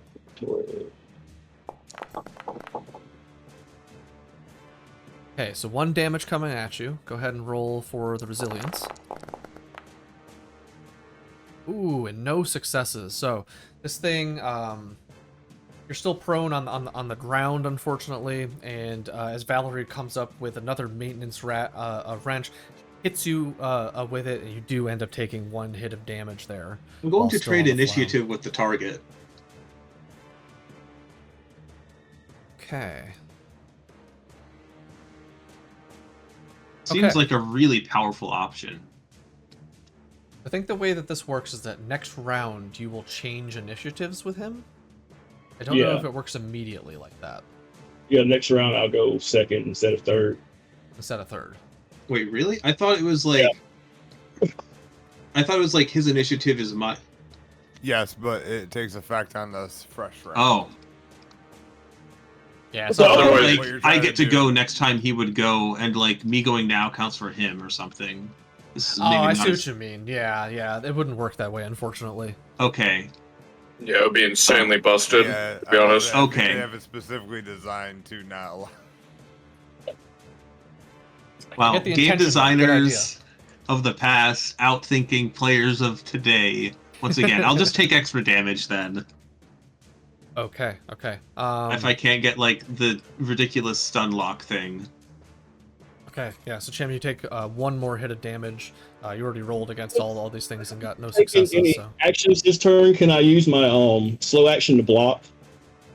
I just realized I haven't actually taken any actions this turn. I still have both my actions. It says you can block if you have a slow action. You have to. Do you declare the block though? Well, I didn't know I could. I thought I'd already used my action last turn, but I actually haven't used any actions So yet. let's see. If you are attacked in close combat, you can choose to block the attack to avoid being hit. Blocking is a fast action, and you roll for close combat. You must declare that you are going to block before the attacker rolls for their strike. For each success you roll, choose one of the effective behaviors: decrease damage, counterattack, or disarm. Blocking is a reaction that breaks the normal initiative order in the round. However, it does count against your 2 available actions in the round, 1 slow and 1 fast. Each time you block, you lose 1 action later in the round. If you have already used both your actions, you can't block. When it's time for you to act, it might therefore be wise to save your action, blah, blah, blah. If you're unarmed, you can only block unarmed attacks from other humans. To block an unarmed close combat attack or attack by a xenomorph creature, you need to wield some sort of sturdy tool or weapon. So yeah, I don't think you're going to be able to block at this point. Alright. But I'll have all my actions on my turn. Yes, correct. Yep. And speaking of which, it is now your turn. You're Oh still prone, shit! so you do have to get back up unless you're going to do everything on the floor. But yeah, what do you want to do next? I stand up and I hit this person with full might. Okay.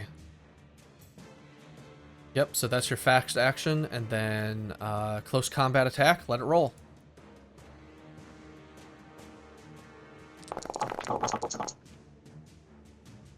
Ooh, three successes, 2 stunts. What do you want to do with that? Just straight damage. Straight up damage, okay. So this is with your fists. I was gonna hit him with that handle from like when I ripped it off the door. I thought I still had that. I messaged about it. Oh, is that the case? Okay. I like welded the handle back onto the door. Yeah, I may have messed that up a little bit. So okay, here's what we'll say in order to kind of make that happen. You have a blunt object in your hand, let's say. So that's going to deal 2 damage instead of 1 for the normal unarmed attack. So 2 damage coming at you, plus 2 damage with the stunt against Valerie. So Valerie, you have 4 damage coming at you. You have armor, right? The suit, which is like Yes, 2. you do have armor. Yep, go ahead and roll that armor.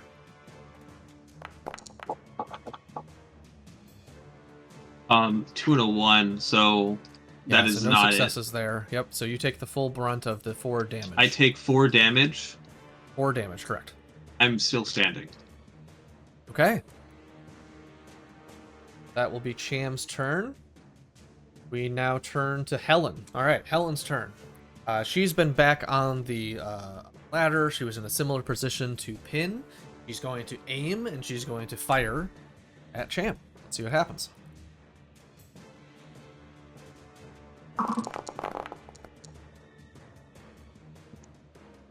Holy moly.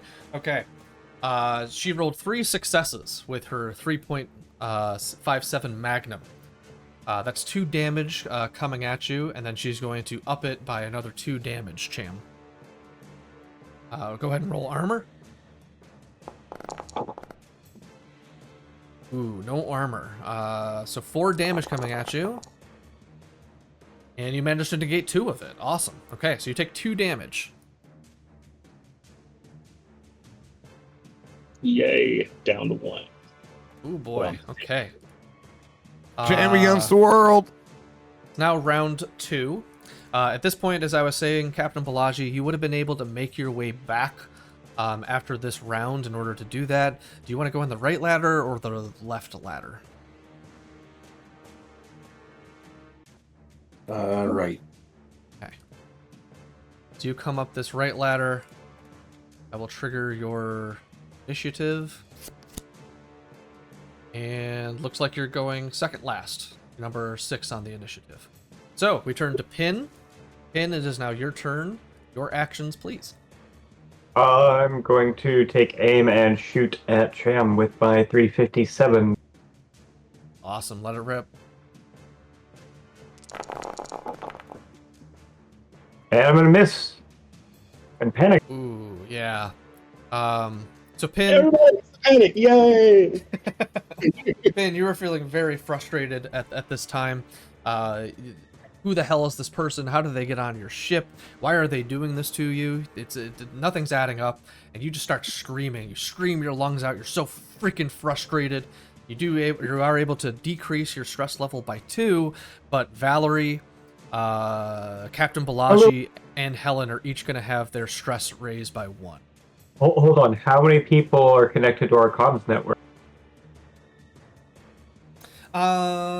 Good question. It kind of depends if you're on, I guess, sort of a public airwave or if you're on a private airwave.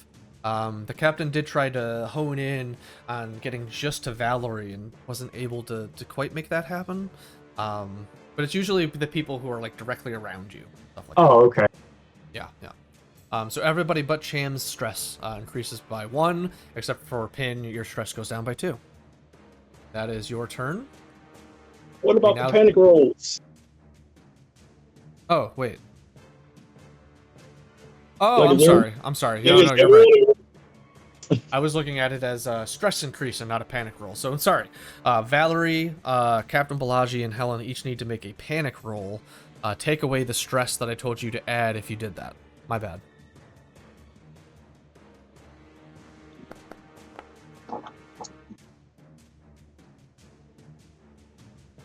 Okay, Valerie, you end up losing your next slow action. You can only make a fast action on your next turn. How do I make this roll? Oh, wait, here it is. Panic. Okay, Helen rolls a 5, manages to keep it together. Ooh, jeez. Okay. Okay. So Captain Balaji, similar thing. As you get up the ladder, you're frustrated. You're kicking yourself for having fleed in the first place. This situation sucks. Why did you come onto this goddamn ship in the first place? What the hell is going on this stupid Kronos? And as you get up the stairs, you hear Pin screaming at Cham as she tries to hold up a gun and fire. You've never seen Pin like this. Pin's usually a bit more level-headed than this, and you go berserk. You immediately decide to start attacking the nearest person or creature, friendly or not, and you're not going to stop until the target is broken.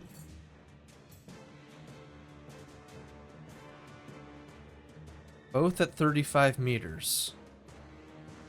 Between Pin and Valerie Reed. I'm going to make a roll.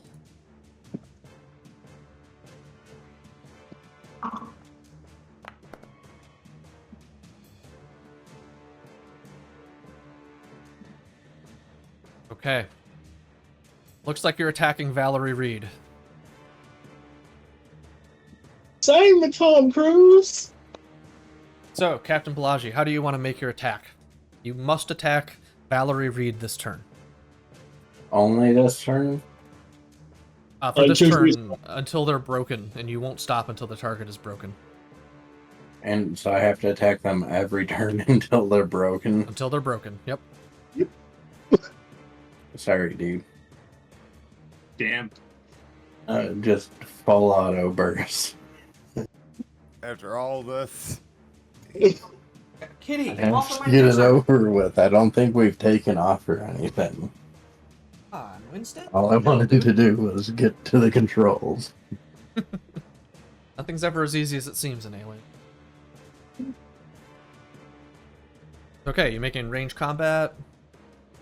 Are you gonna run up to them and do melee combat? Range combat. And what do I get for the full auto burst? And aiming. Well, I'm gonna aim and full auto burst.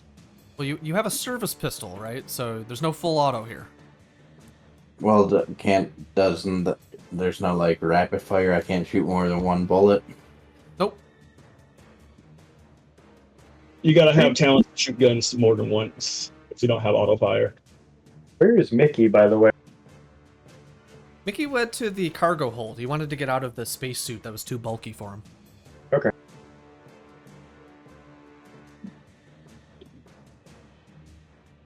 What's the...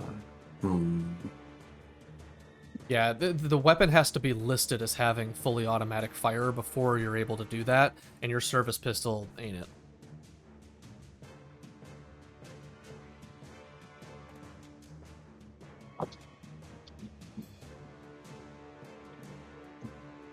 You can aim and fire, though, same as anybody else.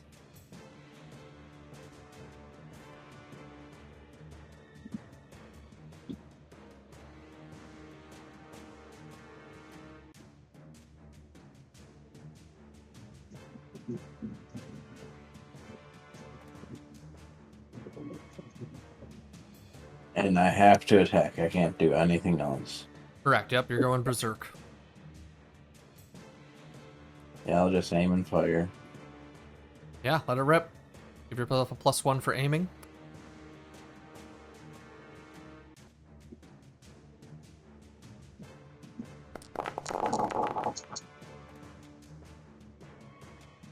Oh, no.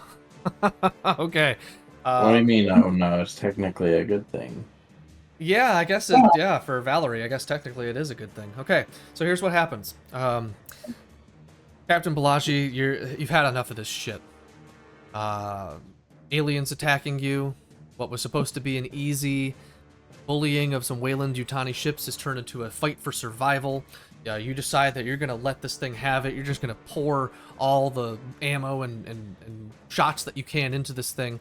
And as you do, you realize that you're about to fire upon somebody who just saved you and your crew's life. Just helped you guys get through the umbilical and has been helpful the entire time, Miss Valerie Reed. And you realize that this isn't it, and you can't You can't handle it. You lapse to the floor. You start staring blankly into oblivion as you lose your will to act, and you kind of collapse. Let's say you fall down the ladder even a little bit. You don't take any damage from this, but you're kind of down here now. And that will be your turn.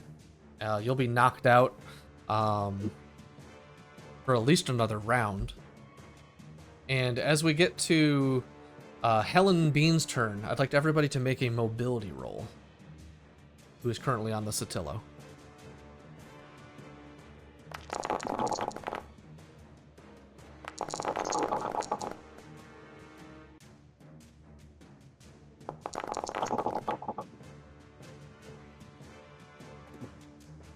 I overkill this panic. So I'm just looking at the rolls. Yeah, I'm gonna ignore that that seat cover panic roll there. We're gonna pretend that didn't happen. You still rolled your successes. Cam, you're successful. Pin, successful. Let's see. Captain Balaji. Is knocked out. Yeah, you're kind of knocked out on the floor right now, incapacitated. So yeah, it would make sense that you wouldn't make the roll. You make Helen's roll.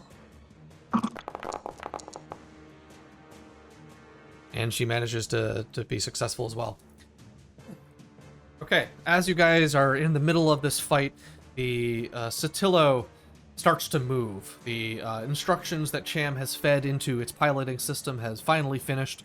It has finished warming up the engines. It has finished going through all of its checks. He has successfully made it ignore the issues to the umbilical, and the ship is now starting to take off. And what you guys aren't ready for is the sudden jolt that it takes off with much ferocity.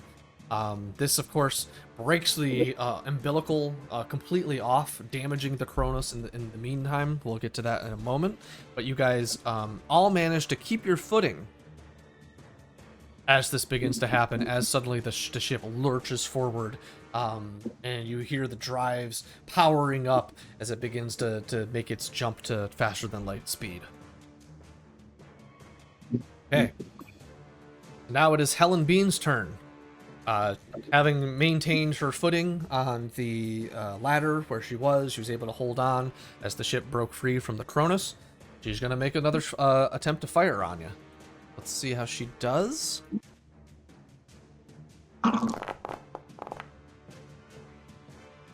Holy moly, 4 successes again. So, same thing, Cham. This is 4 damage coming at you. You managed to negate one of the damages with your armor. And then 2 of the damage with your strength, so you still have 1 damage coming at you. And that puts me to 0. Ooh, okay, so that breaks Cham. So Cham, let's roll for your critical injury. In your, I can do it for you if you need. Yeah, so I'm lagging. Oh, okay. Wow. All right. So as Helen takes this shot, 4 shots ring out. Each one of them hits you in the shoulder, the upper shoulder. And as each one penetrates through and breaks through the synthetic sinew and stuff that connects it, it severs your arm off completely. It breaks away. It's shattered in some pieces where the shoulder met the arm, and it is completely fallen off. You can no longer use that arm. Okay. Because you did not die from that, the next turn you'll be able to regain 1 health and be able to take some actions again, Cham. For right now, you are broken, and we go to the next round of combat, which, Pin, it is now your turn again. What would you like to do?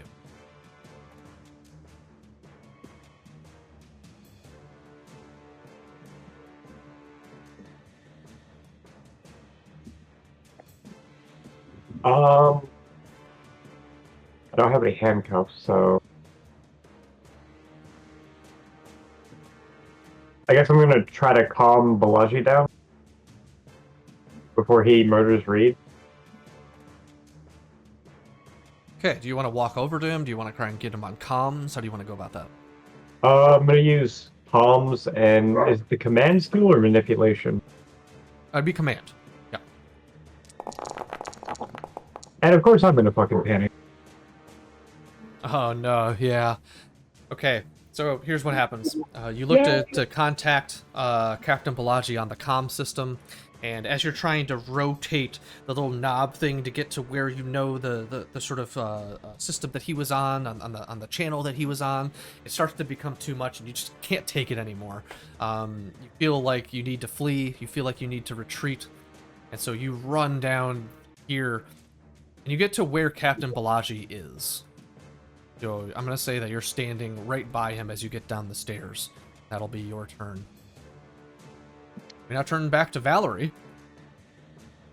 Valerie, bit of a sticky situation there. Oh, I'm sorry, did I miss some panic rolls?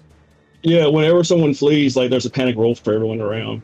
Like pretty much whenever all the panic things that they're on right now cause other people to make a panic roll.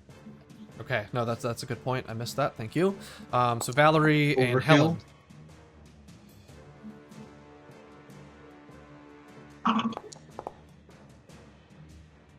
Hey, Helen's keeping it together.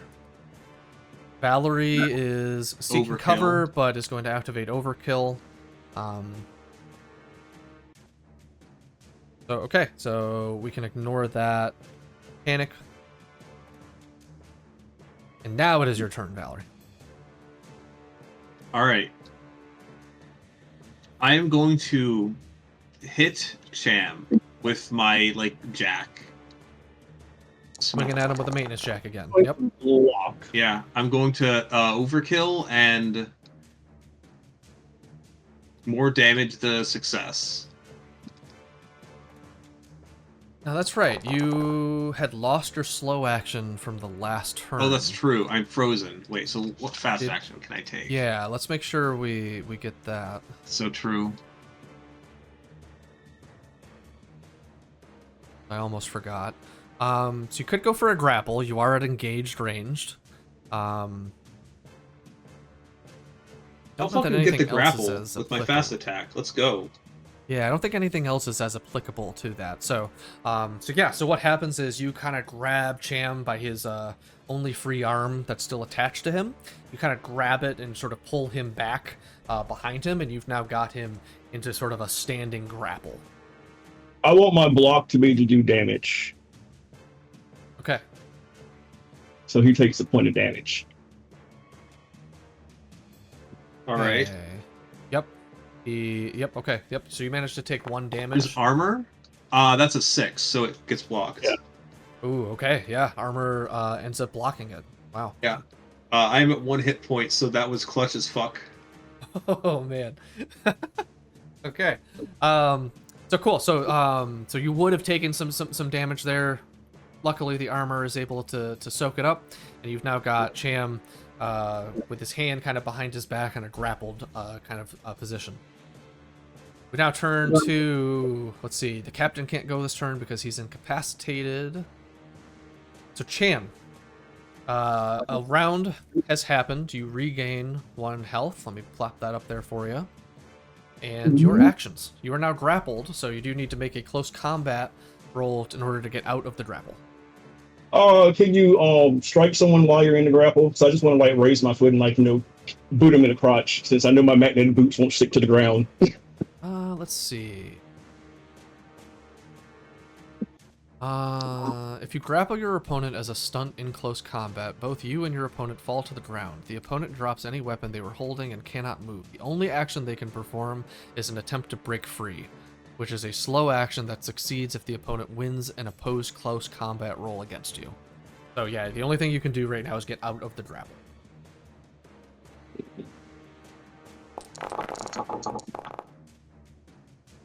Okay, 2 successes for close combat. Valerie, go ahead and roll your close combat. Let's see if you win the opposed.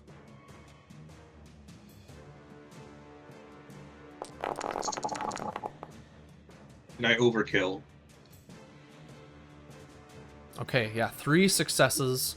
So that trumps your 2 successes, unfortunately, Cham. Maybe it's a bit harder after you've just lost a limb.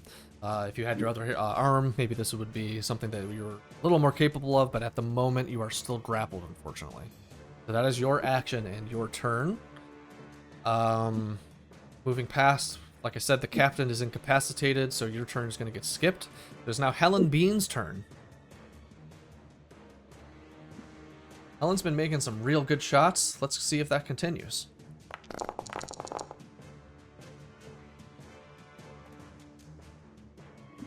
Okay, she rolls 2 successes with 1 stress. She rolls a 6 on her stress and manages to keep it together barely. So Cham, this time you have 3 damage coming at you.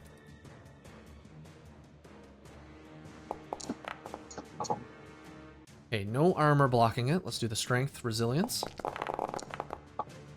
Ooh, and no strength or resilience. Okay, so yeah, you're broken once again. You take another critical injury. Roll that for you. Oh my goodness. Okay. So, as the shots ring out, a similar thing seems to happen. This time, it severs one of your legs off. It penetrates where the hip meets kind of the upper thigh and breaks it off to the point where it kind of falls off. You're no longer able to run. You can only crawl.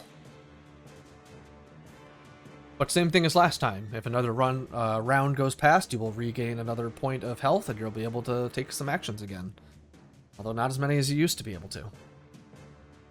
Okay, we're now on our 3rd round of combat. Pin, it is now your turn again. You have run down, you fleed to safety over to where the captain is. You're now standing over him. He is laying unconscious. His gun is kind of laying on the floor at his side with both of his hands kind of out to both of his sides. And he's kind of leaned against the wall where he kind of took a little bit of a tumble after he collapsed on the ladder. What would you like to do, Pin?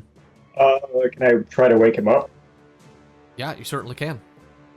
Would it be medical? Yeah, go ahead and make us a medical aid roll. Or could I make a close combat and just slap him away? You know, let's go with that. I like that. Yeah, go ahead and make us a close combat roll. Slap your captain. 3 successes. I'm not sure if there's any stunts that would make sense here, but let's just say your extra successes just make sure that this works. You slap the captain a couple times, and he is able to regain consciousness. It's a little bit like, whoa, but he's awake now. Good. And yes, would that be a fast action or a slow action?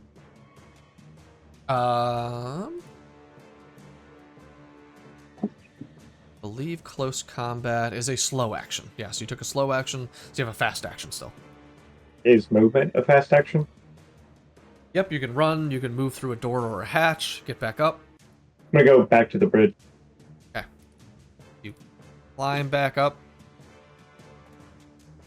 Let's say you get to like there, kind of where you were initially when you entered the scene. Okay. Next up, we have Valerie Reed. Valerie, you still have Cham in a grapple.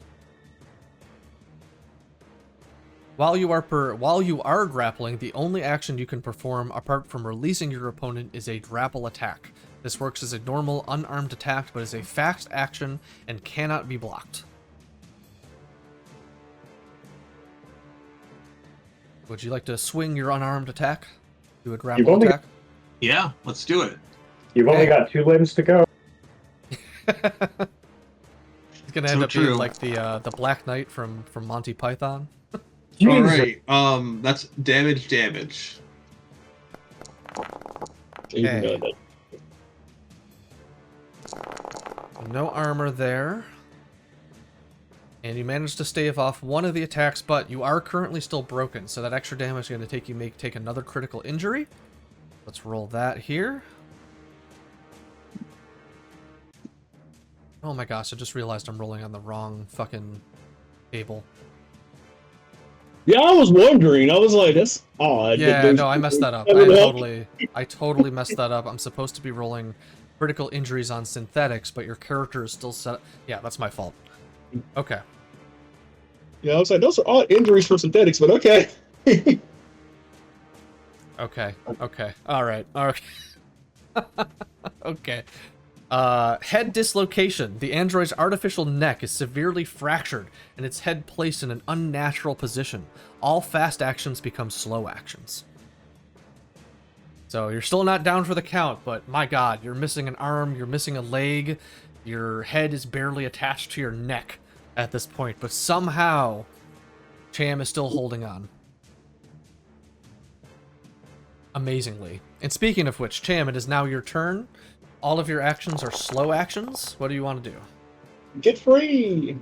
Lit free. Okay. Ooh, 4 successes there for Cham. Valerie, go ahead and roll the opposed. Close combat. Alright, let's get the stress difference. Let's get the overkill stress difference. Fuck. Ooh, only 1 success. Do you want to push the roll? Will. The overkill, the push, the stress, it has to come through for humanity. Fuck. Ooh, and only 2 successes, so even if you Yeah. trigger the overkill. Yeah, so Cham, Yeah. somehow... I will take the panic, though. I will take the berserk. That's fair. That's totally fair. It's what you're trying to do anyway.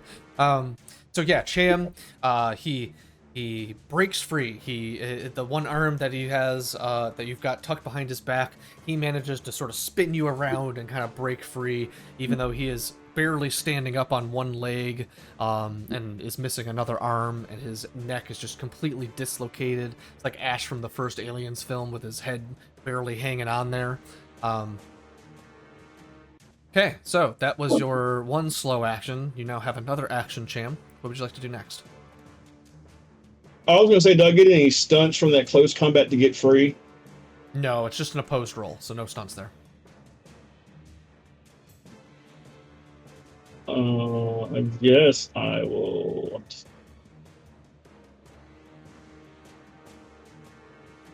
Move over here. Okay, so you're gonna get out of engaged ranged. You can only crawl at this point, so let's keep that in mind. I would say you get to about maybe halfway. Or you're the right way. There we go. Okay, that is your actions there. Let's see. After Cham, it's now the captain's turn. Captain Balaji, you've been slapped awake by Pin. You're feeling a bit groggy. Feeling a bit stressed out, that's for sure. But you're still engaged. You're still in this combat. What do you want to do? Okay, I'm going to shoot Cham. I'm not like I don't have to kill Valerie anymore, right? Because I had a different panic. Yeah, I think because you got knocked out, that would kind of constitute a moving on from your current mental state of where you were at. You're kind of dazed at this point. You fell down a ladder a bit, so maybe there's some like superficial bruises and stuff. No damage, of course, but you know you're not feeling very well about what's happened. So yeah, you could totally use a fast action in order to move up into the zone, kind of where Pin is on the ladder, and then you'd be able to take a shot, but without any aiming. Yeah, that's what I'll do. Okay, so let's move you up into the You got space. your mental health slaps. And go ahead and make the roll.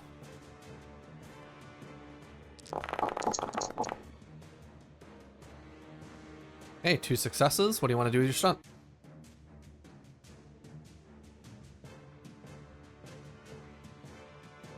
More damage. More damage, okay. Nothing on the armor. 1 on the strength. Okay, so that is another critical injury. Let's roll that on the proper table this time.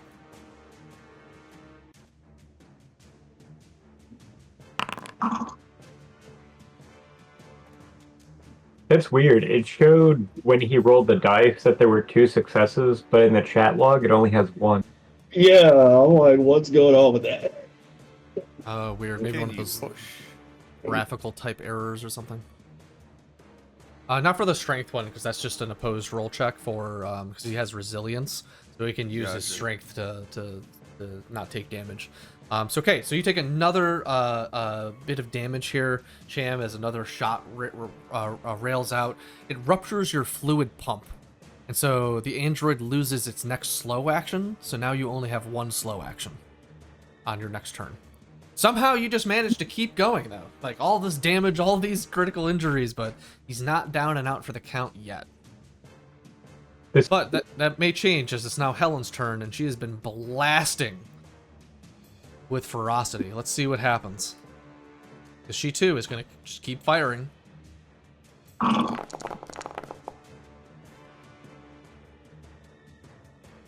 Okay, panic roll. She manages to keep it together. She keeps her nerves in check barely. She has 2 successes. So that's another 3 damage coming at you, Cham. Hey, nothing from the armor. 1 on the strength. Hit the other dice. Such a wait a second. Oh my goodness. Destroyed leg servos. Both legs are non-functional. The android must stay prone and can only crawl. At this point, you can't even stand back up, Jim. You've lost your entire lower half of your body. Holy I'm that evil torso now. This is fucking Terminator level shit. Yep, that's coming for you. This is fucking insane. Like, he just keeps the way going. all the rolls just like keep doing this. All right, this is what, round 4 of our thing. Pin, it's your turn again. I'm gonna walk over and try to rip his head clean off. Okay. So yeah, you make your way over, get into engaged range, close combat. Oh, I get to roll close combat to block. Oh. Yeah, nothing there blocking. I'm also just overkill. Overkill, yeah. And guess who's the nearest person to you? The one that you're engaged with. So okay, 1 success there. I'm gonna say that that's another damage coming at you, Cham. Everyone makes panic rolls. Just realized, wouldn't Berserk not matter? Because if the target's already broken, wouldn't... Yeah, well, there's true. only certain attacks you can do when you're berserking too, but yeah, that would be true. Yeah, because it's like... It's kind of like the best... It's the best panic to have in this situation. For but sure. I soak damage. Okay, yeah, you're able to soak up the damage, so you don't end up taking another critical injury, thankfully. Panic rolls for everyone. Yeah, totally. Okay, so that is Pin's turn. So Valerie, it is now your turn. Yeah, so like my berserk target from last turn did get broken, so I'm just going to fast action walk over and slow action. I'm going to beat the dead horse. Okay, yeah, go for it. Overkill, more damage. Good lord, there's so many catatonic rolls. But I just overkill through it, right? Well, eventually you'll stress out. Yeah, eventually. Because I think you suffered enough permanent trauma to be brain dead, actually, with all the times you're going catatonic. Yeah, there's going to be a lot of empathy rolls for Valerie at the end of this. Yeah, you're coming out of this very scarred, that's for sure. But okay, so 3 damage is coming at you, Cham. Let's do those rolls. Armor and then strength. No one making panic rolls from the last action? For the Berserk, yeah, I got nothing. This is 1 against 4. I got nothing. It's my only defense with the panic rolls. That I don't have that. I got nothing. Yeah. I keep forgetting that we need to make the panic rolls when these things come up. So yeah, let's have you guys make your panic rolls. How do I panic roll? Overkill for my 3 stress rolls I just made. On your character sheet, you should be able to click the word stress and do a roll that way.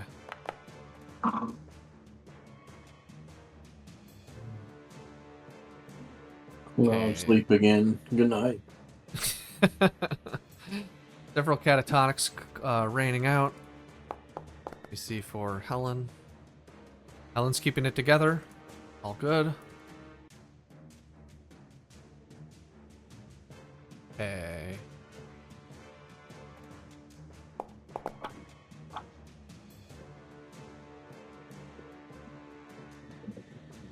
Everyone's rolling catatonic. Holy shit. Everyone's just collapsing from stress and and everything. Okay. So It's a Valerie, lot of permanent trauma. you were going to take your turn. Unfortunately, well, you got the over. Man, how many times can you use overkill? It just says like Whenever you panic. So yeah. yeah. Well, So the overkill effect triggers a specific effect on the panic table. It's What? supposed to be. So you're Yeah. usually only supposed to use overkill when like it hits a certain like number. Like I think it's above 10 or 11. Okay. Because you can't use overkill for lower numbers. The stress kicks in.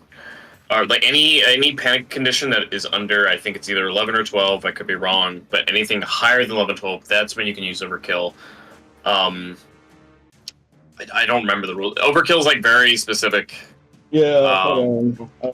I should remember this. I played G&B. Okay, overkill. You know, and then there is a drawback to it, but it does allow you to bypass.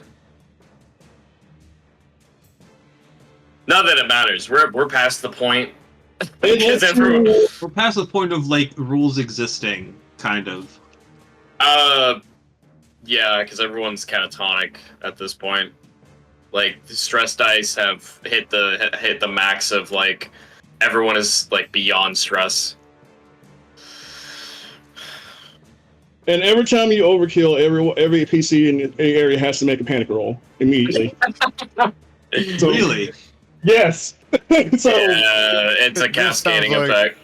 I don't know anything, but this sounds correct. It says the overkill talent lets you replace the effect of a panic roll of 11 or higher, and if you have any enemies in sight, when triggering overkill, you must immediately attack your enemies, and you won't stop until they're broken, and all PCs in short range must make a panic roll. Yeah, it's like Berserk, except it also triggers panic around with everyone else. So, Yeah, so I guess every time you use it, everyone's gonna make a panic roll. But I guess if I'm broken, you can't use it, so you'd have to take the panic results. Oh shit. So okay, so I was like catatonic last turn. Yeah. Okay. Yeah, honestly, at this point, whatever we gotta do, Lurk's got the call on this one. Do what you guys gotta do to resolve.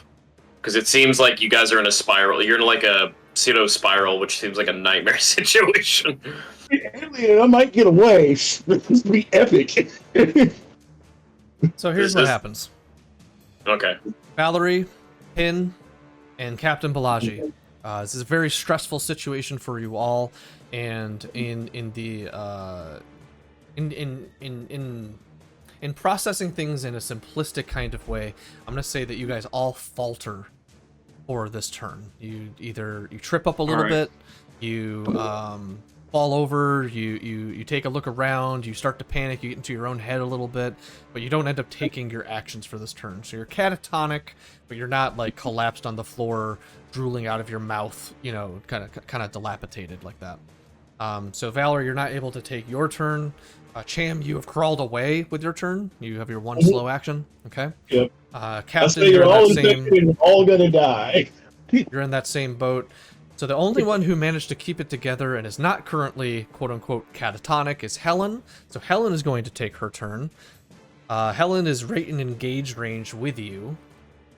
So that would give her a negative modifier on her firing, but I think instead she's going to make an unarmed attack against you. So let's see, close combat. I'm going to give her a modifier because not only are you prone, but you're missing an arm and a leg, and your head is dislocated from your neck. So I think that gives her a pretty easy way to kind of get at you and at some of your more sensitive parts. Let's see how she rolls. 2 successes, no stress. So that is a total of 2 damage coming at you, Cham. Negated 1 with the armor. Wait for those dice to disappear.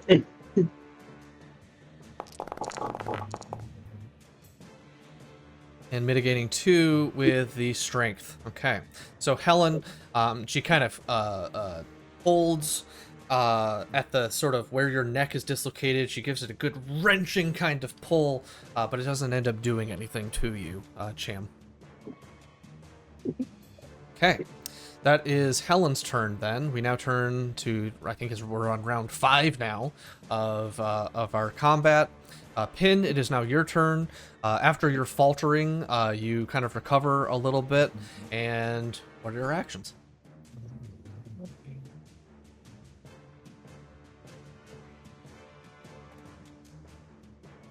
Wait, who? 1 second. Sorry, I was getting back to my computer. I just went to the bathroom. Yep, no worries. So you guys faltered a little bit. I treated the catatonic as sort of like a misstep, a misturn, basically. You're now kind of, you've gotten your senses kind of back together, and it's now your actions. I guess I'm gonna try to shoot at the fucking robot. I call Helen as cover. Okay. Go ahead and make the range combat from where you are, but give yourself a -1 because of the positioning of where Cham is. Is it just -1 on the base modifier or the stress On modifier? the base modifier, yep.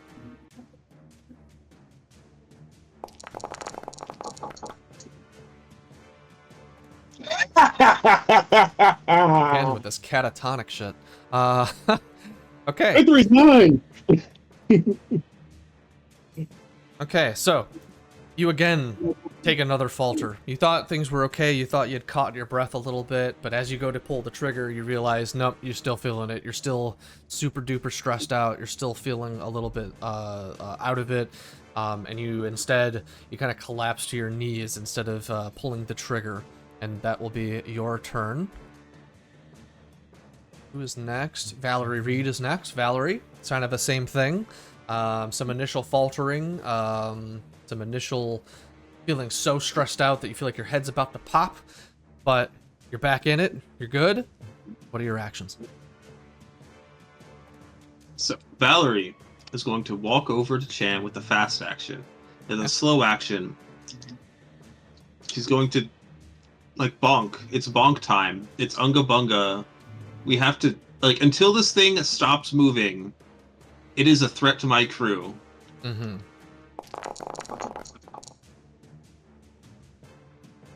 I'm already broken.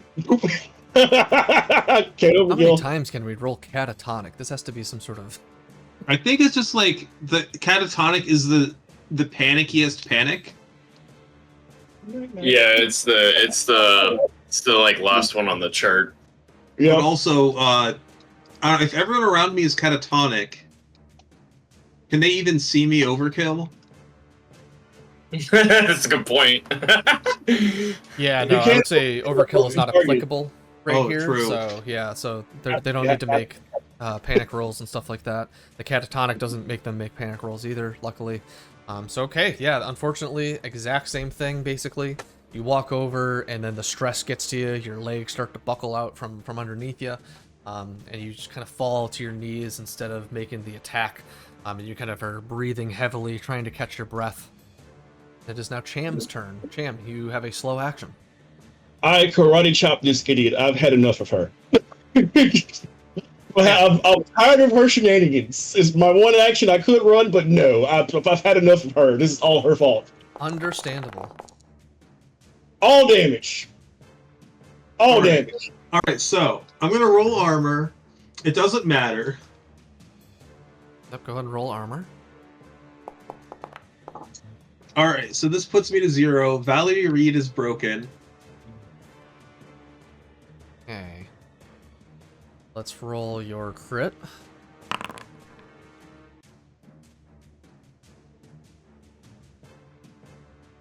Wow. Okay. So with strength that you do not expect out of something that is so damaged and so crippled at this point, Cham karate chops your leg off. It severs your leg, let's say at the knee, and you can't believe it. I mean, prone on the floor, on the ground, broke it as he can with only one arm, and he dealt this much damage to you to the point where, yeah, your leg has become severed. and you're now kind of lying on the floor. You can't run. You can only crawl. See how you like it infected?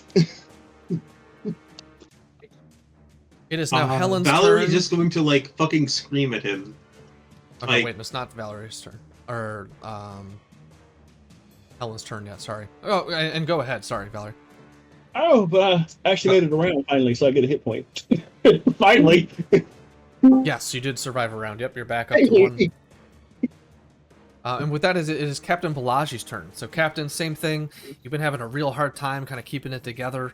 The stress is really getting to your head. It's making your muscles weak. It's making it hard to take actions. But you kind of recovered a little bit now. What do you want to do with your actions?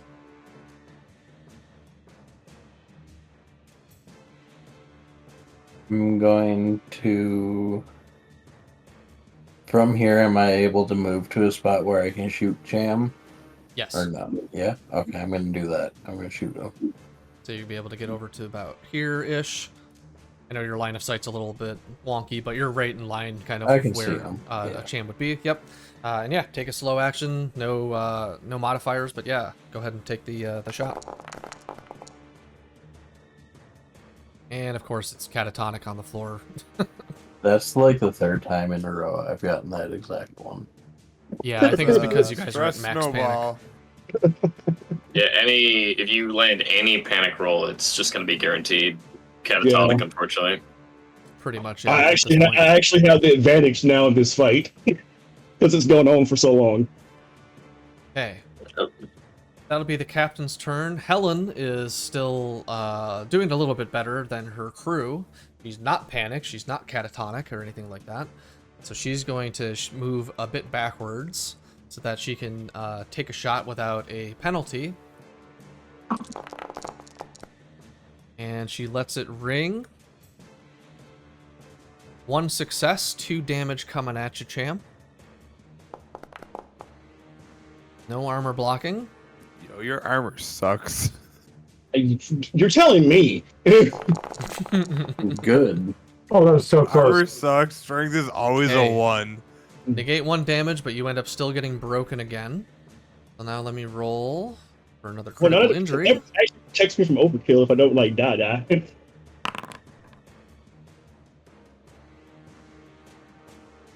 Destroyed arm servos. So now he's just ahead. I'm just headbutting people. I got you. So yeah, it says Fight one attack. arm is I'm literally non-functional. worm now. This is awesome. I'm literally worm. Now you have no arms, and you have 1 leg, and your neck is dislocated. Cham, you're about as bad a spot as you could possibly be in terms of damage right now, but you are not dead. This is a Monty Python skit now. Yeah, you're literally the Black Knight going, this is just a flesh wound. It's a question. Cry chop him again. He has no arms. He can't karate chop anyone. Is but a flesh Thanks for wound. explaining the joke. Jesus Christ. Alright, so round 6 of combat. Pin, it's your turn again. You have so much stress that I don't even know if you want to take an action, but you do have actions to take. Absolutely. I want to step Don't do it. over to next to Valerie if I can make that distance. Yep, you can. Don't do it, kid. Don't do it. And now I've got a Do it. flamethrower into the fucking shaft. Ooh, okay. Yes, I forgot that you had the incinerator from Mickey still. So yeah, go ahead and let that rip. Is that range combat or close combat? It'd be range Range combat. combat. So you're not down to. Ooh, and the stress unfortunately doesn't make it work. It's just so fucking stressed out right now. So yeah, unfortunately that doesn't work. You go to kind of hit the button and you fumble a bit around with it. And Valerie, it's now your turn. I'm crawling Spend another away. round, so you do gain a health back, and you're gonna I'm crawl crawling away. away. Okay, understandable. Get me out of this. Said Valerie. Like surely we've won at this point. The fucking torso. Oh, this Where's is good. Mikey? Okay, you're gonna love what the Torval's about to do, guys. So, All right, Champ, it's yeah. now your turn. You do not have arms at this point, so your actions are a bit limited. But what would you Well, like to do with your 1 slow action? I whip my worm-like body around in full strength. I kick the fuel tank on the flame on the incinerator, try to make it blow up. Okay, you're trying to kick the incinerator. I should have enough strength to crack the tank. Make a ranged combat roll, but give yourself a -2 to the roll. You are in bad shape. It is hard Wouldn't it be close combat? Close combat, yeah, sorry. To be fair, his leg is like the longest leg. Oh, man. And my stunt is I show off. I'm like, check this out, losers! Okay. So, you... A one-legged man! Let's make a roll for how The this leg goes. servos were broken. No, both of his arms are broken and one of his legs is severed. He has one limb left to do anything with. Oh yeah, let me roll armor because I know this is gonna fucking hurt. Ow. Okay. A lot.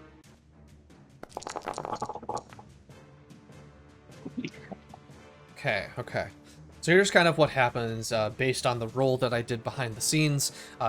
Cham, you go to kick at the incinerator. It's kind of hard to get your body to kind of do what you want it to do, given how much damage and stuff that you are under, but you do manage to connect with the incinerator. You do end up missing the gas canister compartment on it that would have maybe ruptured or kind of made the weapon inoperable, but you do manage to kick it out of Pin's hands. I wasn't trying to make it operable. I was trying to like damage the tank so that it would essentially blow up. I wasn't trying to make it inoperable. Gotcha. Yeah. Well, even with that context, you end up missing the tank by a little bit, and instead what happens is you knock it out of Pin's hands, and this incinerator goes scattering underneath one of the consoles and stuff near the back. As you kick it with quite a lot of force, you're putting everything you can into being able to move and make this happen. Okay. That is Cham's turn. It's now Captain Balaji's turn. What are you gonna do with your next turn? Okay, Let's now go that catatonic I've again.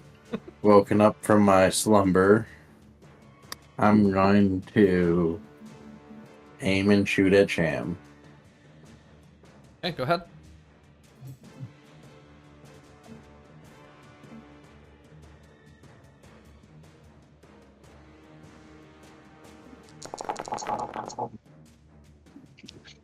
Ah! No stress. You Holy can shit. push this roll if you want.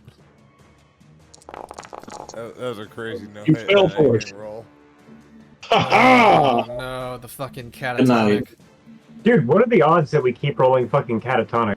That's all you can roll if you panic and fail. Yeah, if That's you get a all- panic. with your level of stress, that's all you can possibly roll. Like in theory, I could just worm around, wait for y'all to go catatonic, except for I guess Helena just like kick you all while you're in your sleep. That's a good idea. Right. That is Captain Balaji's turn. Before we get to Helen, so Cham, you've kind of made your way a little bit down the ladder, kind of at this point, it looks like. You're not so much in the doorway of things. But coming out from the mess, you hear some footsteps, and here's little Mickey Horton running up to see what's going on. Get back here, they're all infected. And yeah, They're as all he gonna sees you die. down there, he's taken aback. I mean, you are in you hardly even look human at this point. You're covered in this white liquid. You've got these weird rods coming out of you with these weird bubble-looking white liquid pumps and stuff flying everywhere as you're still moving somehow. Mickey is taken aback. You look like something out of a horror film, and he's gonna attack you.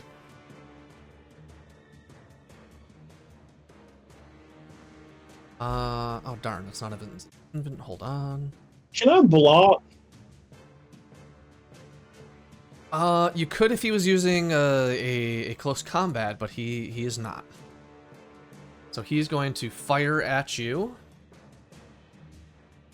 with the service pistol that Pin gave him. I knew that fucking would pay off.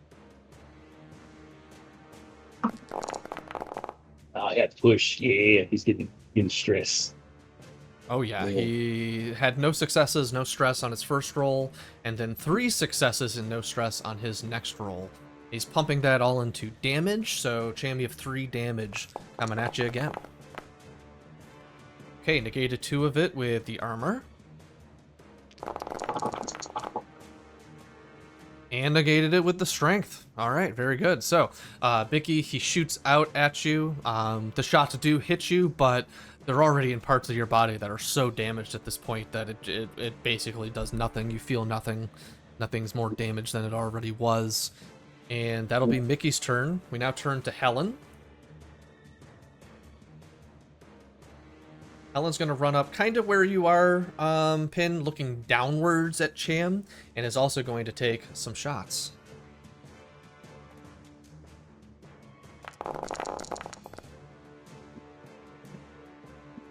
Three successes, 4 damage coming at you again, Cham.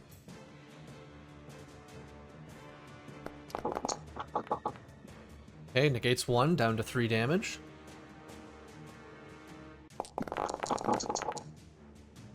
Ooh, and 1 more damage, so 2 damage coming at you. That's another crit. Let me roll your crit.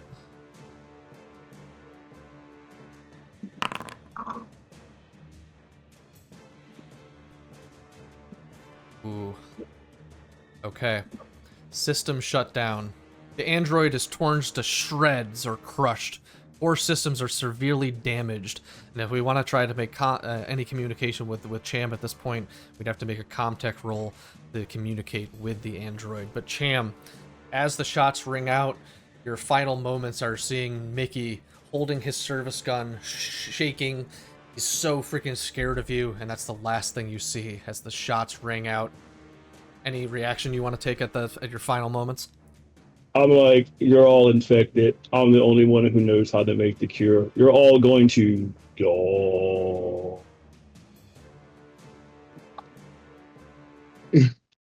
All right, so how long until we Wow. start popping?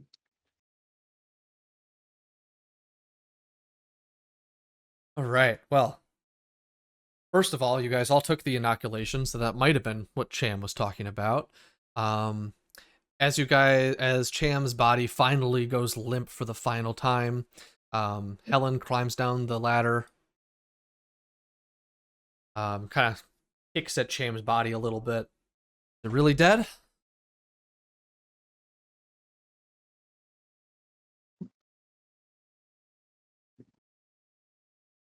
Captain, looks like it's finally dead. I mean, it's not moving anymore. This is Helen. My leg, my fucking leg. Oh my god, am I bleeding? I need help. Valerie screams from atop the bridge platform.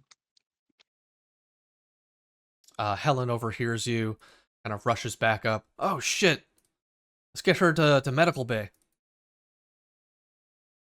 Being confused for passing out so many times. I'm gonna also just help bring her to medical bay. As Helen begins to kind of help Valerie up, she turns to you, Captain, and says, "The ship's moving. We don't know where we are. You take her. I'll double check what's happening." Starts to make her way over to the piloting station. Okay, let's just try to make sure we're headed somewhere with people where they have medical supplies and help.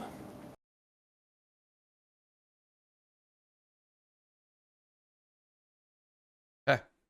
Pin, anything that you're doing at this moment? You can see that from kind of below where the ladder is, that Mickey is kind of looking over Cham's body, just kind of investigating it a little bit. I'm taking the scraps to the airlock. Okay, you're gonna drag his body out to the airlock? Yeah. Okay. Alright, so Captain Balaji is taking Valerie to the med lab. Mickey is gonna, I guess, join you, Pin, in terms of helping to remove Cham's body to the airlock, and Helen is currently checking on what even the Sotillo is doing, or where it's headed. Okay. Let's turn back to the Cronus on the deck B.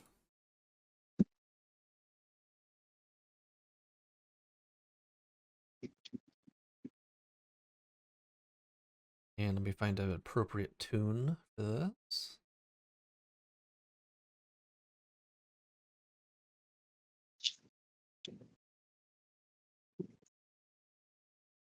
Okay.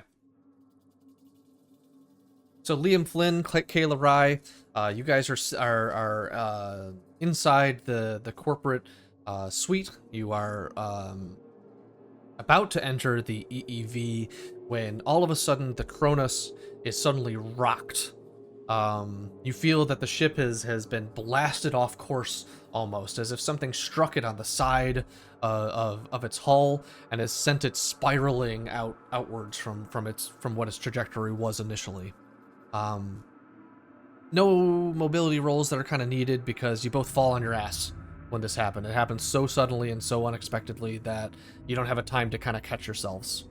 So you end up kind of falling over a little bit. No damage that you're taking here, but yeah, something major has happened on the ship, you can tell.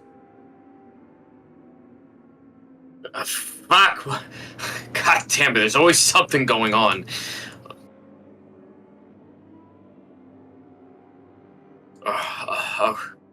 Okay. Okay. I think we should be okay. We just need to get this this pod going and get out of here as quick as we can. T-minus 2 minutes to Cronus destruction. Okay. And Liam looks to Rye. All right. Use that card. It should give you access to shoot the pod off because you need credentials. Is it just that single pod then that the cat is on?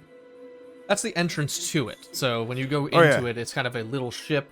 It's got 3 cryo bays inside of it. It's got seats for 6 for some reason, but only 3 cryo tubes that you can kind of get into. So yeah, this thing is able to make its way out to space. And yep. This motherfucker's missing a leg. I just stuff him in there and go in there too, or is that not enough space? Yeah, you would be able to kind of help him into the doorway, and then you'd be able to help him get into one of the cryopods. Yeah, I do that. We're just leaving. We're leaving. If the cat comes through, that's its decision. Yep, cat's already inside. As soon as the door kind of opened and saw that you guys were kind of heading in, it headed in with you. So you guys are kind of going through the pod. You're getting kind of Liam hooked up into sort of the cryopod, and you're rushing. You know you don't have a lot of time to get this done. You're not going to wait for the cryo process to begin. You just get him there, and then you get to the pilot thing. And what you see is a very kind of simplistic looking controls and stuff like that. Kind of a basic terminal that you would have found on the Montero. And there's a little keycard indication slot that is kind of glowing with this kind of humming, pulsing green light that looks like it's waiting for a keycard to be input. I tried the keycard I got from the robot. Yep, you punch it in. A terminal pops up on sort of the screen. It says, "Welcome, Miss Lori Clayton." And then there's a little button that says, "Eject EEV pod." And it's asking if you want to proceed. And Liam and the cat's inside? As far as you know, you left Liam to kind of get into the cryopod himself. You kind of helped him up to get into it, but you didn't help him secure himself or get that process done. Is there only one pilot seat? Yes, there's only one pilot seat. I called back and asked him if he's ready to eject. You ready to eject? Yeah, as Liam's kind of laying down in the pod, and before it closes, he says, "Yeah, we gotta go. We don't have a lot of time. Just be quick." I punch it. Okay. As you're sitting in the chair, there's these big giant straps that you can put yourself in. So you do that, and after you hit kind of enter on sort of the terminal pad in order to initiate the launch, very quickly you hear kind of a hissing, kind of like releasing type of noise from somewhere kind of above you, and then from out into space from the viewport that you can kind of see in front of you, Kayla, you are kind of launch downwards, outwards from the Kronos, and you are now traveling out into space through the EEV. We go faster than light right away. I don't want to get spotted. I feel like I'm in a trap. I get out of here. What's the capabilities of the ship? What's going on? Second. Scroll. Zoop. Do I got stealth? Can I turn into a parrot? Yeah. I'm assuming my Liam's cryopod is closed down at this point.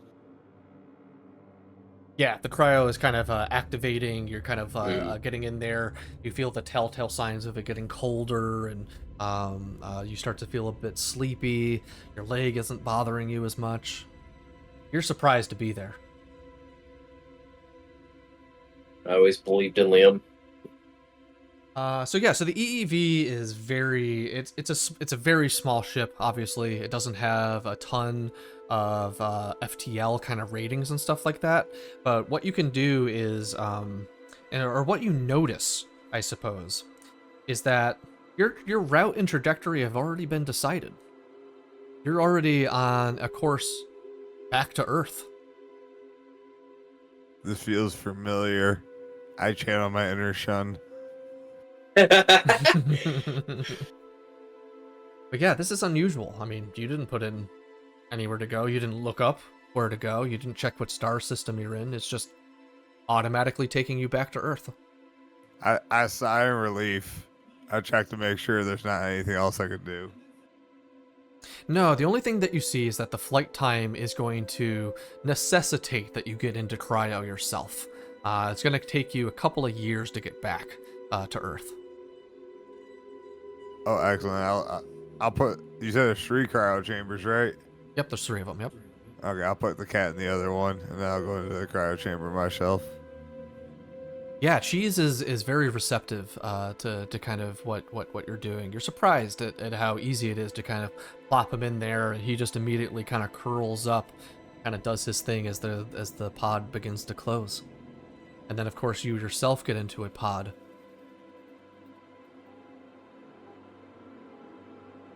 Can we take a quick bio break after this scene? Yes. Okay. I need to feed my dogs and let them out as well. Yeah, this is the end. Just to be clear, we're Yeah, at a we're pretty much close done. at this point. So, as you guys are in the pod, and as you guys are kind of moving away, you can see the silhouette of the Kronos through the viewport, and it's getting farther and farther and farther away until suddenly it erupts. There's this glowing moment, this bright white light that kind of comes out from it, and then it erupts. It completely explodes into this nuclear detonation that causes the EEV to sort of rock a little bit of turbulence, you might say, from the energy shocking outwards, but it has managed to get you far enough away that you're not in danger. No damage is being done to the ship.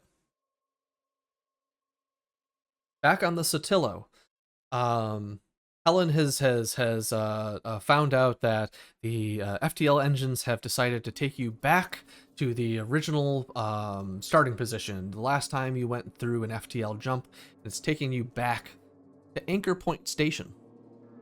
That seems to be the direction that you guys are headed in. And kind of a similar thing, but you guys are so much farther away. You don't see anything about the Kronos. You don't know what's happened to it. You don't know if it exploded. You don't know what's happened to anybody on the Kronos. As far as you're aware, it's gone. Pin, you managed to get the body out into the airlock, helped by Mickey.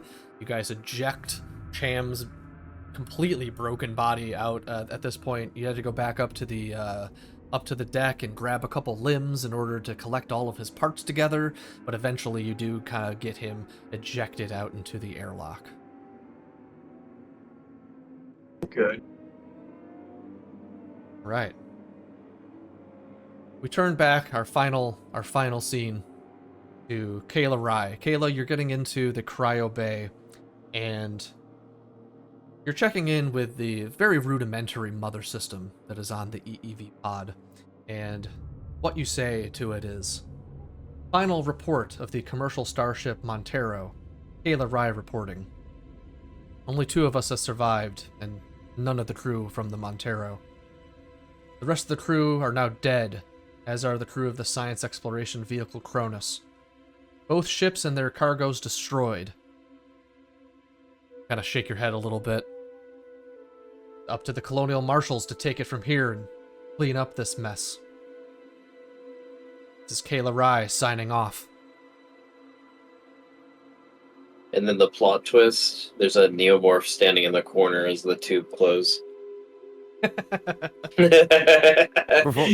I go in the cryo, I check a post-it board that I know Chan posts to, and I see what he did and what he went through. I see his execution. Damn. See him taking shot after shot after shot. Yep. Just they're like, damn. No, I got out safe. It's either that or if there's like some extension, I'd have to look at it when I wake up, but put it in there. Yeah, I'll look at that shit. I'm like, oh, I know what happened to him. I'm like, okay. So Rise lives, right? But everyone else is just fucked? Everyone is fucked, even, yeah. So, wait. Well, is there anything else you want to cover, Lurk, before we go into the post-game? Yes, one more thing on the Sotillo. So, as you guys are Valerie, you're in the med bay with the captain. He's kind of got you propped up onto one of the medical beds. They've got an auto dock in there that's going to begin to start working on your leg, or what's left of it, anyways. There's a chance, potentially, that you could get that reattached. It's only been less than an hour, let's say, before that happened. There's some sort of maybe possibility that can happen. People are still stressed the fuck out. This was not good. This was not a great thing to happen. And as you guys are kind of settling in, Mickey starts to complain that he's got a real bad headache. And as we come to a close, as the scene comes to an end, we close on a small hand ripping through Mickey's eye in a similar way that what happened to Dr. Cooper, as something crawls out of his head. Oh, man. I'm visualizing that, and that's just terrifying. Well done. Well done, everybody. More people survived than I expected. Thank you, Cham. So Wow. I guess we'll do. Oh, okay. The only. Damn, there's holy shit. There's so much. That was insane. What the fuck? That was really good. Really, really good. Well, why don't we do this? Cham, I can trick. Oh yeah, there you go. you're at the top of my list right now. So Stan, do you want to explain what was going on with Cham? Cham was out to kill you all except for Rye, from the very beginning. Figured I could save one person, might as well be my buddy. The rest of you were expendable. I didn't trust Cheese. I never did. I still think it's a synthetic cat. That's the reason why those ships are self-destructing. But I have no hard evidence. Yeah, But I was up with Cheese for sure. But I was also the Lucas the spy, and my mission was to get samples and procure things. So that's why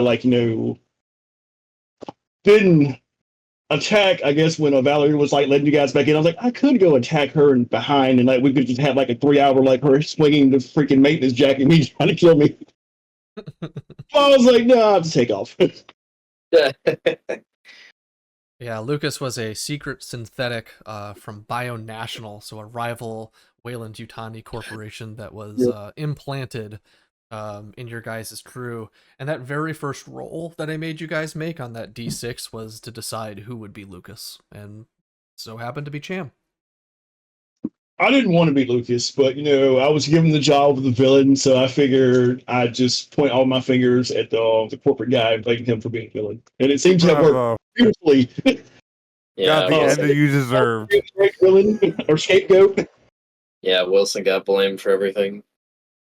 It's all Wilson's fault. Fucking alien in the reactor with Davis. Oh my god. That was the Um, fucking point. So, so Kayla Rye, what was kind of going on for you during that whole thing? The whole thing. Well, on the bridge, if they surrendered and Cham would have went ham on them anyway, I would blast it on Cham, but that didn't happen. So it was a very pivotal moment.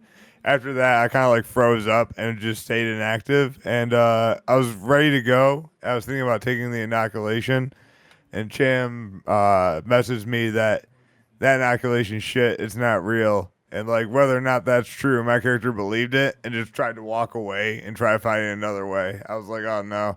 Especially because one of the characters from the crew was like, what if they're just lying to us and treating us like guinea pigs? And that was like a oh shit moment for my character. So she was just trying to run at that point.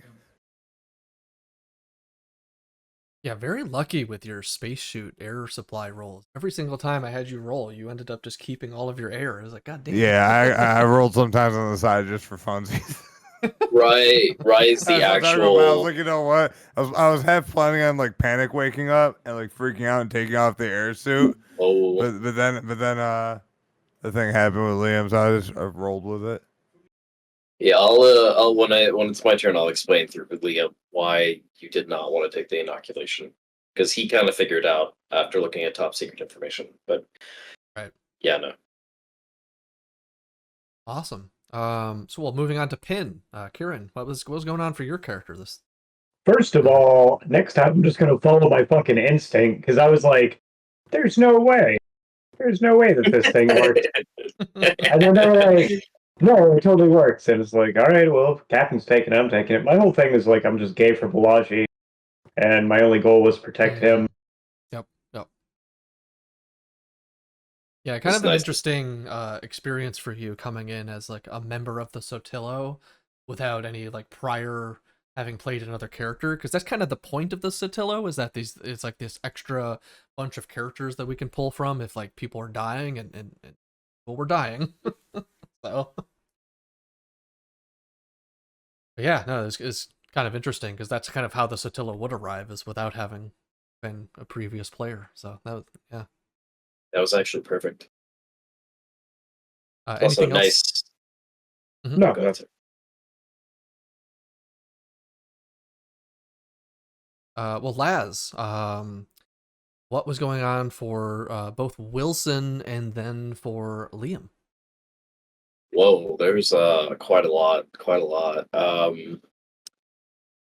Wilson actually had good intentions throughout most of the time. The only downside is he received Special Order 966. Essentially, he's the reason why the Montero blew up. During the time while the crew was out going to the ship, Wilson had placed in the order to self-destruct the ship at a later date.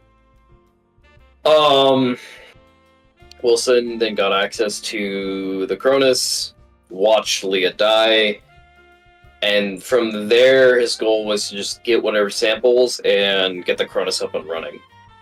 Things didn't pan out. Things went to shit real quick. People died.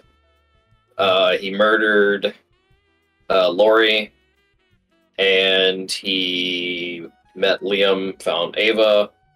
He tried to restore the Ava unit, and then it turns out that, and this is the big spoiler, Cheese was a synthetic cat sent by the company to connect to Ava, and then Wilson was given new directives and orders. But Wilson did not take the inoculation and had a chest burst or a neomorph rip out of his head, killing him. After Wilson was killed and setting directives for Ava to take over the mission, Liam takes over, and Liam is just in survival mode. Liam, at one point, finds himself in the laboratory where he kind of looks into some classified documentation. It turns out the inoculation is what causes you to become the beluga. So if you took the inoculation, you end up becoming a deranged human, like deformed human. The same thing that we killed in the reactor room. Yeah, the same thing that killed Leah. That's what everyone. The only person. To explain how it works is since we decided not to fix the air scrubbers properly, the spores are being ventilated through the entire ship. So if you took your suit off at any point, or if you had a tear in your suit, you were going to die. Because essentially those spores would cause a neomorph to rip through your head, or if you took the inoculation, you stopped it, but your DNA gets changed, and that's why Liam was realizing, like, oh fuck. So that's why he said everyone was fucked, with the exception of Rye, because Rye was the only PC in the game to keep the airsuit on the entire game. Cham was fine because Cham was synthetic, but he was an evil agent. There's two antagonists, three antagonists really. You have the alien, you have Wilson, and then you have Lucas, and all three antagonists are playing against each other along with the PC crew. In the long run, the only people that will survive this, unfortunately, will be Rye. Just Rye. Likely when when the solo crew gets to Anchorport, that's gonna be oh god, that's gonna be bad. That's its own series. That's its own. Genuinely, that could be a literal playoff. If Lurk wanted to, he could play off that. Which is amazing.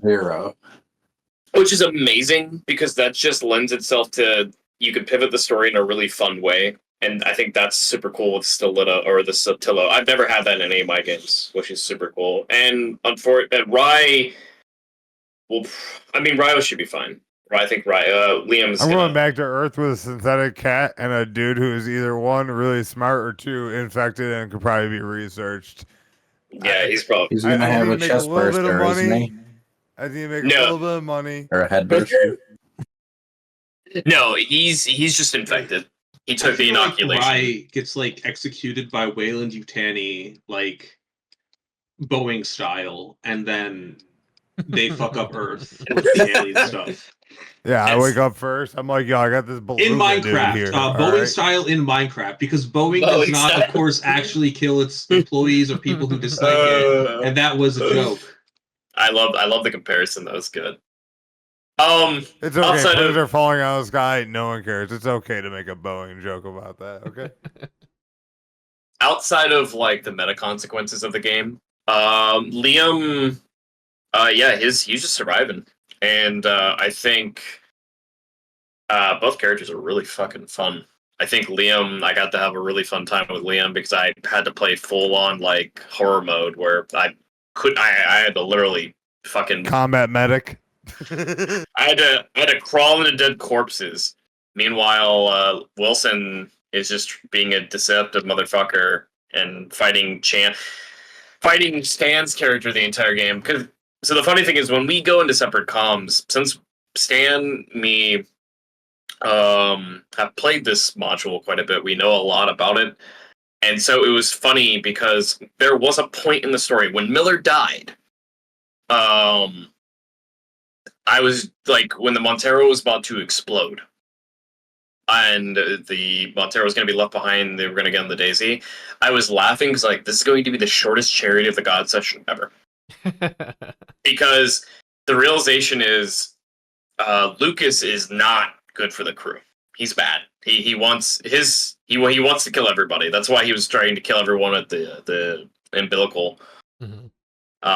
But you don't know that till later because it's really tricky. But no, it was really good.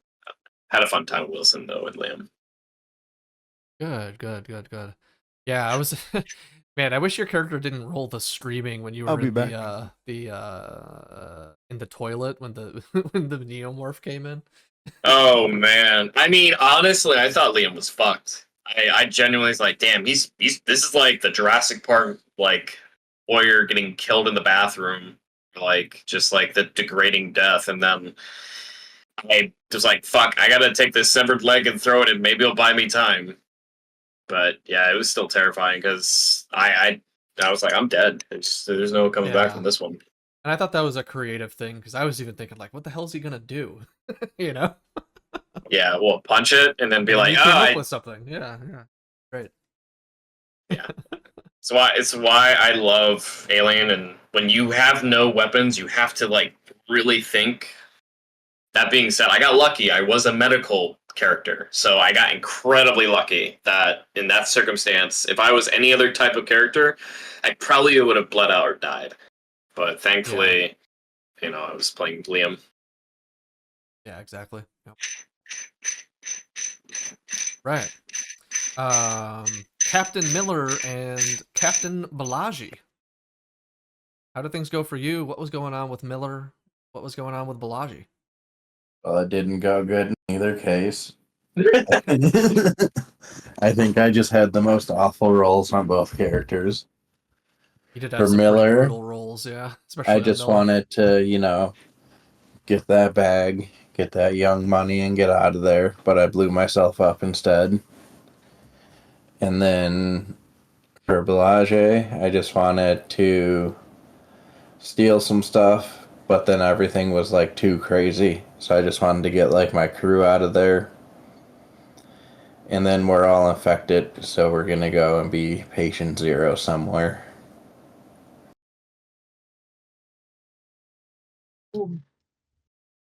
The next campaign That's pretty opens up much as like like Mass Effect 3. my characters weren't like super deep. Like Miller wanted to get all the money possible.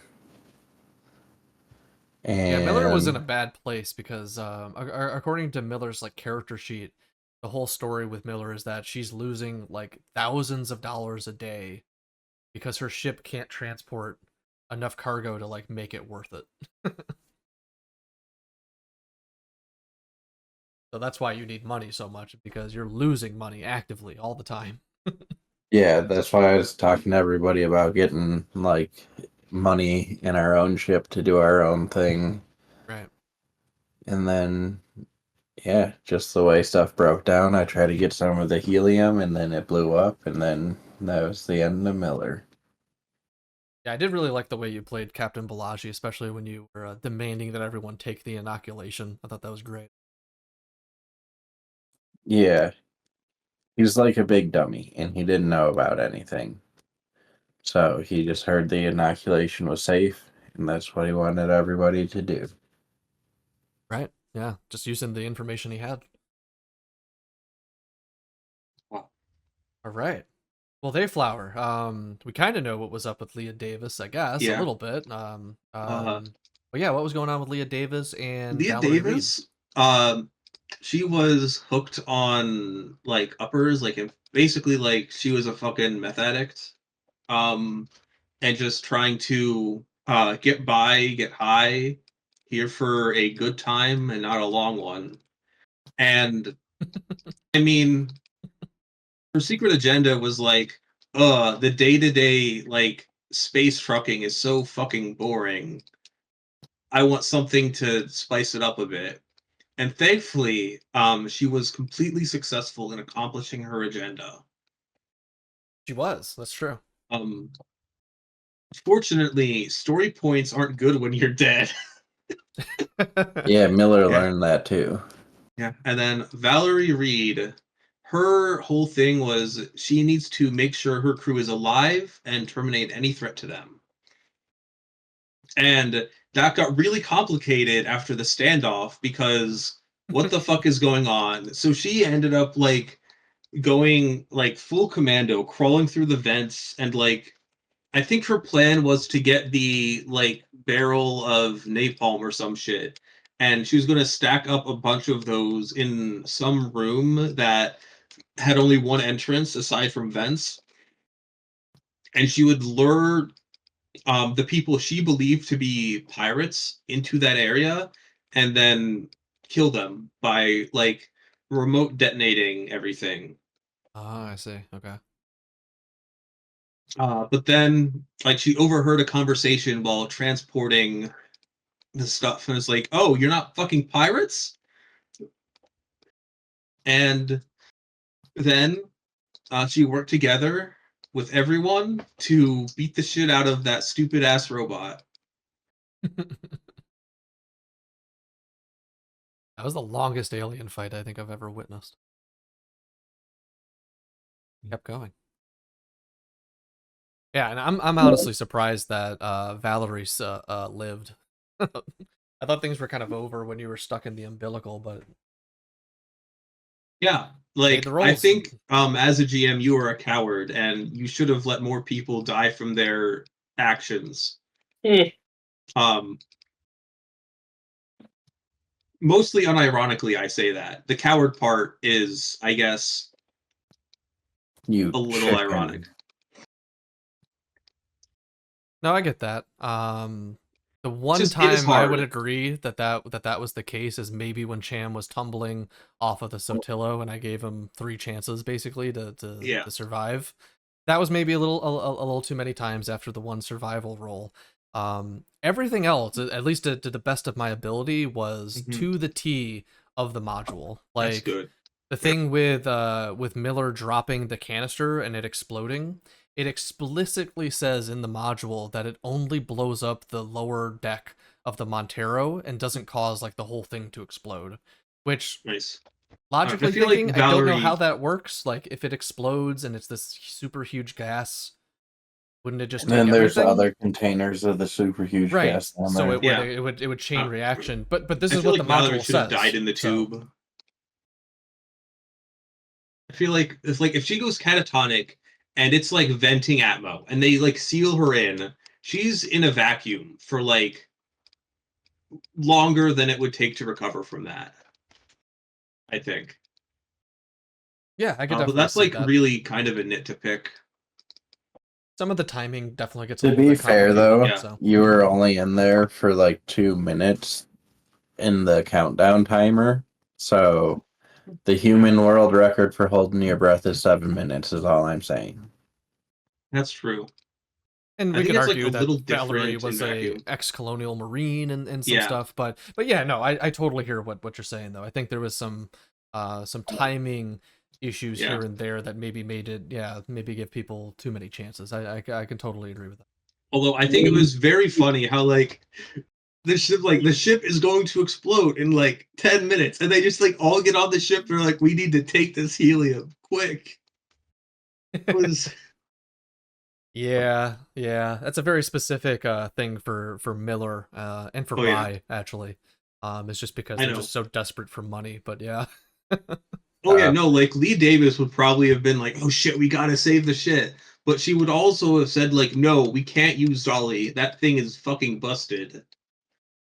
Um, Yeah, fair. Also, I was wrong. I don't want to spread misinformation. The world record's 24 minutes for holding your breath, which Holy is shit. insane. Yeah. yeah, That's wow.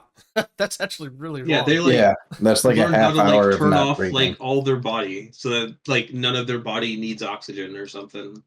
Damn, that's intense.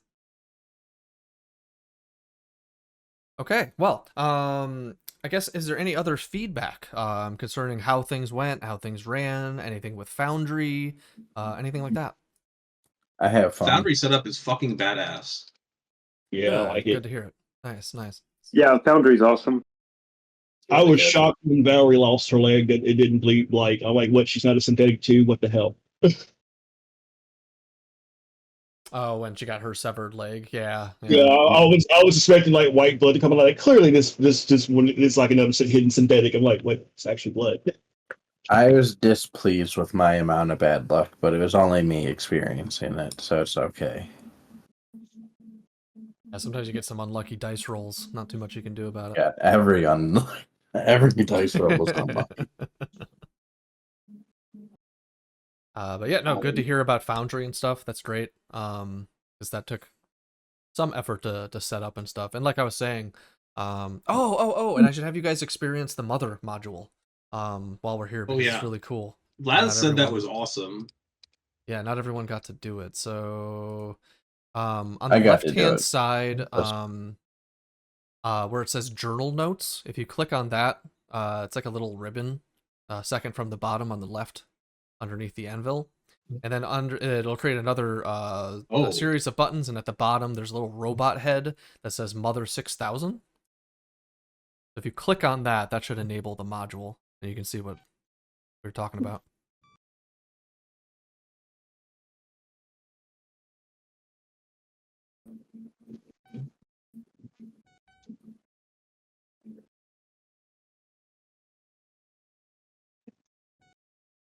This is what Wilson was doing most of the time when he was on the mother terminal.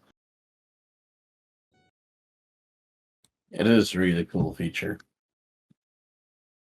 Yeah, so what this lets me do is that you guys can start inputting like commands and doing these like /m messages to communicate with Mother, and then I'm able to respond back with my own typing out my own responses. And then there's this whole like hacking thing that you can do to it, to where you can like get more access and more privileges to it. So like you're able to look up Special Order 966 on this thing if you want to, after you have administrator rights, which is pretty cool. That thing is awesome. That's so cute. Right? It's so immersive. It's like, oh, nice. And then, yeah, while you guys were fighting the abomination down in the reactor, I was able to respond to Laz asking questions of Mother kind of as we were running. So that was cool.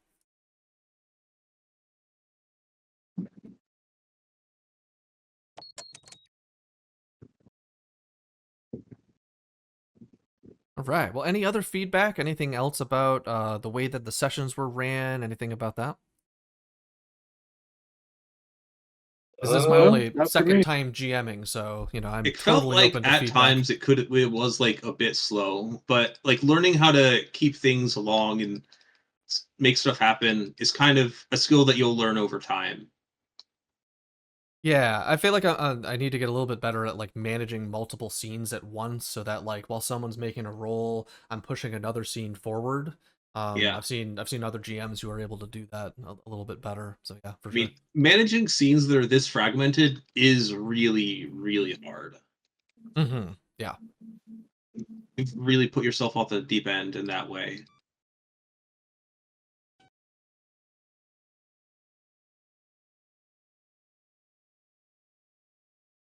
All right. I think Oh, you go did a ahead. good job, Blurk. Yeah, Yeah, Thank definitely. you. Great job. it was absolutely fantastic. Awesome. Yeah, no, happy to hear that. Happy to hear that. So cool. So I know we've got a couple other modules that we could do related to this one. There's a Destroyer of Worlds, and then whatever the other one is. Are folks interested in continuing to run this this series of alien modules? Yeah. Yes. Awesome. Sure.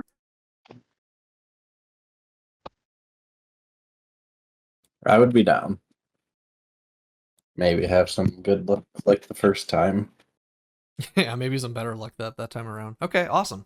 I will keep you all abreast of when I get a handle of the other two modules. I need to read through them and collect all the assets and get it set up in Foundry and stuff like that. But they kind of tie into each other, which is cool. So, so yeah, that'll be great. That'll come in the future.